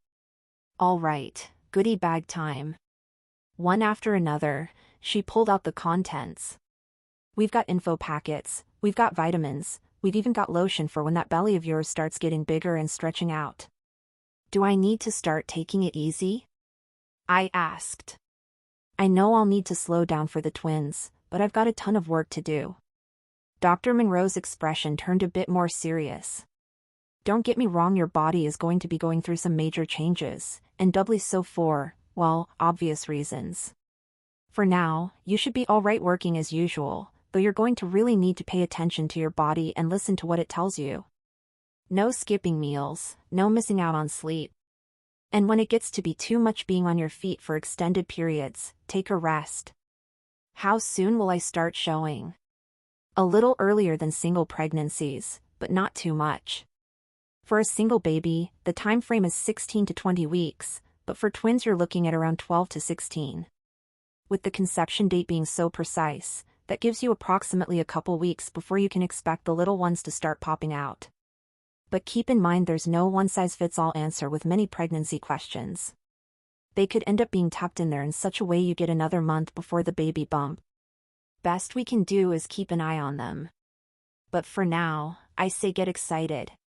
Half an hour later, we were seated in a nearby coffee shop, Jack drinking a cup of the blackest brew I'd ever seen, a decaf latte in my hands.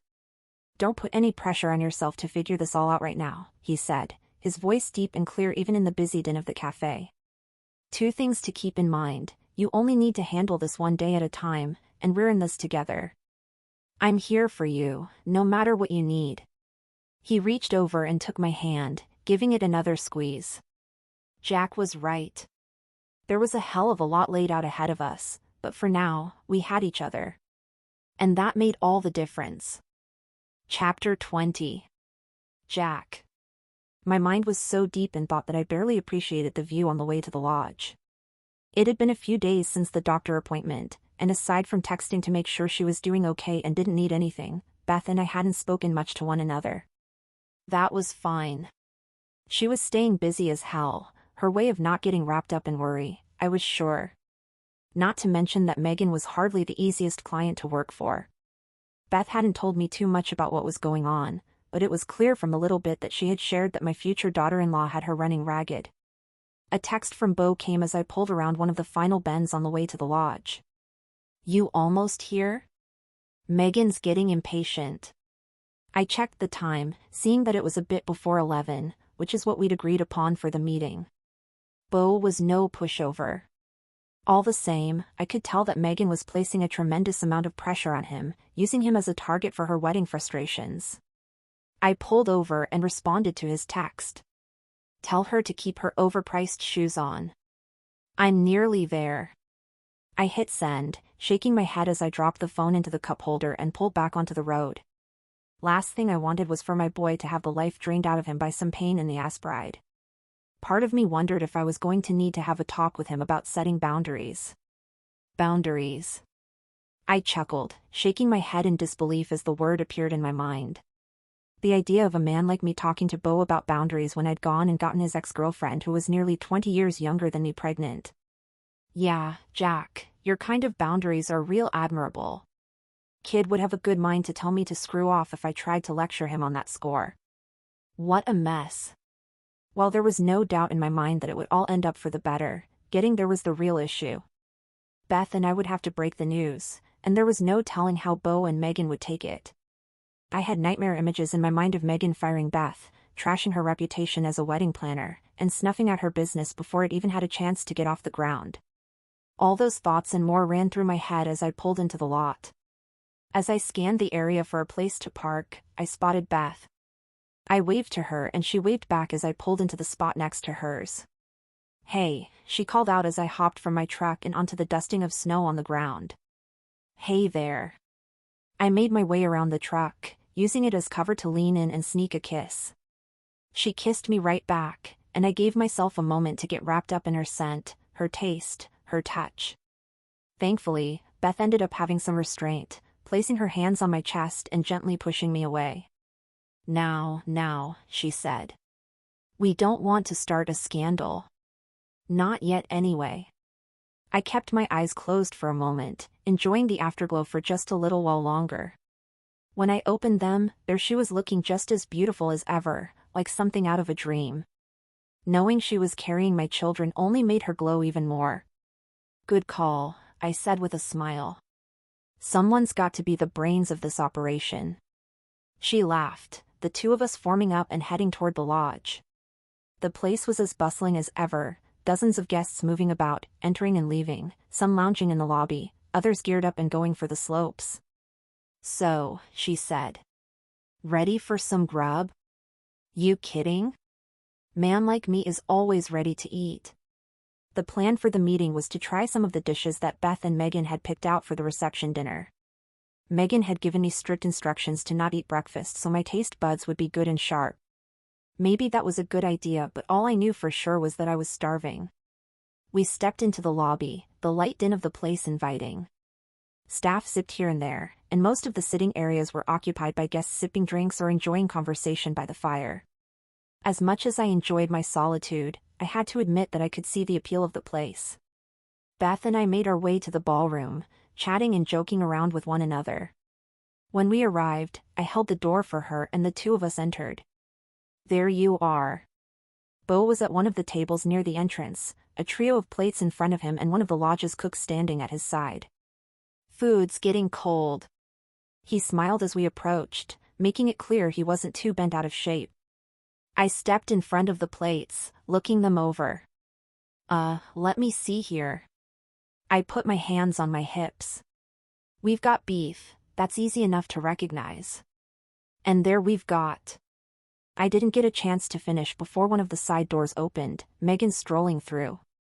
Right away I realized that there was something off about her. Megan always appeared to be composed, maybe even a little tightly wound. However, she never lacked confidence. As I laid eyes on her, I noticed that she seemed frazzled, like there was something weighing heavily on her mind. You don't need to guess what the food is, Jack, that's what the chef is for. I chuckled. Just having a little fun. How are you, Megan? She stopped when she reached the table, flicking her eyes up at me. She didn't hold eye contact, instead glancing away as if she'd seen something she shouldn't have. Then, she did the same sort of quick glance at Beth. Something weird was going on. I'm fine. Let's get to it, okay? Beth took over from there. So, Jack, I'm sure Beau let you know how this is going to go. I glanced over at Megan one more time. She kept her eyes on the food, not looking up at me. He sure did. We've got the 3 choices the happy couple narrowed it down to for the main course. I'm here to offer my take, maybe break the tie if it comes to that. That's right, Bo said. Maritza's the insanely talented chef who came up with and prepared the dishes, so she's going to walk us through them. Maritza, the chef, was petite and pretty with dark hair and caramel-colored skin. She moved with poise and confidence as she approached the dishes. For the meals, I went with a few options that are spins on what have been popular with previous weddings here at the lodge. And for Megan, there's a vegan option. Oh, I said. Vegan main course might mean that I'll be sneaking in beef jerky. Beth and Bo laughed, but Megan kept her face straight. I normally would have chalked it up to her not finding my brand of humor to her liking, but it seemed as if there was something else going on. Once more, she was being weird. Maritza smiled. Hopefully, it won't come to that. The first dish is something truly classic, beef short rib. It's slow-cooked to perfection, served with truffle mashed potatoes, roasted carrots, and a red wine reduction sauce. This has actually been on the menu of our restaurant here at the lodge for decades. We grabbed our forks and went to work. The short rib was braised perfectly, falling right off the bone as soon as I touched it with the fork. I sampled it along with the veggies, finding the meat delicious, the potatoes and carrots a perfect complement. Megan stuck to the veggies, of course, which meant more meat for me. Damn good, I said. And I'm a man who knows my way around beef. I'm a fan, Bo agreed. Classic, hearty, and a crowd pleaser. Tasty, Beth added. Megan said nothing, dabbing her mouth and turning her attention to the next dish. Second, we have the vegan option. It's a wild mushroom risotto with arborio rice and dairy-free butter. What's butter if it's got no dairy in it? I asked. Isn't that what makes it butter? Dad. Bo said the word quietly. That's a good question, Mr. Oliver, Maritza replied. This butter is made in-house, with aquafaba, sunflower oil, and emulsifier. It's quite nice, believe it or not. I flashed her a smile. Sorry, I'll keep my mouth shut. Once more, Megan stood aside, her mouth in a flat line. Normally, a comment like that would have gotten a reaction out of her. Not today. The risotto is loaded with a variety of locally sourced ingredients, such as shortcake, oyster, and portobello mushrooms. For a little color and flavor, the dish is topped with crispy, fried sage leaves and a sprinkle of vegan parmesan. It's a lovely and interesting showcase of some delicious local produce. We went to it, and I scooped myself a big bite. I'd been skeptical about a vegan option, but damned if it wasn't good and filling, and I said so. That's so good, Beth said. So far, that's my winner. I turned my attention to the last dish, a big slice of meat that looked succulent and delicious. Not sure what this is, I said. But I've got a feeling I'm gonna like it. I hope so, Mr. Oliver, Maritza said. For the last option, I went with another Colorado classic, bison tenderloin. This is a 12-ounce slice of locally sourced bison, served with parsnips and sweet potatoes and a drizzle of local honey. For a little kick, the dish is finished with a spicy chimichurri sauce with fresh cilantro and parsley.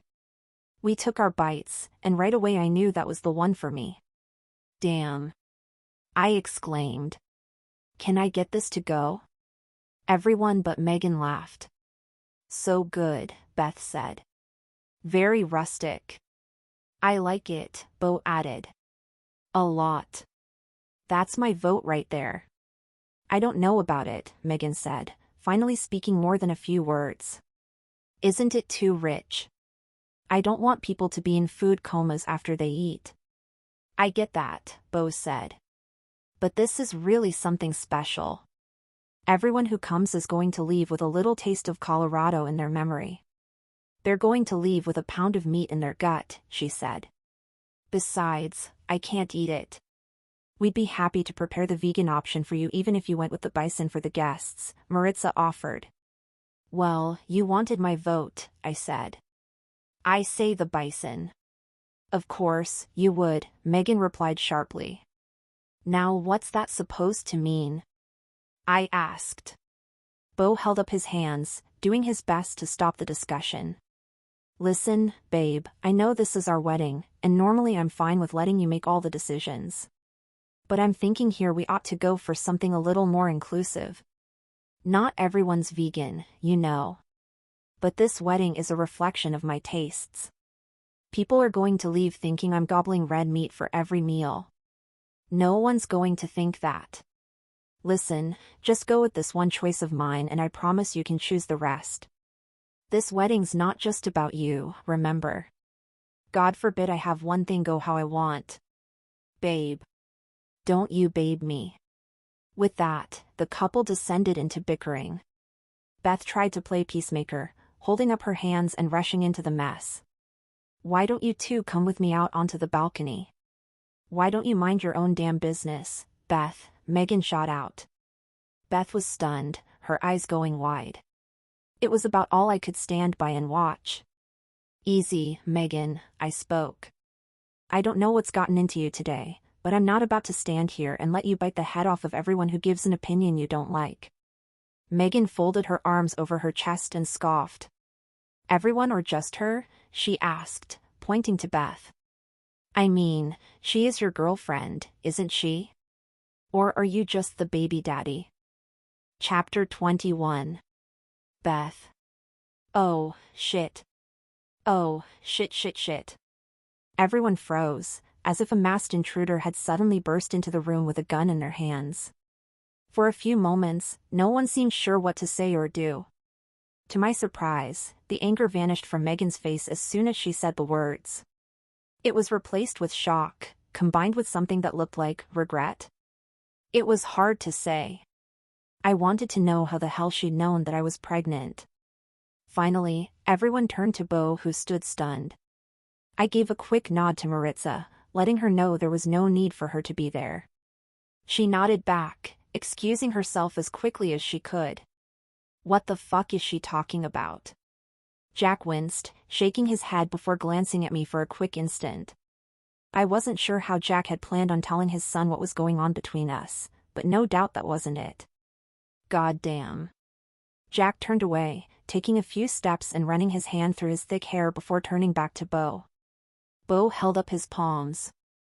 Okay, someone better tell me what the hell is going on here. I was still in shock from Megan's outburst, words flying around in my head. I had no idea what to say, how to respond. Thankfully, Jack found his voice and raised his finger to me, giving me a look that said he'd handle it. It started a couple of months ago. A couple of months ago? Bo asked. Are you serious? Boy, you wanted to know what happened, I'm going to tell you. But you're going to have to give me the chance to speak. Despite it all, Jack was stern and commanding, his stance firm. Fine, Bo said. Megan stepped back, her arms wrapped around her middle as if protecting herself. The impression I got was that she realized she just made a huge mistake that she couldn't take back. I was out on Wheeler Hill with Buddy when a saddled horse with no rider ran past. From there, he told the story of how he'd found me in the woods unconscious, how he'd brought me back to his place, how he'd nursed me back to health. He explained how we'd gotten caught up in one another, fell for each other on the spot. He glossed over the more intimate details, telling Bo it was only the one night and we didn't see one another again until unexpectedly meeting in the same room we were currently standing in just a couple weeks back. We weren't planning on anything to come of it, I added. It just kind of happened, Bo finished. So Beth's pregnant? And you two are what, together? As in, my dad and my ex-girlfriend are having my kid brother or sister together? Bo, we were together a long time ago and not for very long. I mean, I never even met your father. He narrowed his eyes, and I knew right away that I'd made a wrong move. It doesn't fucking matter how long ago we dated, it's insane that my dad is fucking my ex, a woman who's nearly half his goddamn age. He was yelling by the time he was done, his face having turned a shade of red. Calm yourself down, son. Jack projected his voice but wasn't yelling. His volume and tone silenced Bo, who stood with narrowed eyes. With that, Bo turned and marched out of the room, storming toward the doors leading to the balcony. He pulled one open, stepped out, then slammed it shut. "Fucking hell," Jack said. He began his own march toward the door that Bo had just gone through. Megan started to follow, but a raise of his finger stopped her in her tracks. "Megan, let me talk to my son alone. You've done enough here today." He didn't even wait for an answer before turning back toward the door and continuing on. Megan and I were alone. Part of me had expected her to gloat about what she'd done, to have some prissy, pleased with herself look on her face as she stood over the chaos she'd created. Instead, she appeared on the verge of tears. Then she said something that I didn't expect at all. "I'm sorry." "What?" I wasn't sure I'd heard her correctly. "I'm sorry. I shouldn't have done that. It just kind of came out and..." With that, the waterworks started. She began crying, tears pouring from her eyes. Part of me was cynical about what I was seeing as I stood there stunned. Could it have been some kind of game? Had she said exactly what she'd wanted and now she was escaping blame by turning on the tears? No, not Megan. Ever since I'd known her, she'd never been that kind of girl, never the type to show weakness. She could be a mean girl, sure, but she at least had a spine about it. I'd never seen her cry. Shit. I stepped over to her, snatching a napkin off a nearby table and handing it to her. She looked up as I approached, her eyes red. "Here." I offered the napkin to her, and after a moment of apparently trying to determine if it was a trick or not, she took it. "Thanks." She wiped her eyes and blew her nose, sobbing a bit more as she did. "How the hell did you find that out?" More sobbing, more eye wiping, more nose blowing. Finally, when she was composed, she looked up and spoke. "It was the other day when you were at Dr. Monroe's.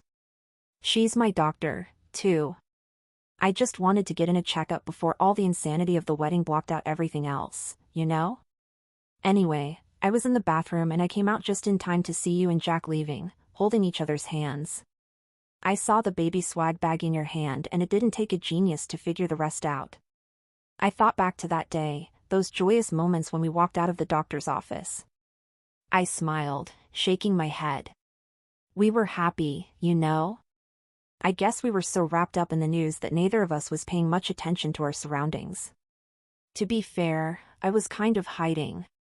I saw you and Jack come around the corner and I ran behind the nearest plant. I know you probably want to kill me right now, but congratulations. You guys did look really happy. I was still upset, but it did seem like Megan had realized she screwed up and was trying to make amends. I knew staying angry wouldn't help the situation. I turned my attention to the balcony. Jack and Bo were out there in conversation. I hope Bo doesn't throw Jack off the balcony. Megan laughed, sniffling as she did. They'll be fine. They're close. They'll work it out. Besides, I don't know if he could lift the old man if he tried. I laughed, still feeling uncertain about it all. The only thing I could do was hope for the best. Chapter 22. Jack. Bo didn't say a word as I stepped out onto the balcony. I took a moment to collect myself once the door was shut, to let the cool, fresh March air give me a burst of energy. I needed to gather my thoughts, to make sure I didn't say something stupid that would make the whole thing worse. When I was ready, I went over to him. Bo stood leaning on the railing, his eyes focused on the horizon, his hands gripping the railing tightly. Didn't take a body language expert to see that he was tense and upset. Part of me wanted to grill him hard, to find out what he was thinking, what he was feeling. But something I'd learned about Bo early on when he was a kid was that he didn't take kindly to interrogation. The harder I'd come down on him, the more he'd shut down. He was a lot like me in that way. We stared out onto the valley in silence for what seemed like a long while. A good 5 minutes passed before Bo finally turned to me and spoke. "What the hell, Dad?" he asked. "What were you thinking?" His tone struck me as more confused than angry. I took that as a good sign. "Son. I know it sounds like a bullshit excuse, but it really did just sort of happen. I found her out there unconscious in the cold and brought her inside. All I was planning on doing was making sure she hadn't scrambled her brain from the fall, giving her food and water and sending her on her way. Then the storm hit and then one thing led to another. Don't know what else I can say. Well, other than the fact that I had not the faintest idea of who this woman was. You dated her in college and never brought her around. How was I supposed to know the two of you had previously dated? So I guess you don't have any pictures of me around the place. I never thought to look any time I was over. Oh, I've got a couple. Keep em in the bathroom. I gave him a small smile after I spoke. He responded with a weak one of his own, another good sign. It was dark, I said. She was on the couch by the fire. Didn't want her to see that ugly mug of yours? That got a laugh out of me. You got me. Look, kid, things happened and I thought that'd be the end of it. A few beats of silence fell, the wind kicking up in the distance and bending the tops of the pines in the valley. Shit, I can't believe what kind of a man-whore my dad ended up becoming. Another laugh. Believe it or not, living the kind of life I do doesn't exactly leave a lot of opportunity to be a man-whore. He smiled, then turned his attention back to the valley, clearly something else on his mind. After a moment or two, he spoke. You care about her? Of course, I do. She's a damn fine woman. And she's pregnant. That's not what I asked. I asked if you have feelings for her. I feel something. There's no damn doubt in my mind that I could fall for her. But hell, we sure did this thing backwards, didn't we? I want to try dating her, see if I can get to know her better. I want to be mad about this, Dad, and a good part of me is. But at the same time, I've never seen you like this about a woman before. Trust me, I've spent a hell of a lot of time wondering if you were ever going to find someone. I've wondered that too, Bo. I loved your mother like no other and never thought I'd even want to be with someone again, but Beth surprised me. Whatever happens, kid, I hope you're okay with it. Beth's having our baby, and that means she's going to be a part of our lives for the rest of our lives.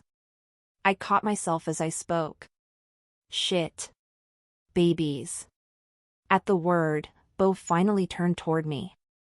Did you say babies? I did. She's having twins. No way. He shook his head in total disbelief. Twins? He laughed. Dad, those kids are gonna eat you alive. Hell, they're going to come out being like, oh, Grandpa's here. But where's Dad? A true belly laugh escaped me and I felt a huge amount of relief. If he was joking around, that meant he was on the way to forgiving me. I decided to push my luck. Come here, kid. I clapped my hand onto his shoulder and he turned around, the two of us stepping into a big hug. Let's get back in there, he said when we parted. Got a big conversation ahead of us. No kidding. A few days later, I was on the phone with Beth. I figured it was time to connect to the wider world, so I'd signed up for satellite internet, which was a hell of a lot more reliable than what I'd had before. Does this mean you're going to get a smartphone next? Beth asked. Not a chance in hell. I like my flip phone, thank you very much. She laughed.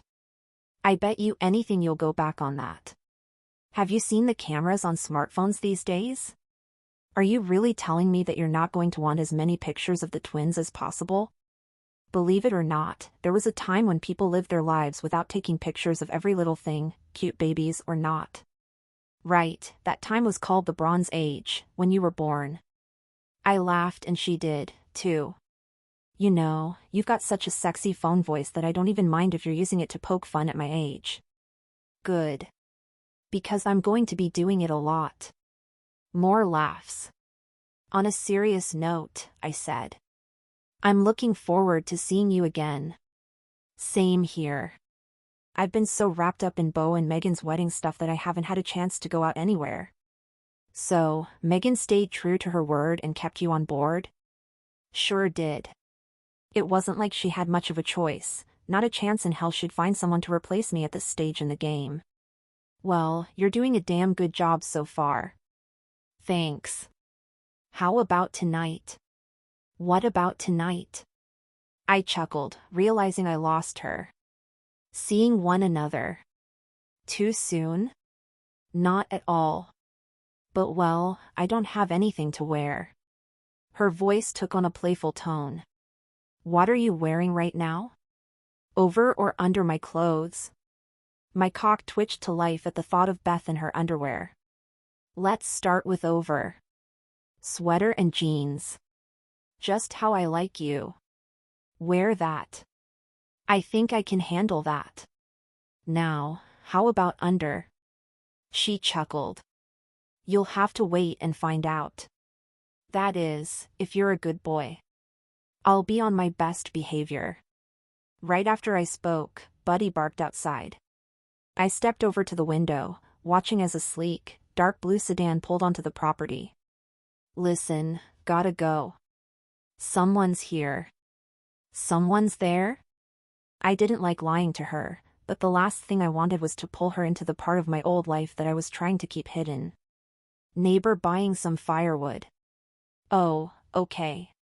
6 tonight work? Sure. I'll text you my address. Sounds good. See you then. I hung up and slipped the phone into my back pocket, keeping my eyes on the car. The door opened and it wasn't Michael who stepped out, but a woman. She was tall and trim, her hair a deep red and shoulder length. Her face was slender and pretty, her outfit a professional dark gray pantsuit with a black trench coat over top of it. It was hard to pin down her age, but I guessed late 20s, early 30s. She looked over the cabin as she approached, Buddy watching her with careful eyes.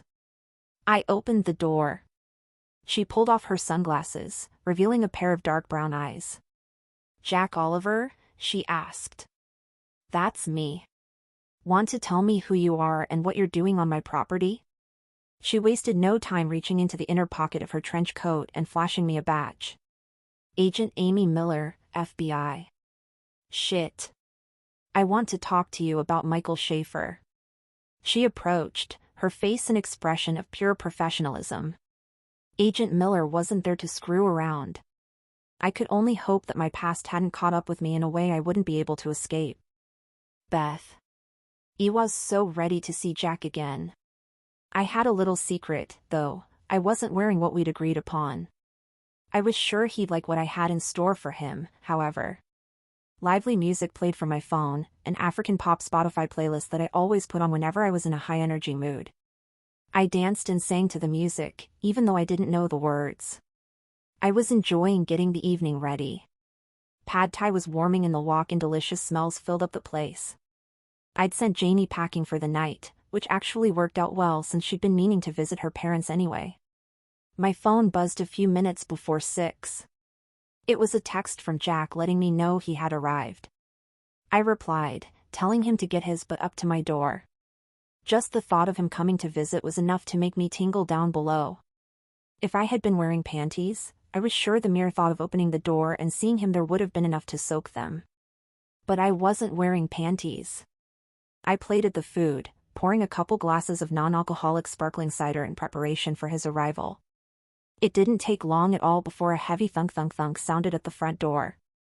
I turned down the volume of the music a bit. Coming. This evening goes the way I want, I sure will be. I laughed to myself at my silly joke before stepping in front of the mirror in the hallway.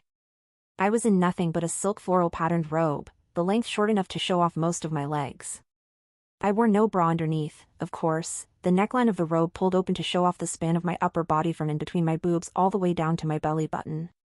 I couldn't help but grin at the sight of myself. When I was ready, I hurried over to the door, opening it slowly. I leaned against the nearby shelf, posing in such a way that would make it abundantly clear what I had in mind. Good evening, Mr. Ollie. Suddenly, the shelf gave way and I started to fall. Just then a huge arm shot out, catching me before I did. You okay, gorgeous? I heard Jack ask in his deep and sexy as hell voice. I think so, I answered with a somewhat embarrassed laugh. Jack effortlessly helped me to where I was once again steady on my feet, holding on to me as if I weighed nothing at all. I blinked hard as he stood before me, a knowing smirk on his face. "You nearly took a hell of a tumble there," he said. "Gotta be a little more careful, you're walking for 3 now." He gently nudged me away so he could enter, then closed the door. My heart was already racing from the near fall. The sight of Jack in front of me made it beat even faster, so hard I felt a touch dizzy. He looked so handsome it was ridiculous. He was wearing jeans, a flannel and boots, but a more dressed-up version of his typical ensemble. His jeans were dark, his flannel tucked in, and his boots actually polished. "You look nice," I said, giving him a once-over. He chuckled, glancing at his outfit. "You like this?" Figured I'd wear something that wasn't covered in dirt and dog drool. "We're having a date, after all." "Well, I kind of had a surprise for you," I said. "I was thinking we might, stay in." With that, I licked my lips and cocked my hips to the side, flicking my eyebrows up. I was doing my best attempt at sexy. He laughed, stepping close to me and putting his hands on my hips. "You're a good wedding planner, I cocked my head to the side in confusion. "I like to think so." "Right. In fact, I think you're so good at it that I'm going to recommend you not quit your day job." I laughed, realizing what he was saying. "What, you weren't totally wrapped up in the sensual spell of seduction that I cast on you from the moment I opened the door?" He wrapped his arms around me, pressing his body against mine. "Is that what that move was? Casting a spell?" I felt the heat from his body, felt his cock stiffen against me. "Something like that. And judging by what I'm feeling against my leg, I'd say it worked." "Let me show you how well." I closed my eyes and smiled, knowing that a kiss was coming. Sure enough, his lips met mine, his hands reaching into my robe and falling onto my hips, his touch warm and rough in that now familiar way. I kissed him back, my own hands falling onto his jacket. "Now, this isn't fair," I said, breaking the kiss for long enough to speak. "I'm practically naked and you're still completely dressed." "You're right," he said in between kisses along my neck. "I seem to have you at a disadvantage." Jack took my words to heart, slipping off his jacket and tossing it aside. I worked the buttons of his shirt, pulling it out of his pants and moving it over his shoulders. With a little teamwork, we soon had him down to nothing but his boxer briefs, the two of us moving slowly to the bedroom. We kissed harder, Jack reaching under my robe and sweeping his hands over my legs and up to my ass. He lifted me off the ground, a squeal of surprise shooting from my mouth. He carried me over to the bed, setting me down on the edge and dropping down to his knees. He covered my inner thighs in kisses, tingles spreading through my body, the tickling of his beard against my skin bringing a smile to my face. I moaned languidly when he finally brought that gorgeous mouth of his to my center, parting my lips gently and teasing my clit with his tongue. I gasped, running my hand through his thick hair. "Crazy how every bit of you tastes like heaven," he said, glancing up at me with a sly grin on his face. "You're something else, you know that?" His words sent a flutter through my heart, moans pouring from my mouth as he returned to licking me. It was hard to focus, the sensation so intense, but through it all I managed to steal a few peeks of the sight of him between my legs, one huge hand on my thigh, the fingers of the other holding me open as his tongue moved over my clit. "Just like that," I sighed. "Just like that." He alternated his movements, first making slow circles with the tip of his tongue, then pressing it firmly and flat against me, then doing it all over again. Jack moved one finger inside, the pleasure building and building until I couldn't take it anymore. My breathing quickened, shrieks of pleasure sounding. When he sensed that I was getting close to release, he glanced up at me with that same smirk on his lips. "Now, you remember my rule, right, gorgeous?" I nodded quickly, barely able to focus on anything but the overwhelming pleasure building and building within. "I want to hear it." His finger moved in and out of me, the sensation of it only making me want more of him. "No coming until you say so." "Good girl." He returned to licking and caressing and pumping me with his finger. Jack brought me to the edge of total release. But I obeyed his command, not allowing myself to go over the line. I glanced down to see him flick his eyes up at me, his gaze narrowed in such a way that made it obvious he knew exactly how he was making me feel. I squirmed and writhed, my hands on the back of his head. Finally, right when I reached the point where I couldn't take anymore, he spoke. "Now." The pleasure released, crashing and exploding all throughout my body. I let out a scream, my thighs shaking as he continued to eat me out. The orgasm receded, and Jack sat up, wiping my arousal from his mouth with the back of his hand. "Okay," I said, grinning mischievously. "My turn." Chapter 24. Jack. I loved that naughty twinkle in her eye. Beth put her hands on my legs, moving me over to the bed where I just made her come moments before. I was stiff and solid as a steel beam, feeling on the verge of tearing through my shorts. "Kind of unfair that you got to taste me, but I haven't done the same," she said, seductively sliding her hands over my thighs all the way to the waistband of my underwear. She slipped her fingertips underneath and slowly pulled them down, first exposing the coarse hair below my belly and the base of my cock. "I'm big on fairness," I replied with a grin. "Especially in the bedroom." "Same here. So glad we could come to a diplomatic solution." "That's right. I'd hate for things to get too heated." She pulled my underwear further down, enough for my cock to spring out of its fabric prison. Beth smiled, licking her lips as she laid eyes on it, as if she couldn't imagine anything more delicious. She placed her hand on the base of my cock, wrapping her slender fingers around it and stroking me slowly. "That feel good?" she asked. "So damn good. But I bet you can make it feel even better." "I'm more than up to the challenge." With that, she leaned in close and placed her lips on my head, then moved along my length until she reached my balls. After a bit more licking, she went right back up to my head. I groaned with pleasure, watching with eager, hungry eyes as she opened her mouth and enveloped the head of my prick. She sealed her lips around it, lashing it with her tongue as she kept her eyes on me, her hand cradling my balls and squeezing them softly. The sight was about the sexiest damn thing I'd ever seen. I kept my eyes on her as she descended, taking more of me into her mouth until she reached about halfway, where she couldn't fit anymore. She moved up slowly, letting me fall out of her mouth so she could lavish me with licks and kisses, then going back down. She built up a steady rhythm, moving up and down, soft, wet sounds filling the air. It didn't take much before I could feel an orgasm rising up from the base of my cock. I swept her hair away, eager for a full view of her at work. I could sense the point of no return approaching. I placed my hand under her chin and carefully guided her off. She flicked her tongue against the tip of my cock once more as she sat back up. "I'd be more than happy to finish you," she said. I grinned. "As much as I'd love to watch that, I'm not even close to done with you yet." I reached down, guiding Beth to her feet and stood up with her. We kissed hard and deep, animal passion behind each press of my lips against hers, each flick of our tongues against one another's. When I was ready, I wrapped my arm around the small of her back, opening her robe with the other. Her breasts and stomach and curves were so tantalizing that I could hardly think straight. And knowing she was carrying our babies only made me want to treat her more tenderly. With a smooth, careful motion, I laid her onto her back. I wasted no time climbing on top of her, grabbing my cock by the base and guiding it to her opening. She placed her hands on my ass and pulled me down, my cock parting her lips and driving inside.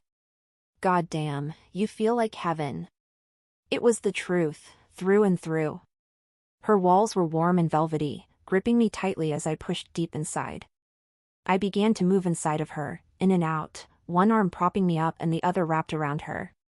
I held her close, the two of us forming a perfect pace, flowing together as if our bodies were one. It didn't take long before I was ready. I leaned down and whispered the command to come in her ear and she obeyed as always. We held one another close as we came in unison, kissing deep, our cries of pleasure muffled by one another's lips. I stayed inside her for a time, Beth resting her head on my shoulder. When I pulled out, I rolled to her side and held her close against me.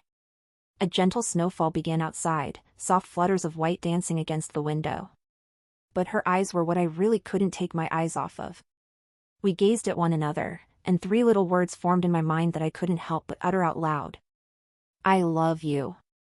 Her face stayed flat at first, and for a moment I worried I might have said something she wasn't prepared to hear. When a smile spread across her face, however, I knew she felt the same way. I love you, too.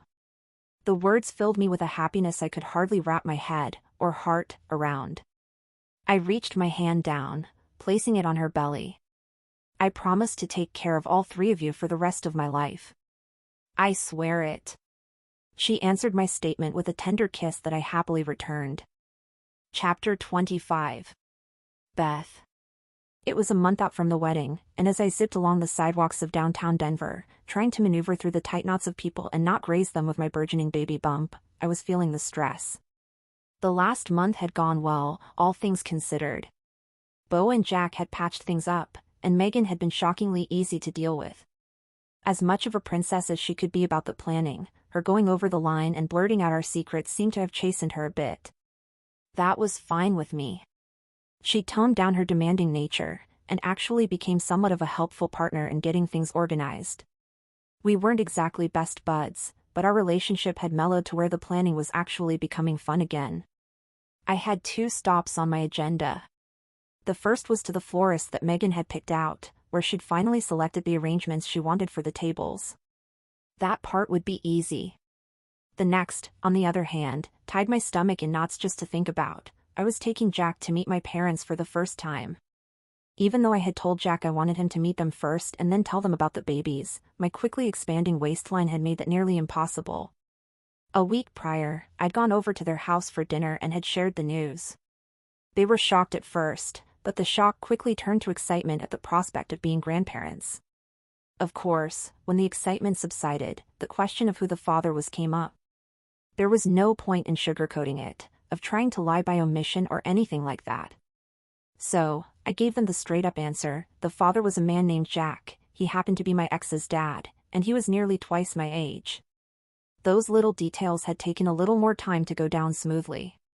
First, Mom and Dad had to walk through the answer, figuring out just how Jack and I had met, how he figured into the wedding I'd been planning. I had to reassure them all the while, letting them know that Jack wasn't some half-feral man who lived in a cave. Thankfully, Mom, having already seen his place when she picked me up the day after Jack and I had met, helped make my case. Still, I was nervous for them all to meet. I stepped into the florist, scents of fresh flowers surrounding me. I let my eyes linger on the roses, a smile forming on my lips. Red roses could be a little cliché, but all the same a huge bouquet of them filled me with excitement like nothing else.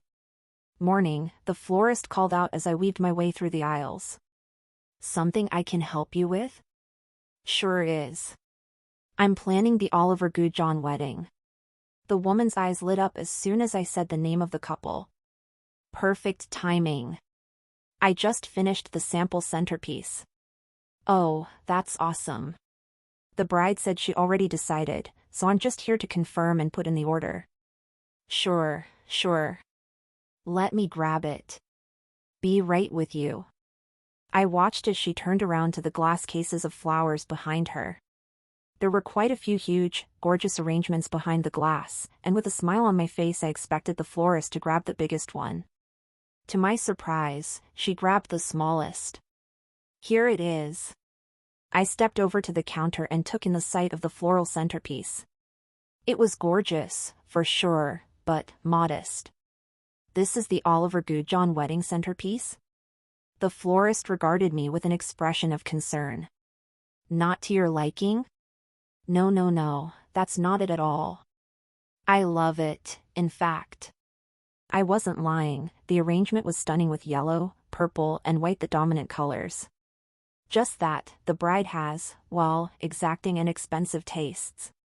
I was half expecting you to haul it out with a wheelbarrow. She laughed. Nope. When I spoke to Miss Goujon, she was quite sure of what she wanted, something modest but beautiful, with a fresh, spring vibe, as she called it.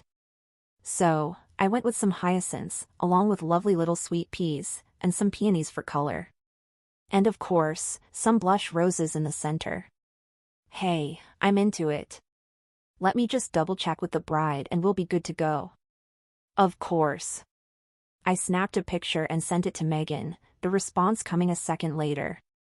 That's perfect. Put in the order. A few heart emojis followed. For a second, I found myself wondering if Megan had been replaced by an alien clone or something. But her words were on my screen, clear as day. I heart-reacted and slipped my phone back into my purse. She loves it. Let's get the order started. The florist and I spent a few minutes going over the finer points of the contract, and once it was settled and signed, I was on my way, totally pleased to have knocked out one more difficult part of the planning. With that taken care of, I allowed myself a little bit of mental space to enjoy the walk. I had the meeting with Mom and Dad to worry about, but in the meantime, I could at least enjoy the sun and the fact that it was the first day in a while that hadn't been insanely cold. It was almost starting to feel like spring was just around the corner. I had a little time to kill before I was due at the coffee shop, so I decided to head over to Civic Center Park and get some steps in. The twins were starting to show, and I had a good feeling it wouldn't be long before even something as simple as a walk in the park would become, well, not a walk in the park. Just as I crossed the street, however, a voice called out to me. "Hey, Beth." I froze. The voice certainly didn't belong to Jack. The older man's voice didn't sound familiar at all. My first instinct was to start moving in the opposite direction as quickly as possible. But instead, I turned around and was greeted with the sight of the man I had seen at Jack's place a few weeks back. He was dressed in a sharp suit, gold rings on his fingers, designer sunglasses on his face. His style was rich with a hint of gaudiness. I didn't care for the man when I first met him at Jack's, and the feeling was even more intense the second time. "There you are," he said as he approached and came to a stop. "Been looking all over for you." He grinned as he drew closer, and it made me nervous as hell. "I'm sorry," I said. "I have no idea who you are." My fight or flight was kicking in, and I glanced around to make sure there were a few people close by if I needed help. It was then that I spotted an expensive-looking black luxury car pulled up to the curb just a little bit behind the man. The back windows were tinted pitch black, but I could see the driver, his eyes on both of us. "Oh, where are my manners?" he asked. I almost forgot that we weren't formally introduced the last time we met. His demeanor was odd. He was over-friendly and overconfident. Both were off-putting. He offered me his hand. "My name's Michael Schaefer. I'm an old colleague of Jack's from back in the day. As a matter of fact, he used to work for me." I ignored his outstretched hand and he lowered it without seeming bothered by the rebuke. "I knew I needed to get away. I don't want to keep you. I'd never dream of wasting the time of a busy woman like yourself, pregnant with twins and working at the same time." Impressive, really. That reveal of personal information was all I needed to hear. "I don't know what you want, but I'm leaving." I started to turn. Before I could, Michael's hand shot out with surprising speed and grabbed my upper arm, holding me in place. I wanted to scream, but I was too shocked to say or do anything. He leaned in, flashing me a sinister smile. "I've got a message for you, beautiful, that I want you to pass along to our good friend Jack. Tell him that he's been a very, very bad boy, ignoring my calls and texts. Tell him that I'm not a man who takes kindly to being ignored, and if he doesn't get with the program, I'll have to stop by his cute little cabin in the woods and visit him in person, maybe while his pregnant girlfriend is there." I came to my senses suddenly, yanking my arm away and shooting him a hard look. "This is your first and only warning, asshole. Get the hell away from me." I was scared, but not scared enough to not stand up for myself. I didn't wait to hear his response, turning and hurrying down the sidewalk as quickly as I could. To my surprise, he didn't call out after me. Instead, he let out a loud laugh, as if my threat had been nothing more than an amusement to him. It wasn't until I was near the end of the block before he spoke again. "You'd better have that talk with Jackie, pretty girl. Otherwise, there might be some complications in your future." His threat made my blood run cold. I hurried, moving as quickly as I safely could, only turning and glancing over my shoulder to make sure he wasn't running after me. It didn't take long before I spotted the coffee shop, the sight of Jack seated near the window about the sweetest relief I could imagine. I burst through the door, tears in my eyes as I hurried over to him. He stood, clearly confused and concerned. "You all right, gorgeous?" Without saying a word, I threw myself into his arms, crying silent tears against the warmth of his coat. Chapter 26. Jack. I knew something was wrong from the moment I laid eyes on her. And when the tears began to flow, fear gripped my heart. My first worry was that something had happened to the twins. "Easy, darlin'," I said. "Come over and sit down. Tell me what's wrong." She wiped her eyes, shaking her head.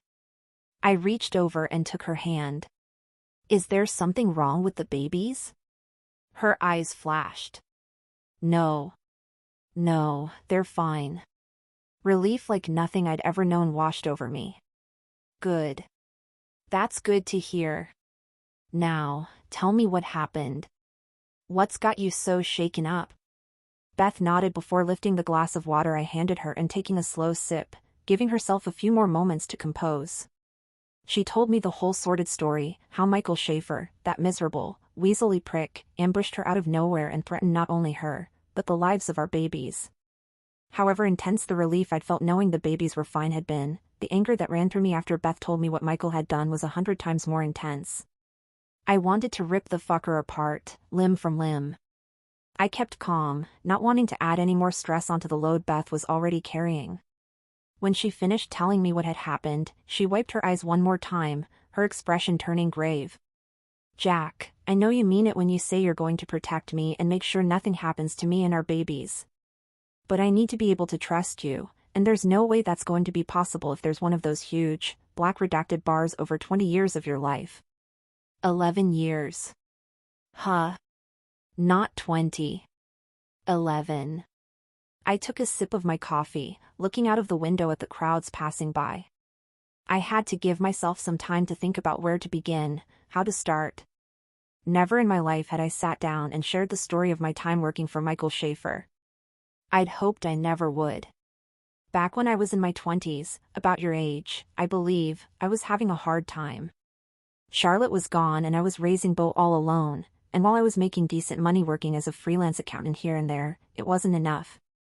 I allowed myself a wry chuckle at my own words. Actually, that was wrong. It was enough, just not fast enough. After losing my wife, I vowed that I'd do whatever it took to make sure that Beau had whatever he needed, that he'd never want for a damn thing. I was working for clients, socking away a little money, building a cushion for our future. But it wasn't fast enough. I was good at what I did, knew my way around an adding machine, you could say. My reputation started to get around, and not just in the law-abiding world.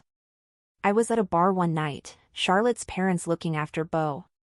I was going over my income, wondering how the hell I was going to provide Beau with the life I knew he deserved. That's when Michael Schaefer approached me. I went on. He came up to me, all his gold and fancy suits and big grins. Told me he'd heard about me from a friend of a friend, said that I was just the man he'd been searching for to help out with his organization. He told me he wanted to hire me on retainer, do some off-the-books numbers for him and his associates. Even then, stupid kid that I was, I knew something was up. But man, when he stuck that little stack of hundreds in my hand as payment for my time and as encouragement to think it over, I was sold. I shook my head in disbelief, Beth's eyes locked on me. I was just a stupid kid, a single dad with a baby to raise. So, I went for it. Michael was smart, leading me in with work that seemed pretty damn innocuous. 3 times a week he'd send a car for me, one that would take me to an office outside of town. There, I'd work on some books, have a guy review them, then leave with a fat cash payment. I had no idea what kind of work I was doing. Far as I could tell, I was doing nothing more than balancing the books for a few businesses around town. Deep down I knew something was off, but for the most part, it seemed legit. And man, was I making money. Made more in a few months than I'd made in the last couple of years. I bought a new house for me and Beau, new car, new clothes. I wasn't even 30 and I was already feeling like king shit. But things were getting stranger with the work. I came to realize that I wasn't just balancing books, I was cooking them. Michael would come in with books of numbers that looked all kinds of wrong, told me to make them look right. No way to do that without skirting the law. But I did it. Stupid me, I did it. I know what I told myself at the time, that sure, I was cooking books. But I wasn't the one running these businesses, you know? That all changed one day. I was in the middle of my work when I heard a muffled scream from down the hall. Should have just ignored it, kept my head down. But remember what I said about being a stupid kid? I shook my head again. Beth continued to watch me in silence, concern on her face. I followed the noise and spotted some guy being dragged into a room. I peeked around the corner to see this poor SOB getting tied to a chair, Michael and a couple of other goons working him over, beating the shit out of him, asking him about some money. I was smart enough to realize that I was seeing something I most definitely shouldn't have, but it was too late. Michael spotted me, flashing me this horrible grin as if he had me right where he wanted me. What happened?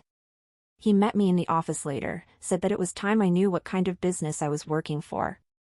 Took me out to this club downtown, a place where there were women and drugs and gambling and every other vice someone could want. Had me meet the men in charge. Turns out they already knew who I was from my work. Did you do any of that stuff? The drugs, the women. I shook my head vehemently. No. Never been a gambler, and I've always been way too serious about staying in shape to mess around with anything other than my whiskey. And women, never cared about any of them, too damn busy worrying about my boy and grieving my wife. She seemed relieved, a held breath escaping her. Anyway, from there I was part of the life. I worked for Michael, who provided me with a solid income. He kept me out of the dirty parts of mob life, though he'd made it clear the offer was on the table if I ever wanted to move up in the ranks. The answer to that was always a hell no. I was making good money, but working for those kinds of men meant I, and more importantly, Bo, were always in danger. So, I worked and I invested. Little by little, my investing started paying off. After a decade or so, I was making more off my investments than I was working for Michael. That's when you quit. Yep.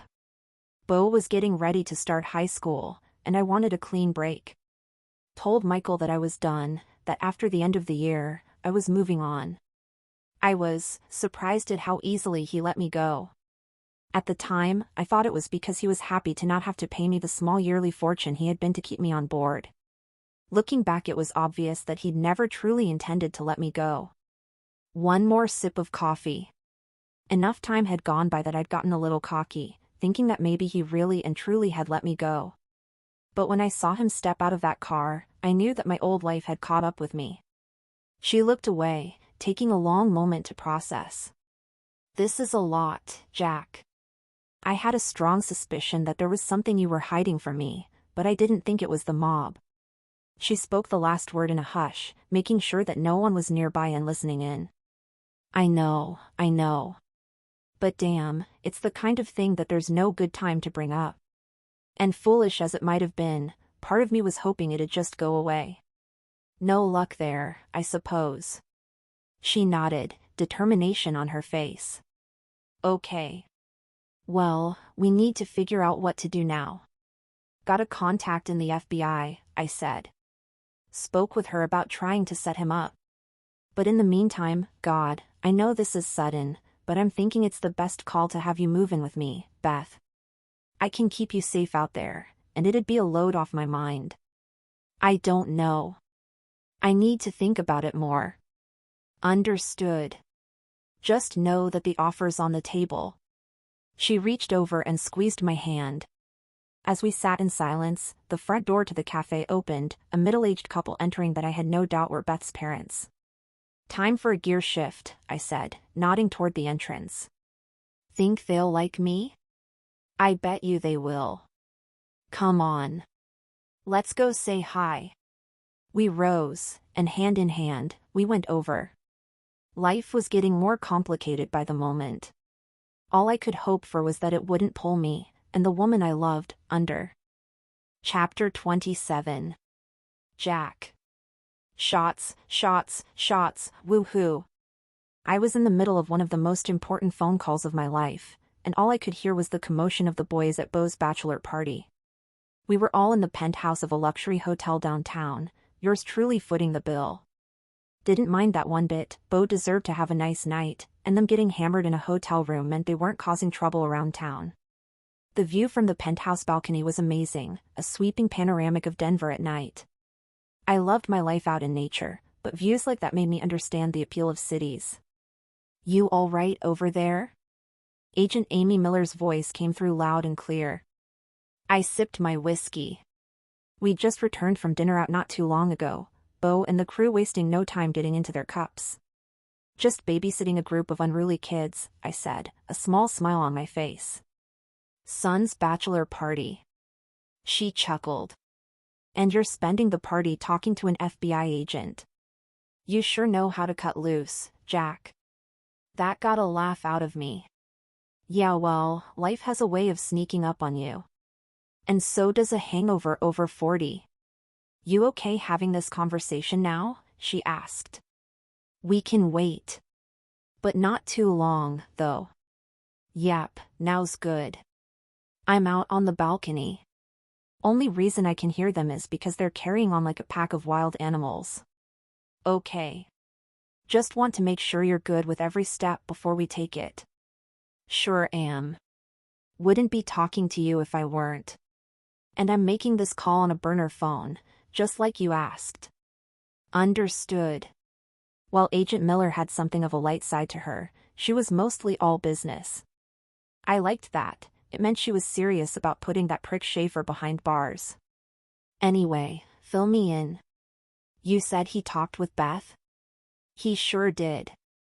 Accosted her in the middle of the goddamn street downtown." I went into it, giving her the rundown of what had happened. "Okay, if he's pulling stunts like that in broad daylight, it means that he's getting desperate." "That's what I figured." "Then we need to take him down before he does anything crazy. First of all, I'm going to need those emails." "Not gonna work. Schaefer's a thug, but he's not stupid. I've looked over the emails, and there's nothing in them connecting him to any crime."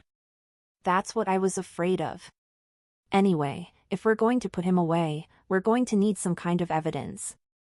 If the emails won't work, then that means we're going to need a wire." I winced. "Yeah. That's what I figured. I know it's not ideal. I've worked with enough witnesses to know that even when recording someone who really needs to get put behind bars, lies and deceit aren't fun." "Yep. Never been the underhanded sort. And I get that, I really do. But the fact of the matter is that it's our only chance if we're going to lock his ass up. I don't want to put too fine a point on it, but you and Beth aren't going to be safe until he's in jail. Scum like Schaefer will do whatever they need to, threaten whoever they need to, in order to get what they want." "I know the man." "You're preaching to the choir here. In that case, we'll need to set up a meeting. Don't worry, the wires that people wear nowadays aren't those clunky, tape recorder things from 80s cop movies. The ones we have today are very small, so tiny that they're hard to find even with a pat down. That's no small consolation." "All right, Agent Miller, I'll get in touch with Michael and keep you posted." "Good. And thanks again, Jack, you're doing the right thing." I hung up, slipping the clunky burner phone into my pocket next to my clunky regular phone. The call over, I stared out at the city, wondering what the future might hold. The wedding was just a short time away, and I hated that I had this Schaefer bullshit to worry about, preventing me from being able to enjoy my own damn son getting married. I sipped my whiskey, my mind going from Beth to the twins to the wedding to Bo to Schaefer and all the way back again. It was damn hard to believe that just a few short months ago all I had to worry about was chopping firewood for the winter and making sure Buddy had grub to eat. "Yo, Dad?" Bo's voice snapped me out of my trance. I turned to see my son standing at the open door to the balcony. A few of the guys inside were already passed out, the rest playing some video game on the big screen TV in the room. I could tell by Bo's stance that he was pretty tipsy, though not too far gone. "What's up, big man? Mind if we talk?" I gestured to the spot next to me against the balcony rail. "Don't mind at all." "What's going on?" "Nothing. Just thinking about the wedding." "Good things, I hope." He nodded, leaning against the railing next to me, a half-drunk beer in his hands. "Good things. But still, it's so weird knowing that I've only got a few more days of being a single guy left, right? I'm excited about the wedding, but it's still so surreal. I know, bud. I've been there. You spend your adult life single, then you're in love, then you're planning a wedding, and then life happens. Hell, it's all life, even the parts where it just feels like you're planning and waiting for the real stuff to begin. I love her, Dad. Man, I really love her. I chuckled. Someone's drunk. He grinned sheepishly. Yeah. Maybe I am. But damn, even throughout the wedding planning, I still love her like crazy. More and more each day, actually. Good. That's how it should feel, like you're caught up in something amazing and terrifying all at once, because that's what it is. Silence fell, the two of us watching the city and sipping our drinks. And I know it doesn't do me any good to think this way, but planning the wedding just makes me miss Mom even more. His voice choked up a bit. I was normally the kind of man who tried to keep my emotions in check in front of others, but the subject of Charlotte was enough to make even my throat tight. Kid, I know exactly what you mean. Your mom, she loved you like mad, even though she didn't get to spend much time with you. But the way she looked at you, the way she held you with love in her eyes, I had to take a moment, sipping my whiskey to give myself a chance to regain my composure. It would have been the best day of her life to see you get married to a woman you loved, start a family of your own. Yeah. God, I wish I could have known her. I do too. But son, don't you ever forget that she's here with us, looking down, happy as hell with the way our lives are going. I bet she'd even be happy that you've found someone, he said. If even half of what you told me about her is true, then I bet anything she'd want you to love someone again. Just thinking about it hurt. I hadn't quite wrapped my head around the fact that I was on the verge of starting another life with another woman. But Beau was right, all Charlotte wanted was for the one she loved to be happy. And she'd always have a place in my heart. I think you're right. But this isn't about me, kid, it's about you. You're the groom, you're the one getting hitched. You feeling good? Excited? He smiled. Yeah. Drunk, but excited. I nodded toward the room. Then do tomorrow you a favor and get some sleep, don't make that hangover any worse than it needs to be. I will. Thanks for talking, Dad. I love you. I love you, son. I opened my arms and the two of us gave one another a back-clapping hug. Get some sleep. I clapped down on Beau's shoulder one last time, my boy smiling at me before turning and heading inside. I turned my attention back to the city, feeling a little lighter. Chapter 28. Beth. It was the day of the wedding, and it was already shaping up to be a total disaster. Hi. Hi. I paced back and forth in the lobby of the lodge, seemingly everyone there watching me. Is this sure thing plowing? It sure is. The voice on the other end of the line let out a laugh, as if they never got enough of making that joke. Okay, great. My name's Beth Wheeler, and I've got a wedding up at the Crested Butte Lodge. I was wondering if it would be possible for you guys to, well, plow the way up. I stepped over to one of the big, arched windows overlooking the front of the lodge property. The sky was blanketed in deceptively white and friendly-looking clouds. The snow had been coming at a slow pace and was supposed to stop the previous night after a few inches, but it didn't. Instead, it kept coming, and when I'd woken up that morning, refreshed and ready to tackle the weekend ahead, I'd thrown open the curtains to our room at the lodge only to be greeted with snow. Tons of snow. The entire front of the property was blanketed, not a single car visible under the thick white. While I couldn't make out the road leading to the lodge from my room's window, there'd been no doubt in my mind that it was a mess. Well, about that, spoke the receptionist. We're slammed from the snowfall last night. All of our trucks are already out servicing places around town. Doesn't the lodge have its own snow plow setup? They do, but they're more concerned with making sure the property is cleared for the guests already here than plowing the road leading to the lodge. And the city doesn't exactly consider it a priority to make sure people can get here. That's how it goes sometimes. Good luck. The call ended before I had a chance to say another word. I let out a frustrated sigh as I shoved my phone back into my pocket. The calm of the lobby was a total contrast to the frenzy that Megan was in the middle of when I came back to the ballroom. This is so unfair. Even with Megan screeching in the background, I had to take a moment to appreciate how damned incredible the ballroom looked. The decorators had pulled off the tunnel idea perfectly, guests entering through a tunnel of purple, white, and pink Colorado flowers that opened up to the majesty of the room. Each table was set, the gorgeous little centerpieces arranged just how Megan had wanted them. Off to the right was the dance floor and DJ booth, the bar beyond that. To the left were the doors that led to the outdoor courtyard where the altar was set up, Megan and Selena insisting on an outdoor ceremony despite the weather. That, too, was stunning, that is, when it wasn't blanketed in snow. A long buffet table was set up, the space prepared for a grand lunch that would never happen, the staff standing by to serve guests who would, in all likelihood, never come. The day was looking to be a total catastrophe. Some of the guests, mostly immediate family, had chosen to stay in the lodge, and thus were present and accounted for. The vast majority had been planning to drive up that morning. The unanticipated snowfall meant that, barring a freaking miracle, they wouldn't be able to get there. There has to be something we can do. Megan stomped around the room, going from her mom to her dad to Bo, as if one of them might have the answer for how the wedding could be saved. When she spotted me entering, her eyes flashed. Beth. What happened?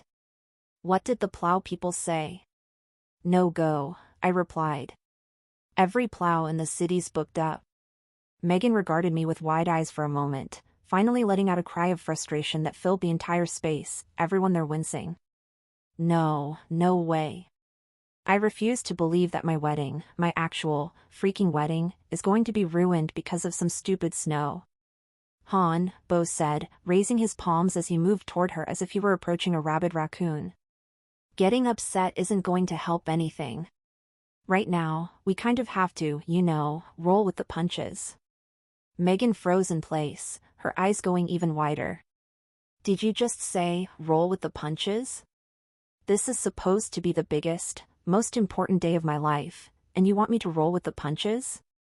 That's what he said. Jack's deep voice carried through the ballroom, all of us turning to watch as he ducked out of the flower-covered tunnel. Jack looked amazing. He was dressed in a classic tux, his hair slicked back, and his oh-so-sexy salt and pepper beard trimmed. It was like he'd gone from mountain man to James Bond over the course of the morning, and it did all kinds of things to me. Whatever, Megan pouted. The point is there's no getting over this. It's ruined. Bo, not one to be deterred, went over to her, saying something quietly as he tried to lead Megan away from the eyes and ears of the 24 or so people in the room. Jack stepped to my side, chuckling a bit as he approached. Sorry, he said. I shouldn't be laughing. This is bad for you, too. It is what it is. I'm not happy it looks like the wedding isn't going to go off without a hitch, but that's what this business is all about, right? Planning not just for one thing, but for everything that could happen. Now that's a good attitude. What are you thinking for our distraught bride? I sighed, Jack asking the question that had been on my mind for the last 2 hours. Well, first step is to let her calm down. She's upset, and rightly so. This is her big day, after all. As I spoke, Megan's parents approached, expressions of interest on their faces. No doubt they wanted to know what I had in mind for salvaging the day. Next, we scale back. I flicked my eyes to Selena, Megan's mom. What's the arrival count? 20, besides us, extended family who flew in and decided to stay at the lodge. So, that's about 24 altogether. That's not nearly the 100 we'd planned for, but that's more than enough for a more intimate wedding. That's the word we're going for here, intimate. My mind was racing with ideas. First, we do a nice, low-key lunch. I glanced over to Maritza. The restaurant has a private party room, right? That's right. And it's available now, I believe. Perfect. Instead of doing a big luncheon in here, let's reserve the private room and have it set up for a smaller crowd. We'll do a nice little lunch, give all the guests here a chance to spend some time together in a more laid-back setting. After that we'll take a break, let the guests relax and enjoy the lodge for a bit before the ceremony at 3. Once that's done, it's cocktails, and then a more subdued dinner, maybe push the tables together so everyone can see everyone else's beautiful faces up close and personal and not across the room. That sounds really nice, Selena said, relieved by my little off-the-dome spiel. Right, Martin said, nodding along in agreement.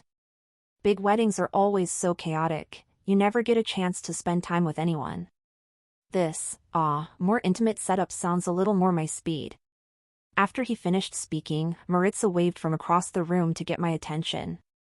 I smiled and nodded, and she hurried over with her phone in her hand. Okay, just got word that the plows are going to be clearing the road up to the lodge this afternoon. If all goes well, they'll have it cleared and ready to drive on by 3 or 4.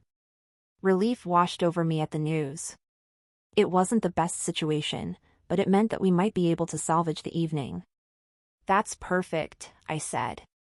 We can send out the news to the guests, retool the menu so it's a buffet style that'll be more amenable to people coming in whenever they can get here. And by the time the evening arrives, we can get the dance party started. I glanced up, realizing I'd gotten so wrapped up in my plans that I hadn't even noticed that Megan had been watching and listening. Her eyes still glistened with tears and were red all the way around, but she'd stopped crying, stopped throwing a fit. That could work, she said. In fact, everyone who was in the room had gathered around in a half circle, hanging on my every word as I dished out orders. I felt amazing, like a general commanding my army. What are you all standing around for? I asked.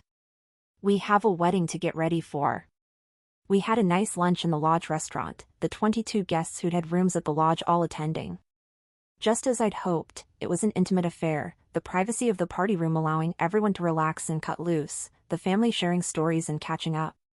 After lunch, we broke for the afternoon while the bride and groom got ready for the big ceremony ahead.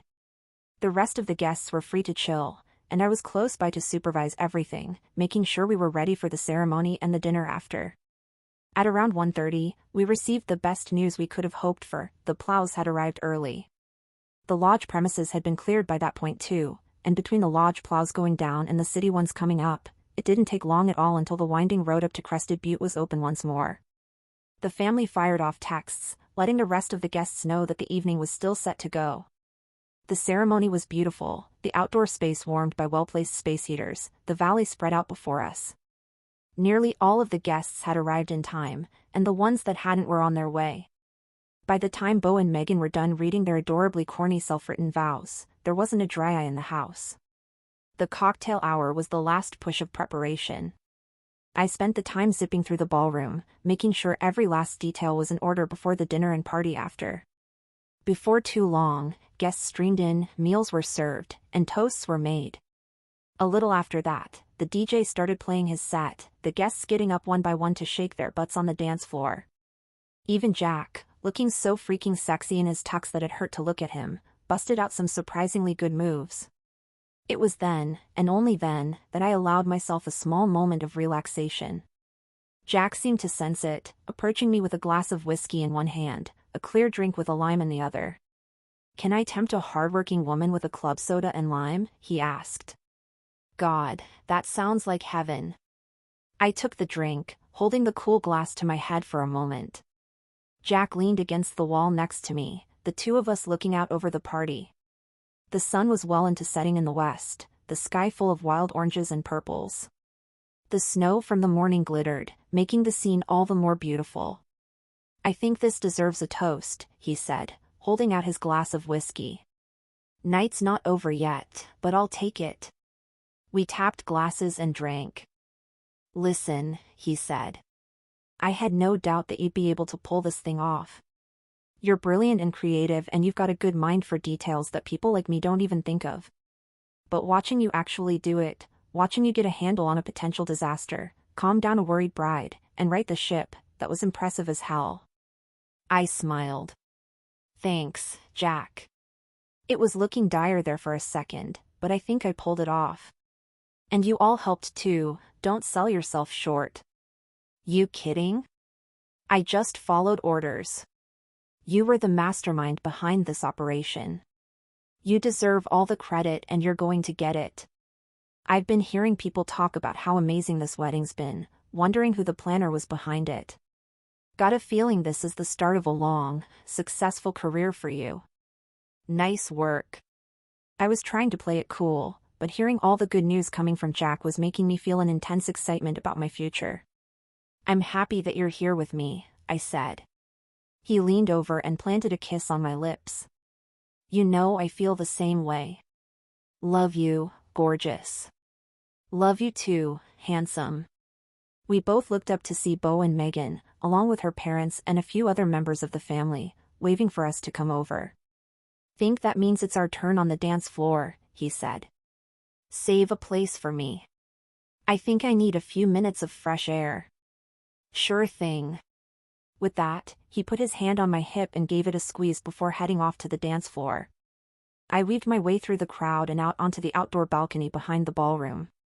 A dozen or so people were out there, sipping drinks and chatting quietly to one another, taking a break from the raucous music and dancing inside. I craned my neck and spotted the turn of the balcony where it went to the other side of the lodge. Club soda in hand, I headed around. Just as I'd hoped, the spot was quiet, totally empty. I flicked on a nearby space heater and leaned against the railing. Down to my right, I could see where the balcony led to the front parking lot, the faint sounds of cars driving and tires crunching over snow and salt. I sipped my drink and looked out over the valley, letting Jack's words play in my mind. I was never one to get ahead of myself, but I couldn't help but get a little enlivened at what he told me. Part of me had been certain that the wedding was going to be a disaster, one way or another. But I'd found my nerve, called the shots, and turned a potential disaster into something amazing, if I did say so myself. Not to mention everything else that I had to be excited about. Jack, the twins. I couldn't wait to get started. A big smile on my face, I took one more sip of my drink and prepared to head back inside. Now, spoke a familiar voice.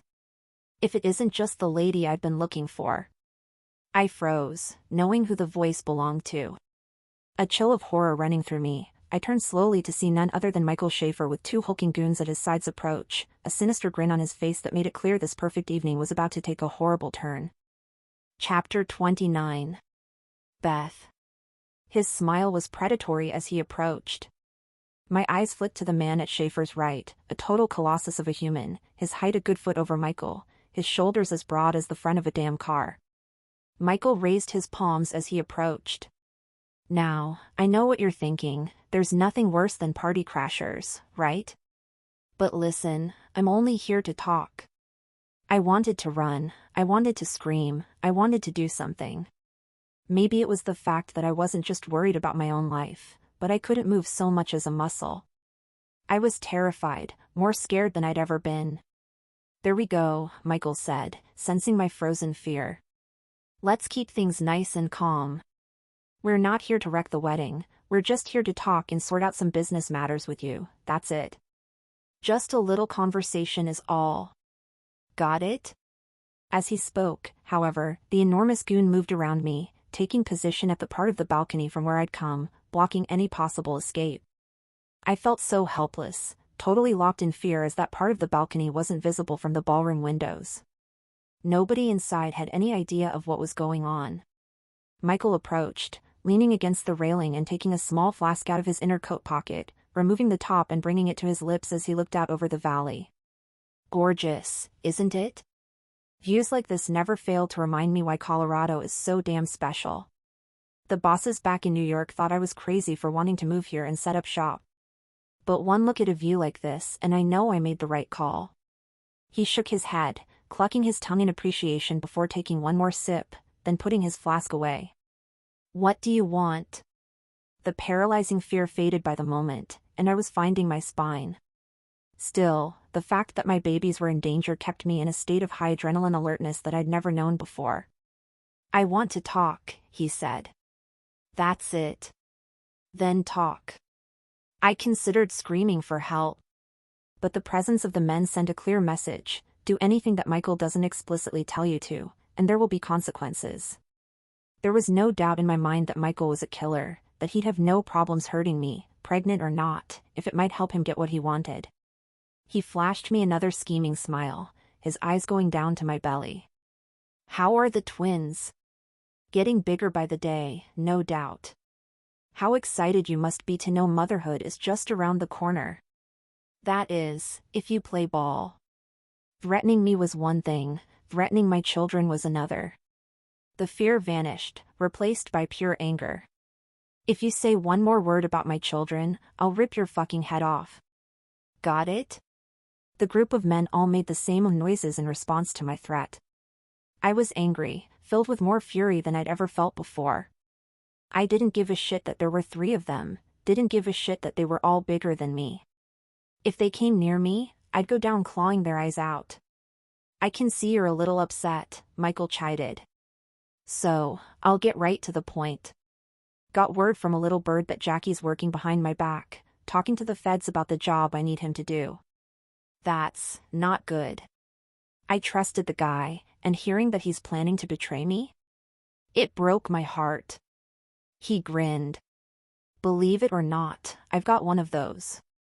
What do I have to do with this? You kidding? If I want to get to him, going through you is the best way to do it. So, that's why I'm here. He stepped closer to me, his face going from pretend friendly to menacing. You're going to come with me, beautiful. And you're going to stay with me until Jack tells the FBI to screw off and does what I say. Understand? Fear filled me once more at the realization that he'd come there to kidnap me.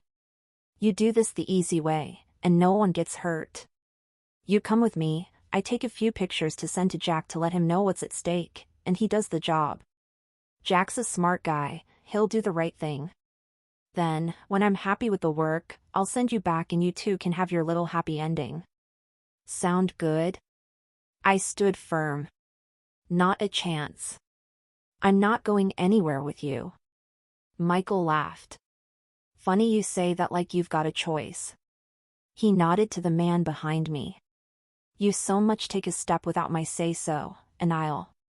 He didn't get a chance to finish his sentence. I pulled my hand back and brought it hard against his face, a crack sounding out as palm hit cheek. Michael's head whipped to the side from my strike, and I stood with a shaking hand in the air as he turned back to face me. Pure anger formed on his face. Then, before I had a chance to say or do anything, he raised his hand with surprising speed, hitting me with a smack of his own. Pain shot through me, hot and stinging and enough to make me drop to my knees. Stupid move, he growled as he loomed over me. Stupid fucking move. He glanced over to the towering man.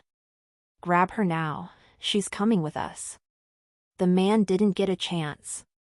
A battle cry sounded out, and we all turned just in time to watch as Jack rushed from around the corner, righteous anger like war paint on his face. Chapter 30. Jack. Pure instinct took over as I flew toward the goon.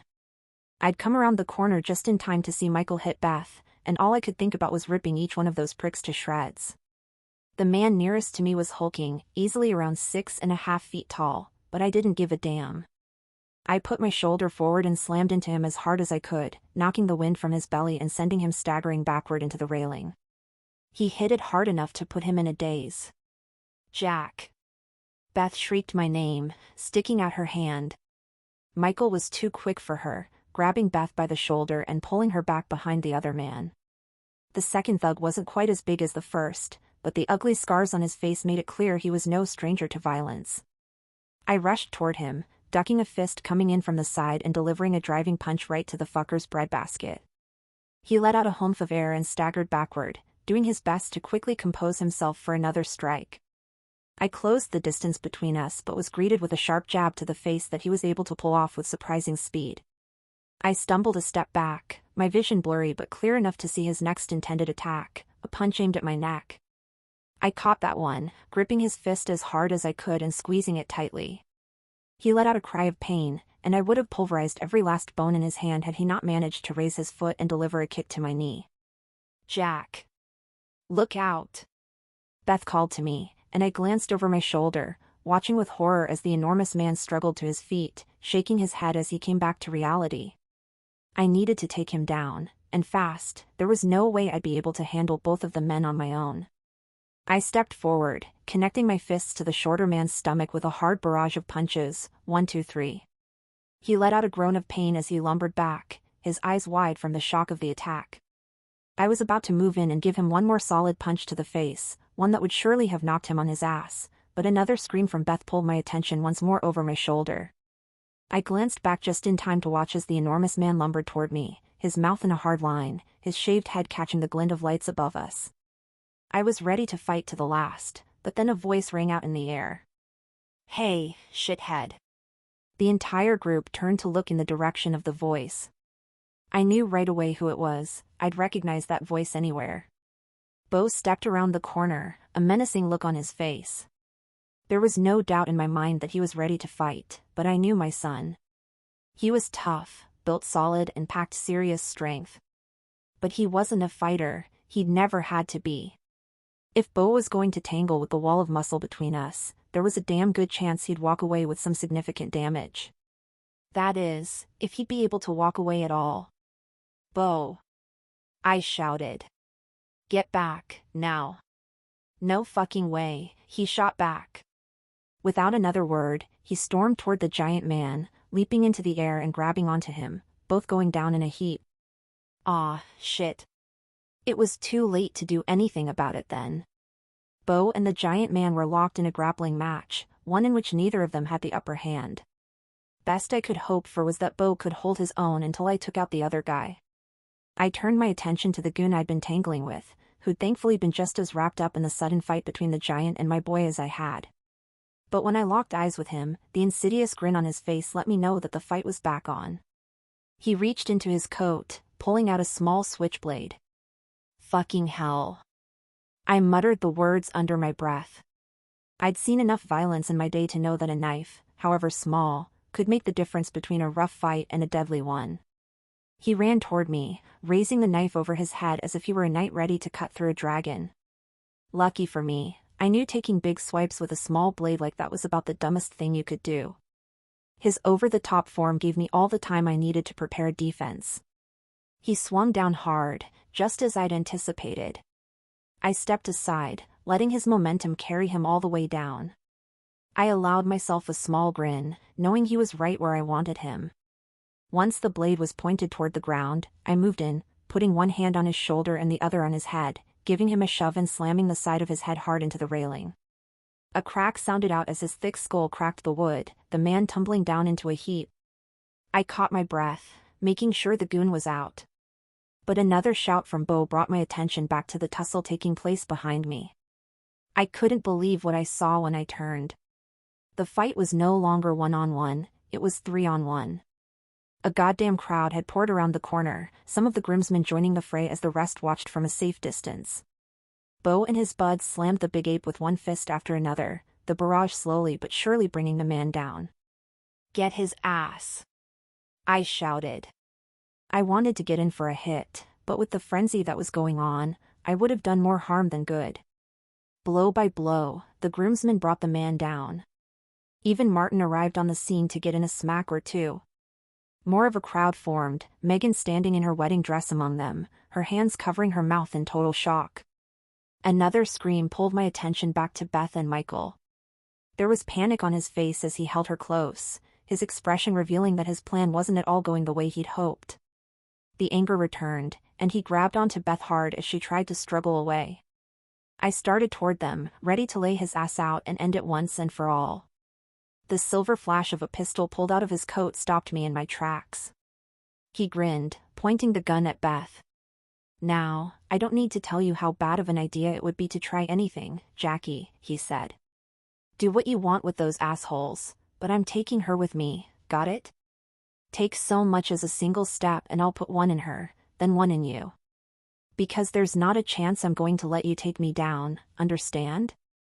Don't hurt her, Michael," I said. "It's over. You don't need to make this worse for yourself. The only way this is going to get worse is if you don't do what I say, got it? Now, step away right fucking now, or I'll." He didn't get a chance to finish. Beth pulled her free arm forward and slammed it back, her elbow jabbing right into his gut. Michael's eyes went wide, the gun falling from his hand and onto the ground, the pair stumbling toward the railing. All I could do was yell no, as they fell over the side. Chapter 31. Beth. Everything swirled around me as I toppled over the balcony railing, the whole scene becoming somehow even more surreal. Through the chaos, however, I spotted Jack rushing toward me, reaching out his arm and grabbing me by the wrist. I came to an immediate stop, shrieks of horror sounding from the rest of the guests as they saw what was happening. When I looked around, I realized that I was dangling over the valley down below, the drop easily a few thousand feet. Endless white was beneath me, and there was no freaking doubt that if I were to fall, that'd be it for me, and the twins. Hang on, Beth. Jack had my wrist, but at an awkward angle that barely allowed him to keep his grip. To my right, Michael was hanging on for dear life himself, his hands gripping the bottom ledge of the balcony right by the base of the wood slats. Help me, he cried out. I'm slipping. Not a soul paid attention to him. Jack stared down at me with worried eyes, his arm straining from my weight. You gotta give me your other arm, he said. I don't know if this barrier can support me leaning against it like this. Sure enough, a crack formed in the wood. Jack's size wasn't doing him any favors in the situation we were in. No doubt the railing hadn't been designed to support a man his size plus a woman pregnant with twins. Fatigue ran through me, the fight with Michael having sapped my energy. Come on, he shouted. Grab onto me. I closed my eyes, doing the best I could to ignore the fear running through me, to not think about the fact that one wrong move would mean me landing 2,000 feet below. I summoned what little strength I had left, reaching my arm up and toward Jack. There you go. There. Once my hand was up a little bit more, he reached around with his other and grabbed hold. Just then the crack in the wood grew and deepened. Jack. It's not going to hold. Yes, it will. Both of my hands in his grasp, he pulled as hard as he could, the crack spreading. Just as it looked as if the railing might break and send both of us tumbling down the side of the valley, Bo rushed over and grabbed a hold of his dad by the shoulders, pulling as hard as he could.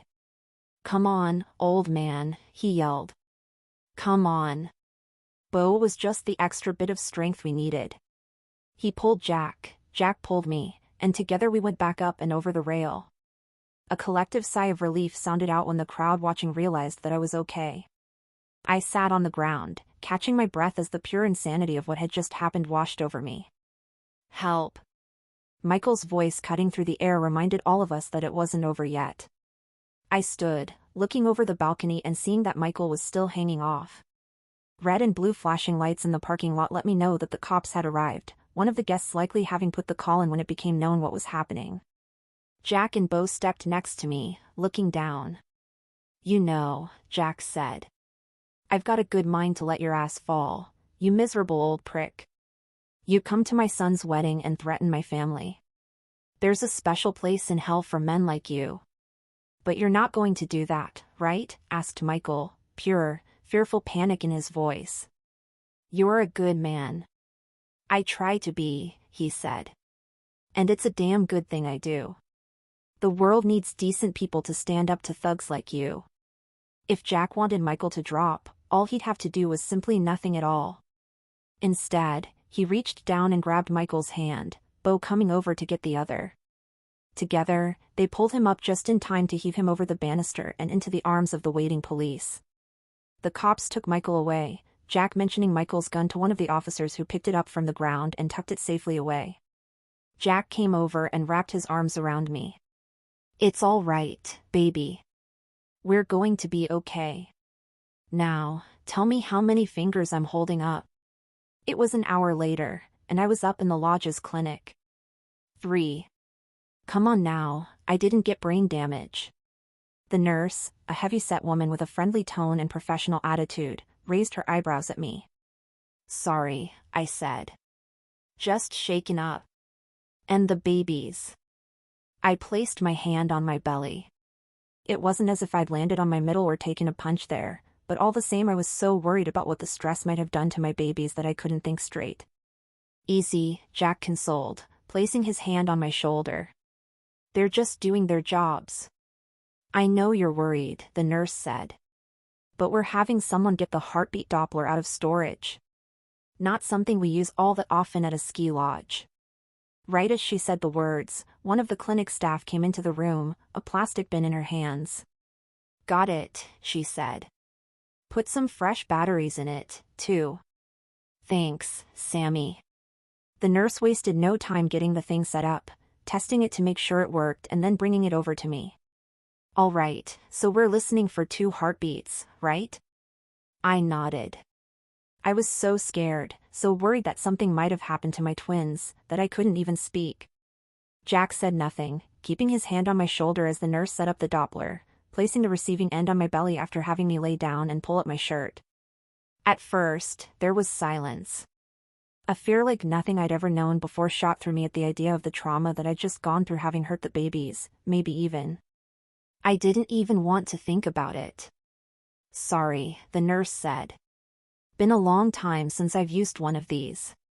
The nurse moved the wand around until the most beautiful sound in the world filled the room. Womp womp womp. The familiar super fast beating of 2 hearts. I cried. I couldn't help it.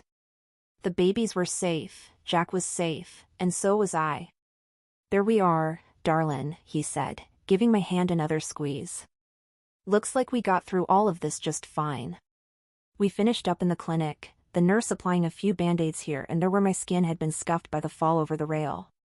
When we were done, Jack helped me up and out of the clinic.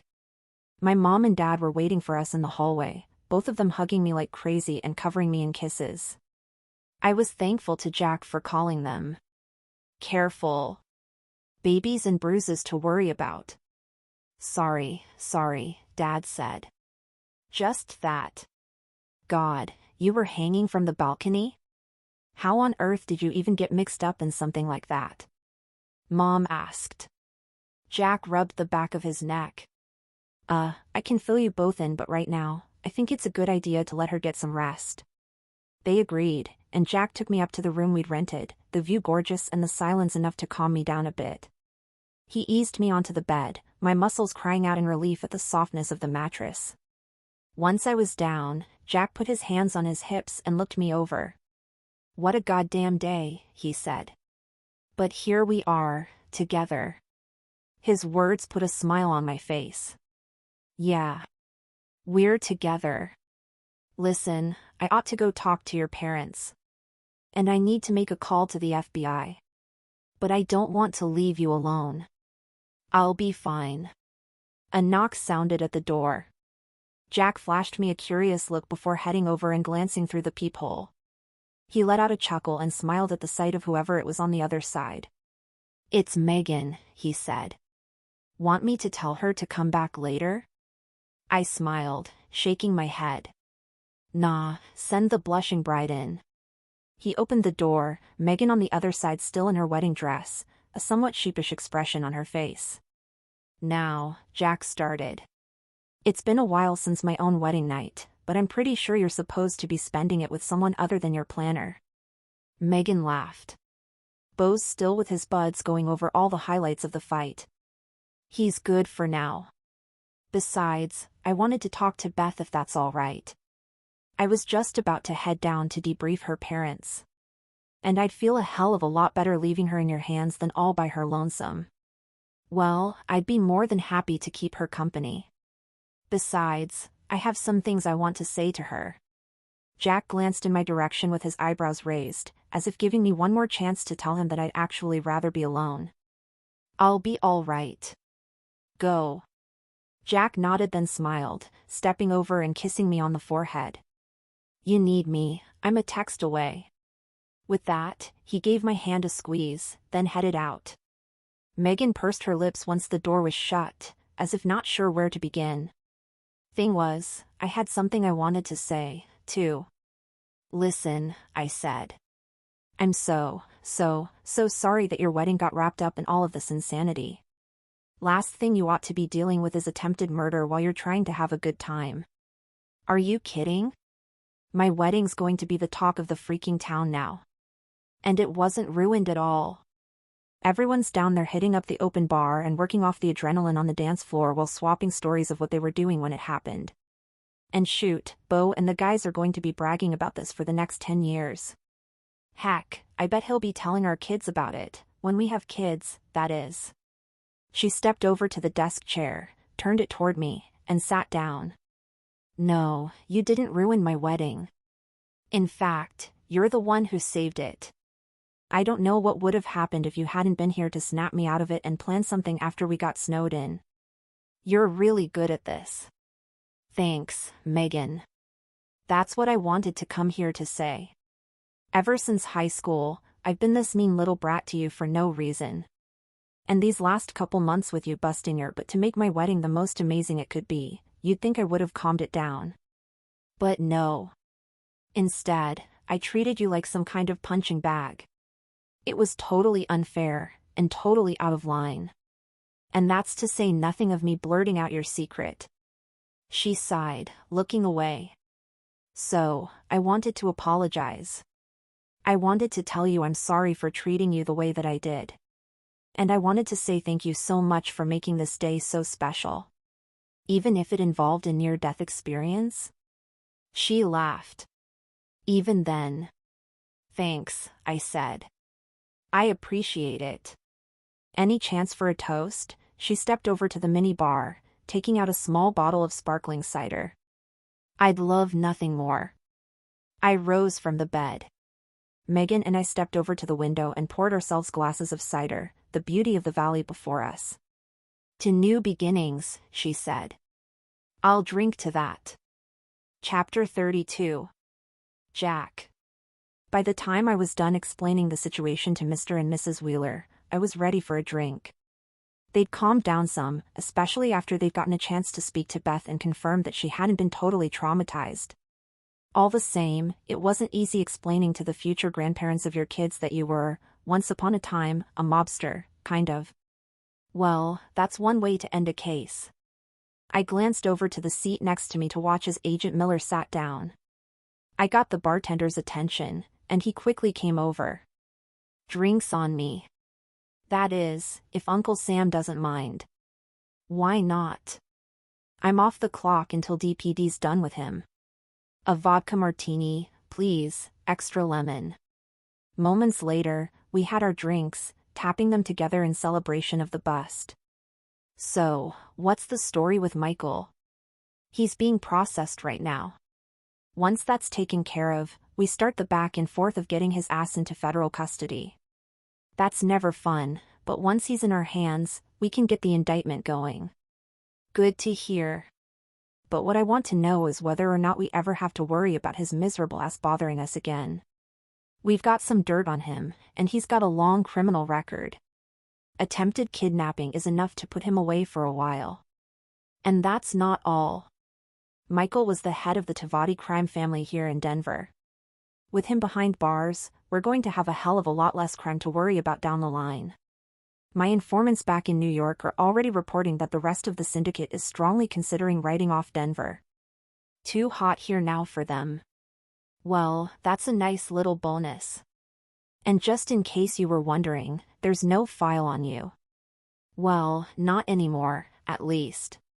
Statute of limitations is up on pretty much anything you could get tagged for, and I'll be around to make sure no one does any sniffing around until the rest of them are expired. Thanks. I mean it. She took a sip of her drink. Least I could do. Her phone on the bar buzzed, and she leaned forward to check the screen.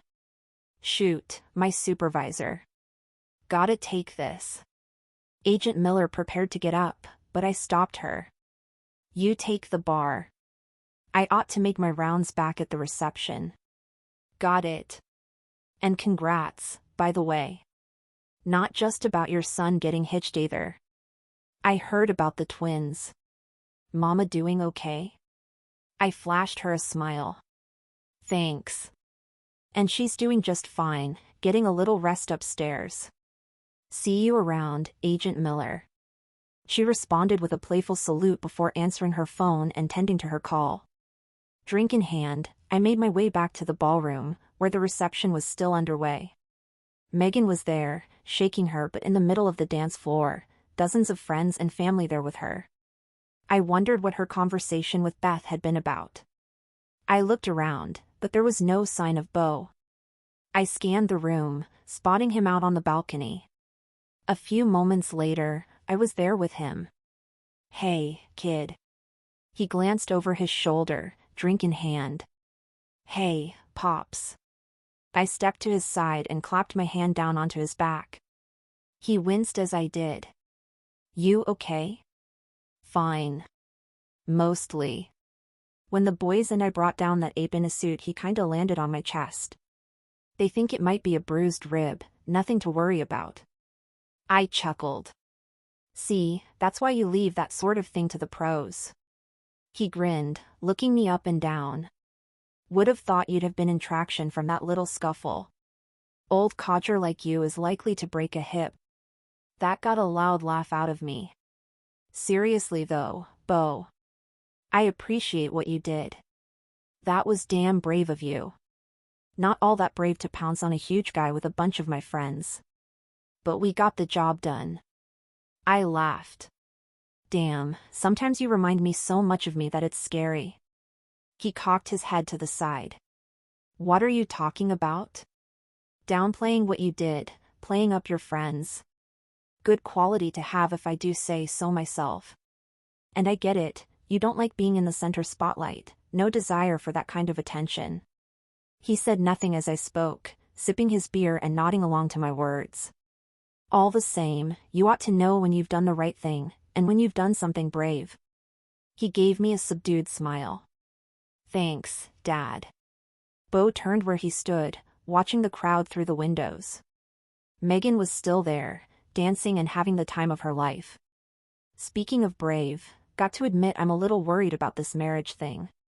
Hate to point out that it might be a little too late for that, son. Beau chuckled. "I love Megan, don't get me wrong. I'm just worried about being a good husband, whether or not I've got what it takes. And that's to say nothing about being a dad. How the hell do I know I'm going to be good at it? I know you, son. And I know you're gonna kick ass at both. But if you ask me, you are making a big mistake right now." "What's that?" I nodded to the window. "Letting that beautiful bride of yours dance all by herself.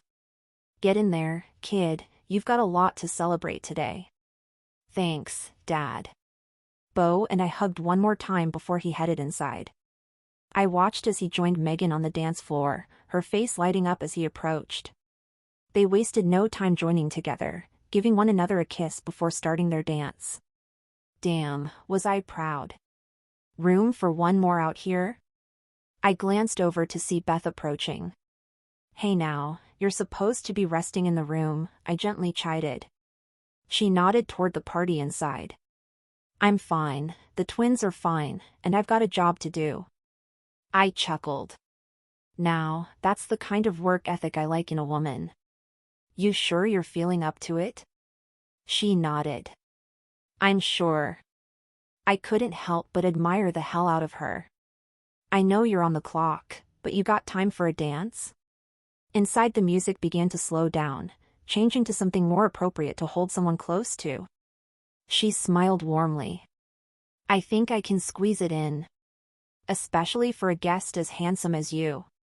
I offered her my hand, and she took it. "Let's get in there, then. I want to show you off." Epilogue I. Beth. 4.5 months later. I was on the balcony of our new apartment when I felt the first twinge. It was a picture-perfect day, and I'd spent it guiding the movers, telling them where to place the brand new furnishings that I'd spent the last month going over. After Jack and I moved in together, we'd decided that just a place in the woods, nice as it was, wouldn't do. I was a city girl, after all, with a job that required me to be in town a good chunk of the time. Rather than try to sell the cabin, especially when it would be such a nice place to have for weekend getaways, we decided that getting a place in the city was the thing to do. We picked up the gorgeous penthouse in a new building downtown that had an amazing view of the city to the north. I staggered into the apartment, my hand on my belly. One of the movers looked up at me, a huge box in his hands. Miss? You okay?" "I'm good." The words came out in such an awkward way that there had to have been no doubt that things weren't actually good at all. Can you? As much as I didn't want to freak out, I decided that it would be majorly stupid to try to pretend that nothing was wrong. I closed my eyes, took a breath, and spoke. Okay, I don't want to put any pressure on you, or make you do something that's not part of your job, but... His eyes flashed. You're having that baby, aren't you? I nodded slowly. Yep. Well, twins actually. Oh, shit. Okay, what can I do? Can you get my phone while I sit down? It's in the kitchen. Say no more. I stepped into the big living room space, afternoon light pouring in as I sat down on the huge, U-shaped sectional couch. I gave myself a few moments to catch my breath, the strange, aching pain nearly stealing it away. It didn't take long before the mover came over with my phone and a bottle of water, setting them both on the big, glass coffee table in front of me. Here. Figured you'd want something to drink, too. Thanks. Seriously, thank you so much. And I know this is going to sound weird, but can you, just sit here until Mr. Oliver arrives? I'll pay you just the same. He grinned, plopping down on the couch across from me as if he were excited to help. Sure. I'll tell you about my wife when she had our little girl. Maybe it'll take your mind off things. As he spoke, I typed up a text to Jack. It's happening. Come home now, call the doctor on the way here. The response came moments later. Holy shit. Got it. Be there in 15. The contraction faded, and I smiled at the mover. Please, do. With that, he went into the story of the day his wife gave birth. He was a natural storyteller, getting me wrapped up in the epic tale of how his daughter, Lily, came into the world. I barely noticed the time pass. It wasn't long before Jack showed up. Even in labor, it was impossible to ignore how handsome he was. He was dressed in professional clothes, gray slacks, black Oxfords, and a white button-up with the top 2 buttons undone. There's my girl, he said, hurrying over and scooping me out of my seat. You ready to have these twins? Sure am, handsome. Just having him there with me was more than enough to calm me down. We thanked Mick for his hard work and extra duties, making sure to leave him a huge tip for the day. Pre-packed go-bag in hand, we were out the door. Jack drove as carefully as he could in our new Land Rover while still hurrying us along as quickly as was reasonable. The contractions came faster and closer together, and by the time we arrived at the hospital I felt ready to pop. The nurses did their thing, wheeling me into the delivery room, the space as bright and sunny and lovely as I could have hoped for. The gang slowly showed up, first Janie, then Mom and Dad, then Beau and Megan, who was already a few months pregnant herself. Labor was intense and exhausting, but after nearly 12 hours of support and encouragement, we were rewarded with 2 gorgeous little fraternal twins, a boy and a girl. Once the frenzy of the cleaning, weighing and checking fingers and toes was all done, Jack and I were alone with our babies for a few precious moments. Adam, he said, holding the boy, a perfect little man with the same dark hair and ice blue eyes as his father. That's what we're going to call him. Allison, I said, cradling my little girl with my same light features. It wouldn't be long before the rest of the gang came in to see the twins. For those few moments, however, there was nothing but peace and silence and love in that room. So much damn love. Epilogue 2. Jack. Adam was barely a year and a half old, but I still couldn't get over how damn fast the kid got around. Easy, boy. I said, feeling a breeze on my leg and looking up to see nothing but a flash of dark hair zooming by and leaving a wicked laugh in its wake. He hurried over to the other side of the living room, stopping when he was at the wall and turning to flash me the sort of mischievous smile that made it clear he was up to trouble. I couldn't help but laugh myself, hurrying over to the little man and scooping him off the ground. Come here, bud. Adam laughed like a madman as I flipped him over, pulled up his shirt to expose his chubby belly, and blew a raspberry against his skin. Nothing made me happier than the sound of my little guy laughing. Well, aside from the sound of my little lady laughing. When I'd had my fun with Adam, I set him down for some more roaming, keeping my eye on him all the while. I'd needed the distraction. After all, as soon as I'd put him down, the nervousness that had been running through me all day returned with a vengeance. Buddy seemed to sense it, coming over and licking my hand. He was good with emotions like that. All the same, it was hard to wrap my head around the idea that I was nervous. I'd always taken pride in my calmness, my ability to stay unflappable in any situation. Not that morning. I had more jitters running through me than I'd ever had before in my life. And there was only one woman to blame. I smiled as I stepped over to the window of the cabin, looking out over the back stretch of land, the two most important women in my life out there. The backyard had gotten quite a makeover. The formerly open land was now surrounded with a tall, wooden fence that I'd built myself, a big play area for the twins off to the right.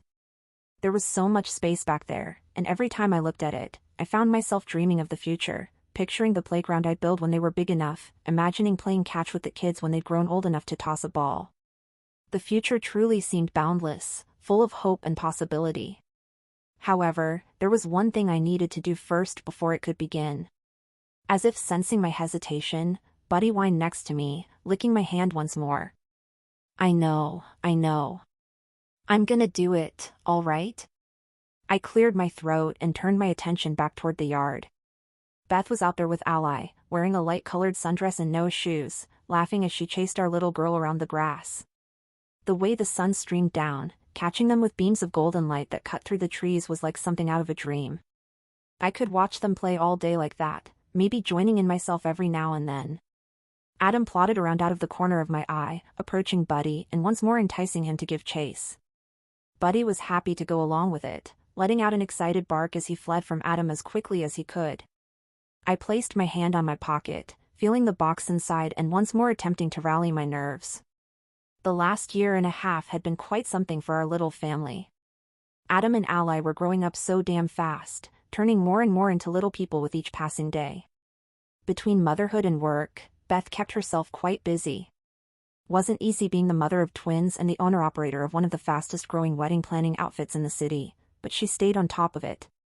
Just as I'd expected, once word, and pictures, of Beau and Megan's wedding got around, she had potential clients coming out the wazoo. She'd expanded her business to a staff of nearly a dozen, putting a few more killer weddings under her belt. I couldn't have been prouder of her and couldn't wait to see what new heights she'd reach over the next few years. Beau and Megan hadn't been crazy about New York. After 6 months or so of living there, they'd found themselves yearning for the sights and smells and sounds of everything else in Colorado. Eventually, they cracked. Megan, wanting to raise my grandson, a gorgeous little boy named Theodore, where she'd grown up, quit her job, my son and his little family moving back to Colorado. That was more than fine with me. Being a grandpa was almost as much fun as being a new dad all over again. I'd even had some new developments in my life, aside from the little tykes, that is. Working freelance here and there had been fine, but the more I re-entered the wider world, the more I felt that itch to get out there and establish myself once again. To that end, I formed Linchpin Investments, a small firm that handled the numbers of some of the highest earners in the city. I loved it. I set my own hours and made some damn good money in the process. The last year had been something else. I couldn't wait for what the next had to offer. Adam's laughter filled the air, blending with the sounds of Buddy's paws skittering on the wooden floor. When they started to get too wild, I opened the door and let them run outside, following them out and enjoying the sensation of the cool grass on my bare feet. Afternoon, handsome. Beth glanced up at me from where she was playing with Ally. Afternoon, gorgeous. I leaned in, kissing her softly on the lips, a kiss that, for a moment, turned into something a little more heated. That was unexpected, she said with a smile. Hard to contain myself with you sometimes, darlin'. She smiled in a manner that made it obvious it was more than appreciated. I leaned over and planted another little kiss on Ally's chubby cheek. She smiled at me in response, waving her hand before turning her attention back to her toys. Well, believe it or not, Beth said, I think these two are ready for a nap. Yeah, I just spotted Adam yawning over there. Want to help me get them down? I'm thinking they're both due for a bath, but that can wait until tonight. Sounds perfect. Together, we gathered up the kids and started our pre-nap routine. I loved it. Few things were more nourishing to the soul than the routines with our little ones, getting them changed and fed and put down, reading them a story or two and watching their eyelids grow heavier by the moment. Pretty soon they were asleep, their little chests rising and falling gently. I kissed them both on the forehead, Beth and I leaving the room soon after and shutting the door quietly behind us. The second it was closed, I knew there was no more putting it off. I turned to Beth and spoke. I need to talk to you about something. We finished our sentences at the same time, breaking out into nervous smiles. Looks like we've both got some matters on our minds, I said. Sounds like it. Why don't we go out onto the balcony and talk it over? She nodded, her lips pursed together in a tight, nervous sort of way. What on earth did she have to tell me, and why did it make her so nervous? Together we headed out onto the balcony, another new addition to the cabin that I'd built myself. The view was gorgeous, the valley lush and green, the sky a perfect, clear blue. Once we were seated next to one another, we both took deep breaths in preparation for whatever was to come. Well, I said. Looks like we need to figure out who goes first. She quickly nodded. Yeah. I've got something to tell you or, rather, to show you. I placed my hand on my pocket, outlining the box with my fingertip. Same here, actually. So, why don't we just, take him out at the same time? All right. On 3. On 3. 1. 2. 3. In my hand was a diamond ring, the stone big and gorgeous enough to shimmer in the sun. She gasped, her eyes going wide. When I saw what was in her hand, my eyes did a little widening of their own. It was a pregnancy test. Is that? I asked. She nodded. It sure is. And does that mean? She nodded toward the ring. It sure does. Beth held fast for a moment, then let out a squeal of delight. Yes. She shouted. I will. My heart bursting with joy, I slipped the ring onto her finger, wrapped my arm around her, and took the test into my hand. You ready for this? I asked. Beth grinned. Ready. I love you, gorgeous. I love you too, handsome. The future had somehow grown even brighter. I couldn't wait to dive right into it. The end.